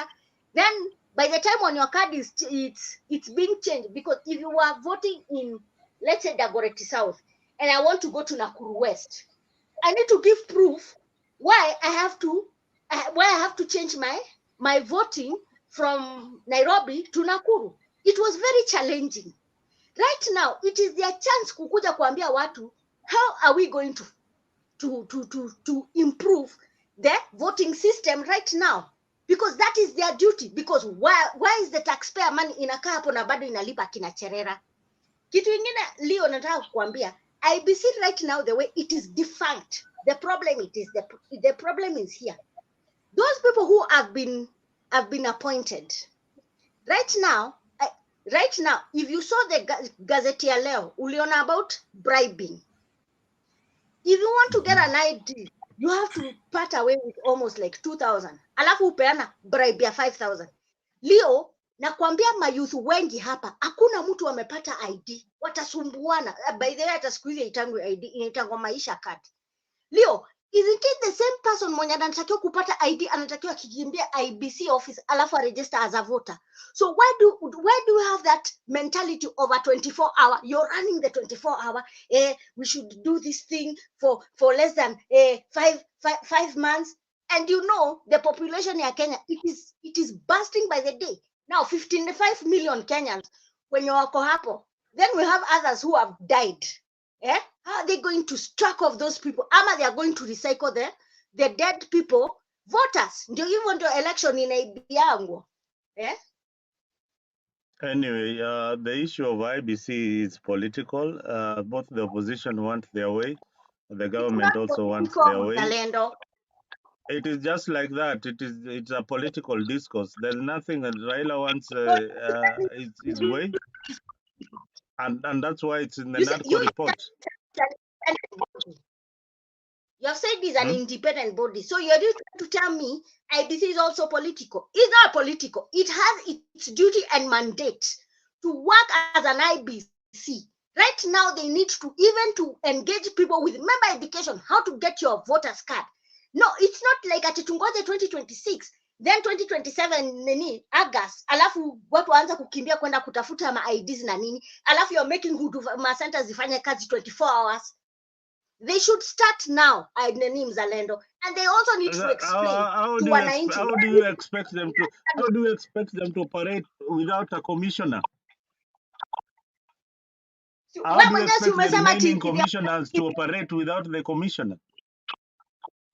Isn't it clear? Amesoma hapo gazette notice. It is illegal. They cannot operate without the commissioner.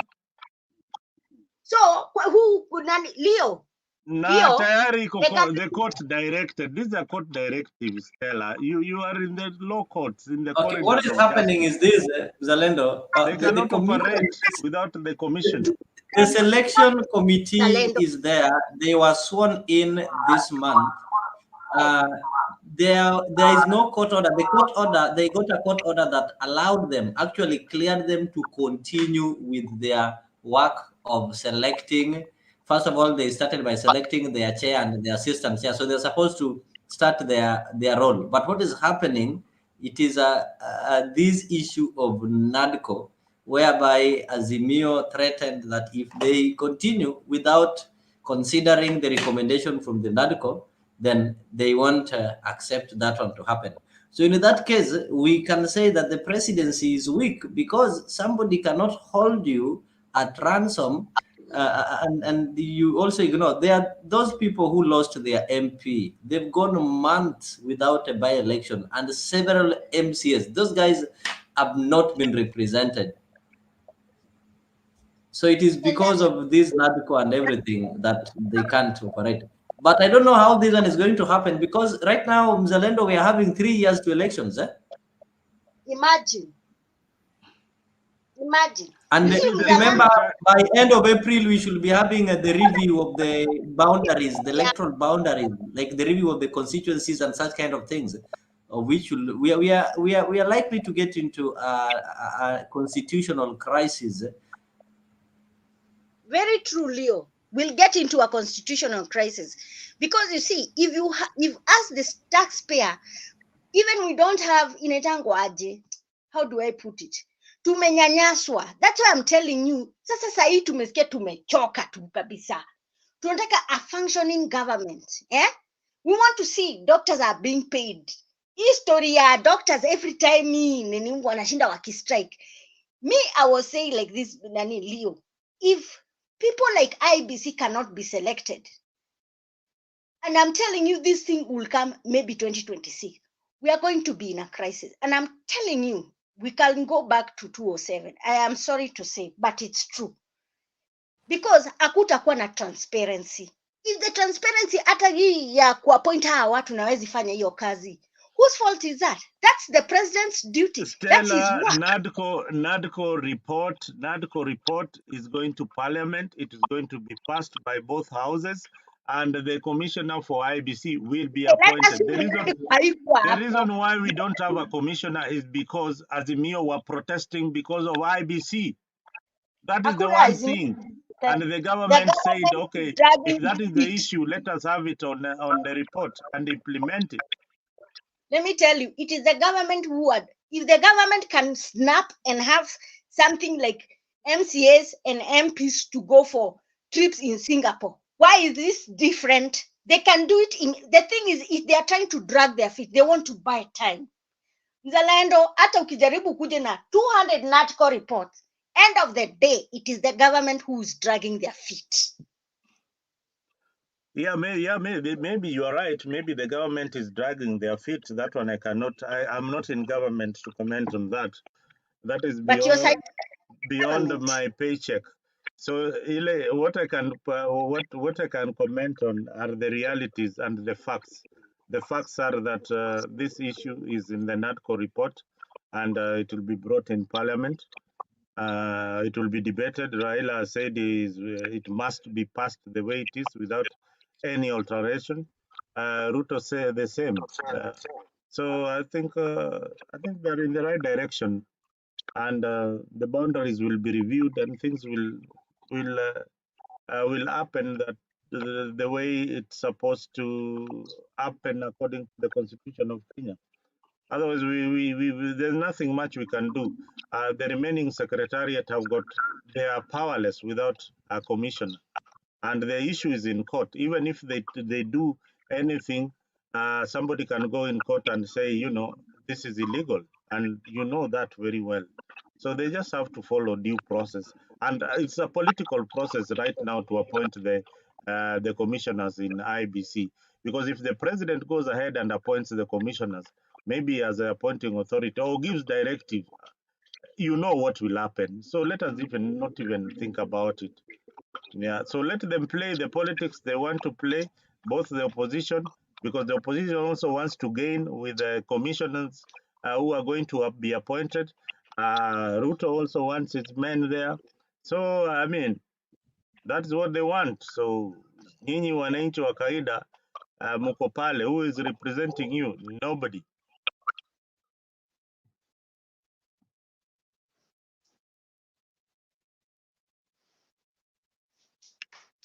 So, I think the NATCO thing it should be implemented immediately without a comma. Those positions created, watu wa kule 2027 vile umesema Stella, watu waende kwa ballot, they kick out Ruto's government. I don't know from which side they will start kicking it out, but it will be a tall order to kick this government, especially if you don't have any strategy. Ama unasemaje Julia?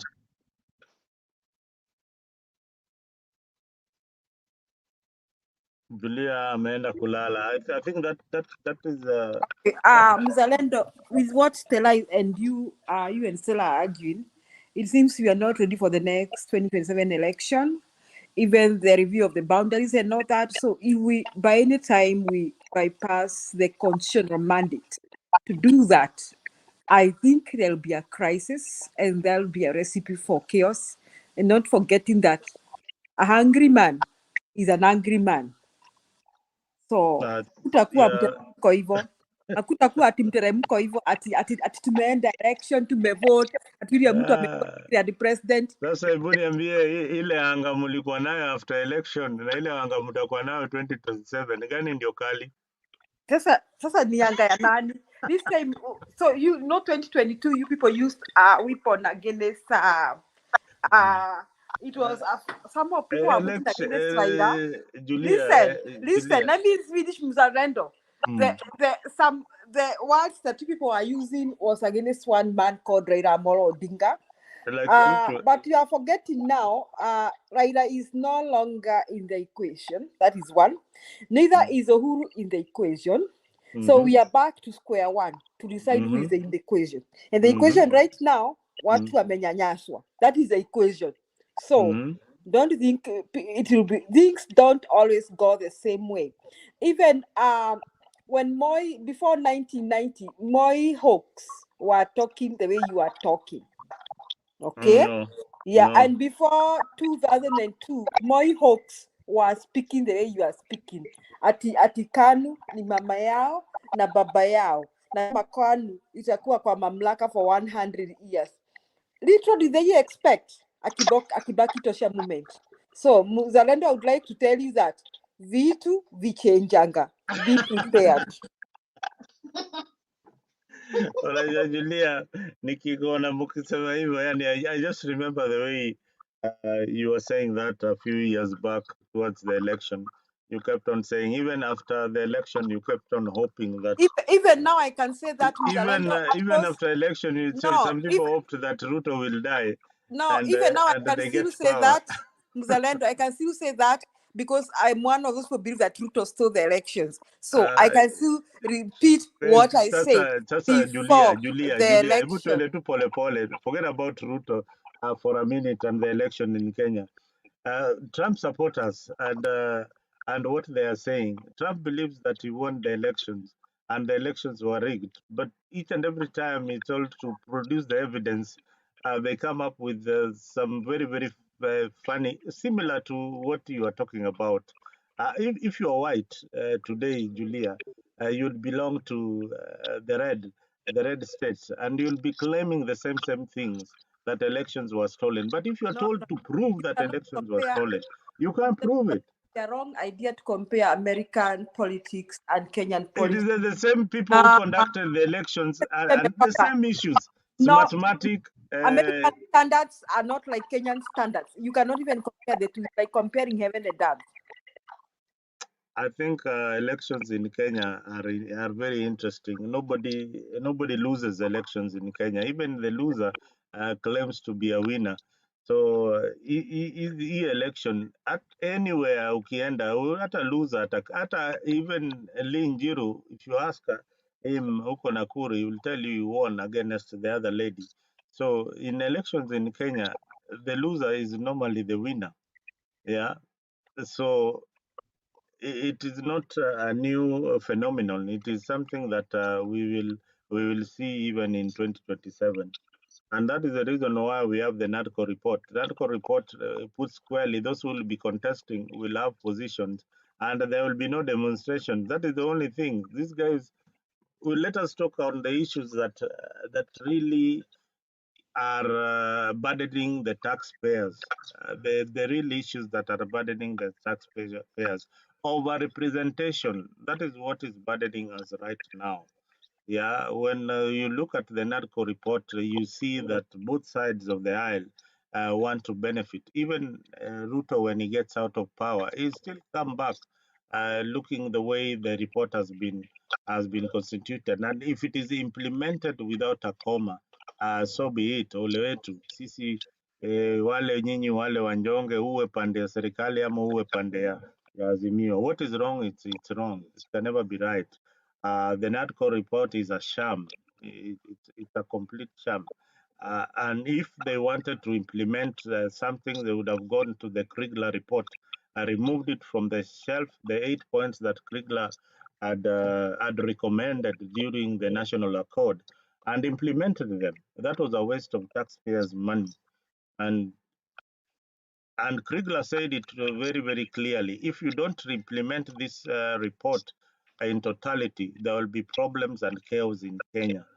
So each and every successive government, if it comes, they don't want to implement the Kriegler report. And that's the more reason why we have people protesting after every election, nepotism, corruption. At least if that report was implemented in totality, we would have equal representation. So let us talk about the right things, the things that will help us. Otherwise, Baba, as you can see, anatafuta kazi, ametuma CV yake kwa William Ruto. William Ruto atampatia kazi. It is like you going to your uncle and tell him I finished college or I finished high school, nitafutie kibarua. Hizi ndio makaratasi niko nazo. So do you think that person has got any authority after that? The answer is no. He's been finished politically. And who is this candidate that you want to bring that will cause a storm atatingisha Ruto in 2027 with the kind of politics I hear my sister Stella talking about and yourself? You seem not to have any candidate. You seem to be guessing. Election is just around the corner, and no formidable opposition. You are depending on the people. The people of Kenya vote on tribal lines, on just tribal lines. Right now, they will vote on tribal lines, and in other areas, who will bribe us most. So bado tuko na shida kabisa. I said Kenya will come to sanity in 2032.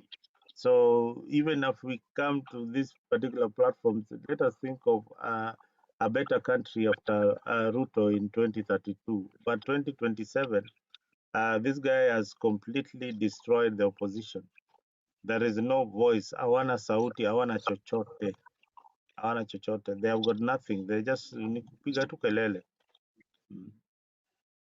Ama just tell hao watu wako. Mzalendo. You're saying at what? At me and Julia, whatever. Skiza Mzalendo.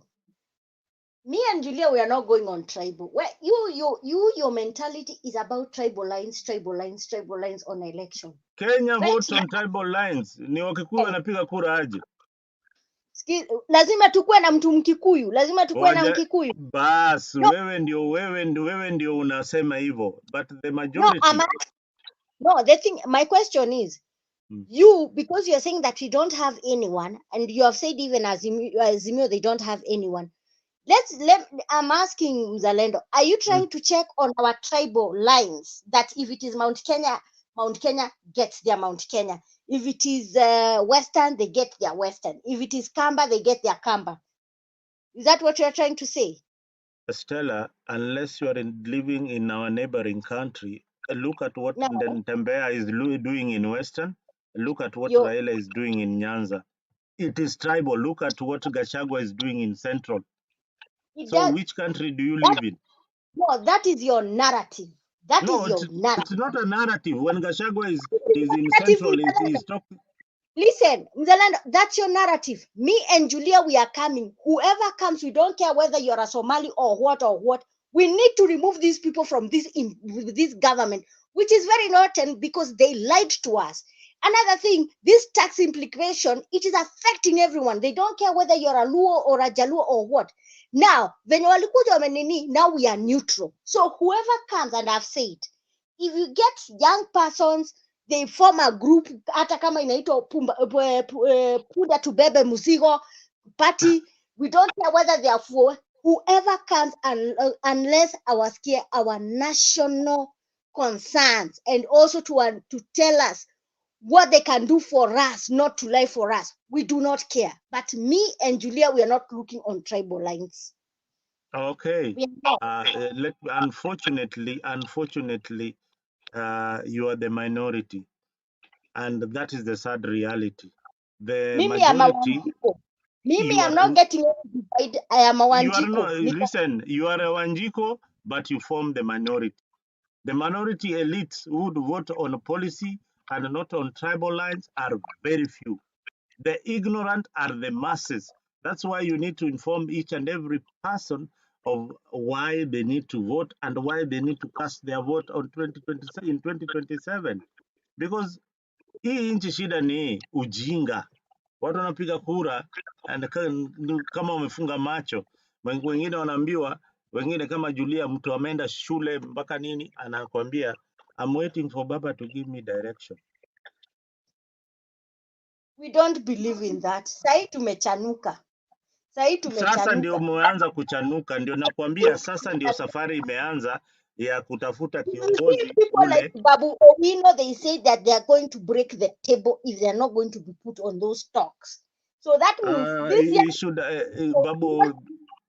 Babu Owino should I said it before you came in that Babu Owino needs to form his own political party.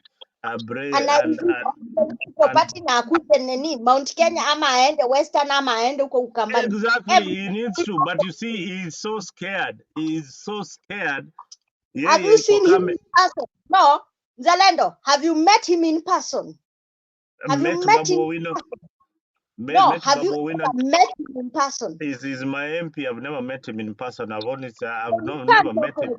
Unless you know someone personally, you cannot say that. You see, this is an opportunity that is there for grabs, and he can't grab it. Every time he wants to hang around Baba's shadow. If he was strong enough, he should have come when he was denied the parliamentary, the park, in ODM. He should have come out strongly, but he didn't. Why? Because he's scared. He's scared, and he's not. Let me tell you, what you see the youths doing, he needs to try it practically. Get out of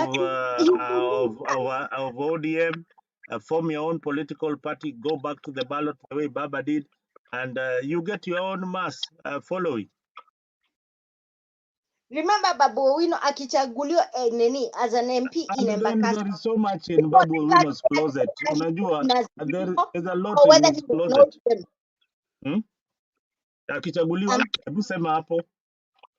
I said, Ni, Babu Owino went to do his election. People never cared whether he was a Jaluo or whether he was on Azimio or ODM. People knew that this person can deliver. Till today, this guy delivers. So now, that's why I'm telling you, Banani Mzalendo, ukiona your mentality because of tribal, that's how you get lost. And this is why it's not the first time. Listen, it's not the first time Babu Owino contests. Babu Owino has contested before and he lost. He tried. Yes, we are about to do and you know that whatever the Embakasi Julia, Babu Owino would have not won the seat without Baba's support. Who told you that? But why didn't he win just wait, why didn't he win the first time he contested? No. Answer the question. Why didn't he win the first time he contested? But he tried. No, boss, there is winning and losing. Mzalendo, if you are a good leader, do you win once or twice? You need to, if you are a good leader, you must even a loss. You see, when he lost the election, he realized that I need to be on this guy's side. So he was on that guy's side. Now I am telling you, to win the national outlook, to project Babu Owino as the leader, or somebody who is independent or in his own thoughts. For us, we read politics in a deeper manner, not what we just see on face value. Come out and say, hey, mimi leo aingie UDA. Kwa nini asiingie UDA? Lazima aingie UDA. No, yes. If he wants to be the president of the Republic of Kenya, and the way our tyranny plays, and regional politics and tribe and everything else, he has to be in UDA. He has to be in UDA because ODM does not have that kind of structure that will allow Babu Owino to grow politically. UDA is a better party for him. I am telling you, take that to the bank. UDA is a better party for him to grow politically. And he contests the Secretary General position with one Malala. He beats Malala. The next thing you see in 2032, Babu is the vice president or the presidential candidate for UDA. And they will get support from Central, Nyanza, and Rift Valley. Hesabu yake ni rahisi, but he's still scared. Okay, that's your sentiment, but mine is different. Yeah. But mi nakwambia hiyo line, nimekuambia hiyo line akifuata. And remember, there is also Professor Ogola who is coming up. There's somebody, if you think of somebody who is neutral in the political field, Professor Ogola is also having his political party is coming to vie for this seat. And I think he's doing a good job in the public arena and getting enough support. So I don't want to rule out anybody. The only thing that I can say is that people need to come out right now if they want to be in leadership in the future in Kenya. I can predict 2027. That one is dusted, gone. The only issue that will bring Ruto's government down is the issue of taxes. If he doesn't do anything about taxes, that hiyo ndio mahali atakuwa na shida peke yake. Otherwise the rest, the opposition the way it is, Ruto sidhani kama kuna mtu anaweza mshinda katika the way the arrangements are. You'll be surprised, Zalendo. You'll be surprised. Wewe sasa wacha niambie let us wind up. I think people are tired. We have exhausted whatever we wanted to say this evening. Leo has drifted to sleep. Ebu in less than 2 minutes, Julia, give us your closing remarks to Kenyans out there. Okay, to Kenyans, I can tell them that the struggle continues. Tulikuwa na Moi na alijigamba vile mzalendo anajigamba hapa kwamba KANU itaongoza miaka 100, and now we tell our children that there was a dictator and a thief called Moi, and we teach that in history. So hata Ruto atakuwa tu history tu na Gachagua, and we'll tell our children, our grandchildren, how we removed him. So we may not have to depend on Raila anymore, like Mzalendo is saying here. We in fact will not depend on Raila at all. He only has his constitutional right to air his views and whoever he supports. But I want to promise Mzalendo, in a free and fair election, this government, this Kenya Kwanza government cannot stand any chance, because right now it is no longer a tribe issue. It is no longer mtu wetu. It is like we are all oppressed, kwa sababu hakuna price ya unga ya Mkalenjin na ya Mjaluo, ama ya Mkikuyu na ya Mjaluo. There is nowhere we have heard that Kikuyus are taking their children to school for free, and the Luos are paying for school fee. In fact, when you wamekanyangiwa sana saa hii ni wa Kikuyu, when walikuwa nafikiri wanapigia Hasra kura. So now they know they did not vote for Hasra. They voted for a thief, 2 thieves in the name of Hasras. So my fellow Kenyans, do not give up. There is light around the corner. Somehow, something will happen and somebody will come up. In the days of Moi, ilikuwa KANU ni mama yako na baba yako. Until one day, somebody called Kenneth Stanley Matiba Jindo said that if I am kicked from KANU, then I, Matiba, declare Kenya to be a multi-party. More Matibas are yet to come. Matiba hakuwa peke yake. We are over 50 million Kenyans. And definitely, the Matibas and the Shikukus will make a comeback. There will be somebody or some people who will come out to fight for Kenyans. Na kama tunangojea mzalendo ati electoral commission, tumejua kwamba tukifanya election, tukiwa na Chebukati, uchaguzi unaibua. Tukiwa sijui na Poto, sijui na tunapiga kura wapi, sijui na biometric, uchaguzi. We know all that. All these countries, the Senegal, they have gone round and round all those cycles and all that. So once beaten, twice shy. So we are not likely to repeat the same foolishness, because that will be foolishness. Only a foolish man repeats the same thing. So, and we are not likely to sit and wait for Chebukati to announce elections. That may not happen. These countries you see revolving and coming out on the streets and doing all sorts of unthinkable things. Si kwa sababu kwamba hawakutaka democracy, na si kwa sababu kwamba hawapendi amani, kwa sababu walichoka na kuchoka na wakachoka kwa kugojea amani. If I say this, Mzalendo is saying that Baba was on the streets. Yes, we also know that going on the streets doesn't help. So I think Kenyans now know, if you go on the streets, Burugay, Nakome, they will order people to be shot. So Kenyans also know that. So I think all the things that Mzalendo is saying, we all know that will happen, are likely to happen. So now you don't expect people to go the same way that they did. So Kenyans, aluta continua, the struggle continues. Asanteni sana. Aluta continua, my sister Julia. Thank you for gracing the occasion this evening. Stella, the vibrant Stella, able to ambie what we think about this country and where we need to be in the future.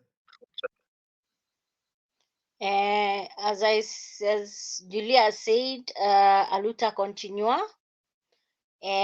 This country, I think with other regimes, I think we've never gotten such the leadership is how do I put it? It's very brutal, because the other past regimes, I mean, they were a bit considerate. This one is a bit inhuman, but right now we have seen they've gone back again, and I think they have seen that they're trying to apologize, but they're coming up with some apologies, coming to talk about issue of taxes and trying to get other legislation to be at least more prudent to the citizens, but now we don't feel them because once bitten, twice shy, and we have believed that you cannot tame an old dog. Still the same thing. I think the pride of these people, it was such immense. They never even respected the citizens and their aspirations, and they've also made our country going through some turmoil. We have investors disappearing. We have seen right now even they're trying to reclaim back the investors, but the investors are not feeling this regime. So what I can tell people, I believe that we'll have a better Kenya if we have our conscience right. We should not forget, because the thing is, I know Kenyans, they forget quickly.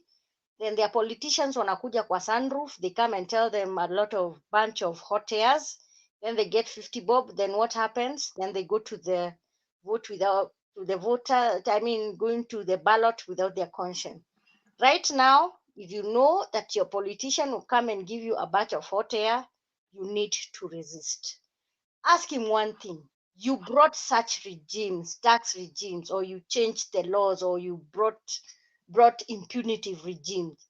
Where are the roads? Where are our doctors not being paid? Where are the teachers not being paid? Where are our children suffering? So what I'll tell people, you must have your conscience. Do not think about the money, the 50 shillings or the 200 shillings, because that's the same 200 shillings. Utakula hiyo unga, kesho huyo mwenye utamchagua tena akusahau. So people, be very cautious. Whoever comes there telling you that you need to return them, don't try and return the same politician when he was in this government. Get fresh politicians and hold them to the ground. Aluta, continua. Thank you, Madam Stella. I think that was a very, very good message for viewers out there. The struggle continues, whether you are in UDA or in Azimio. You've got a day in 2027, and that day everything is on the ballot.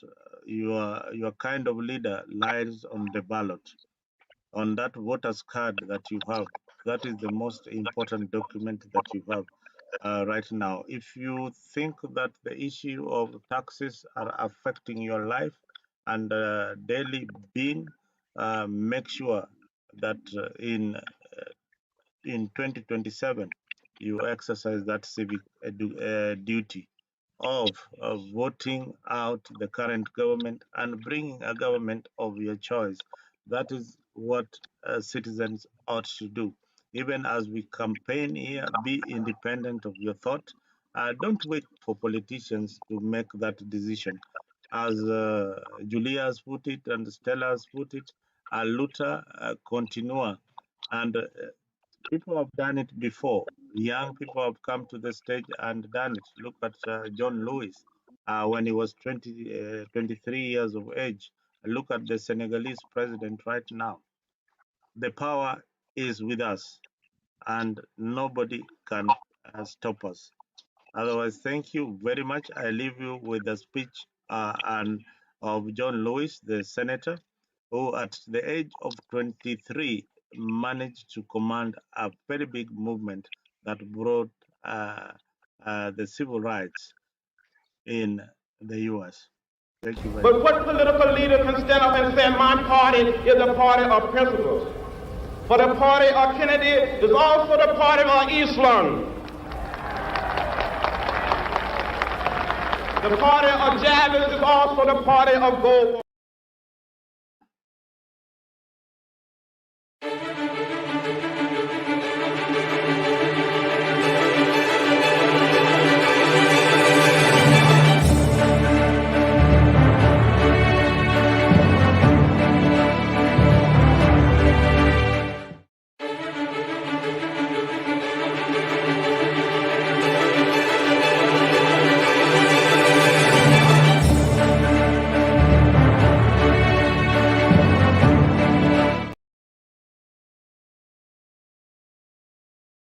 But what political leader can stand up and say, my party is a party of principles? For the party of Kennedy is also the party of Islam. The party of Jarvis is also the party of Goldwater. Where is our party? Where is the political party that will make it unnecessary to march on Washington? Where is the political party that will make it unnecessary to march in the streets of Birmingham? Where is the political party that will protect the citizen of Albany, Georgia? Do you know that in Albany, Georgia, 9 of our leaders have been indicted, not by the Dixiecrats, but by the federal government for peaceful protest? But what did the federal government do when Albany Deputy Sheriff beat Attorney C.B. King and left him half dead? What did the federal government do when local police officials kicked and assaulted the pregnant wife of Slater King and she lost her baby?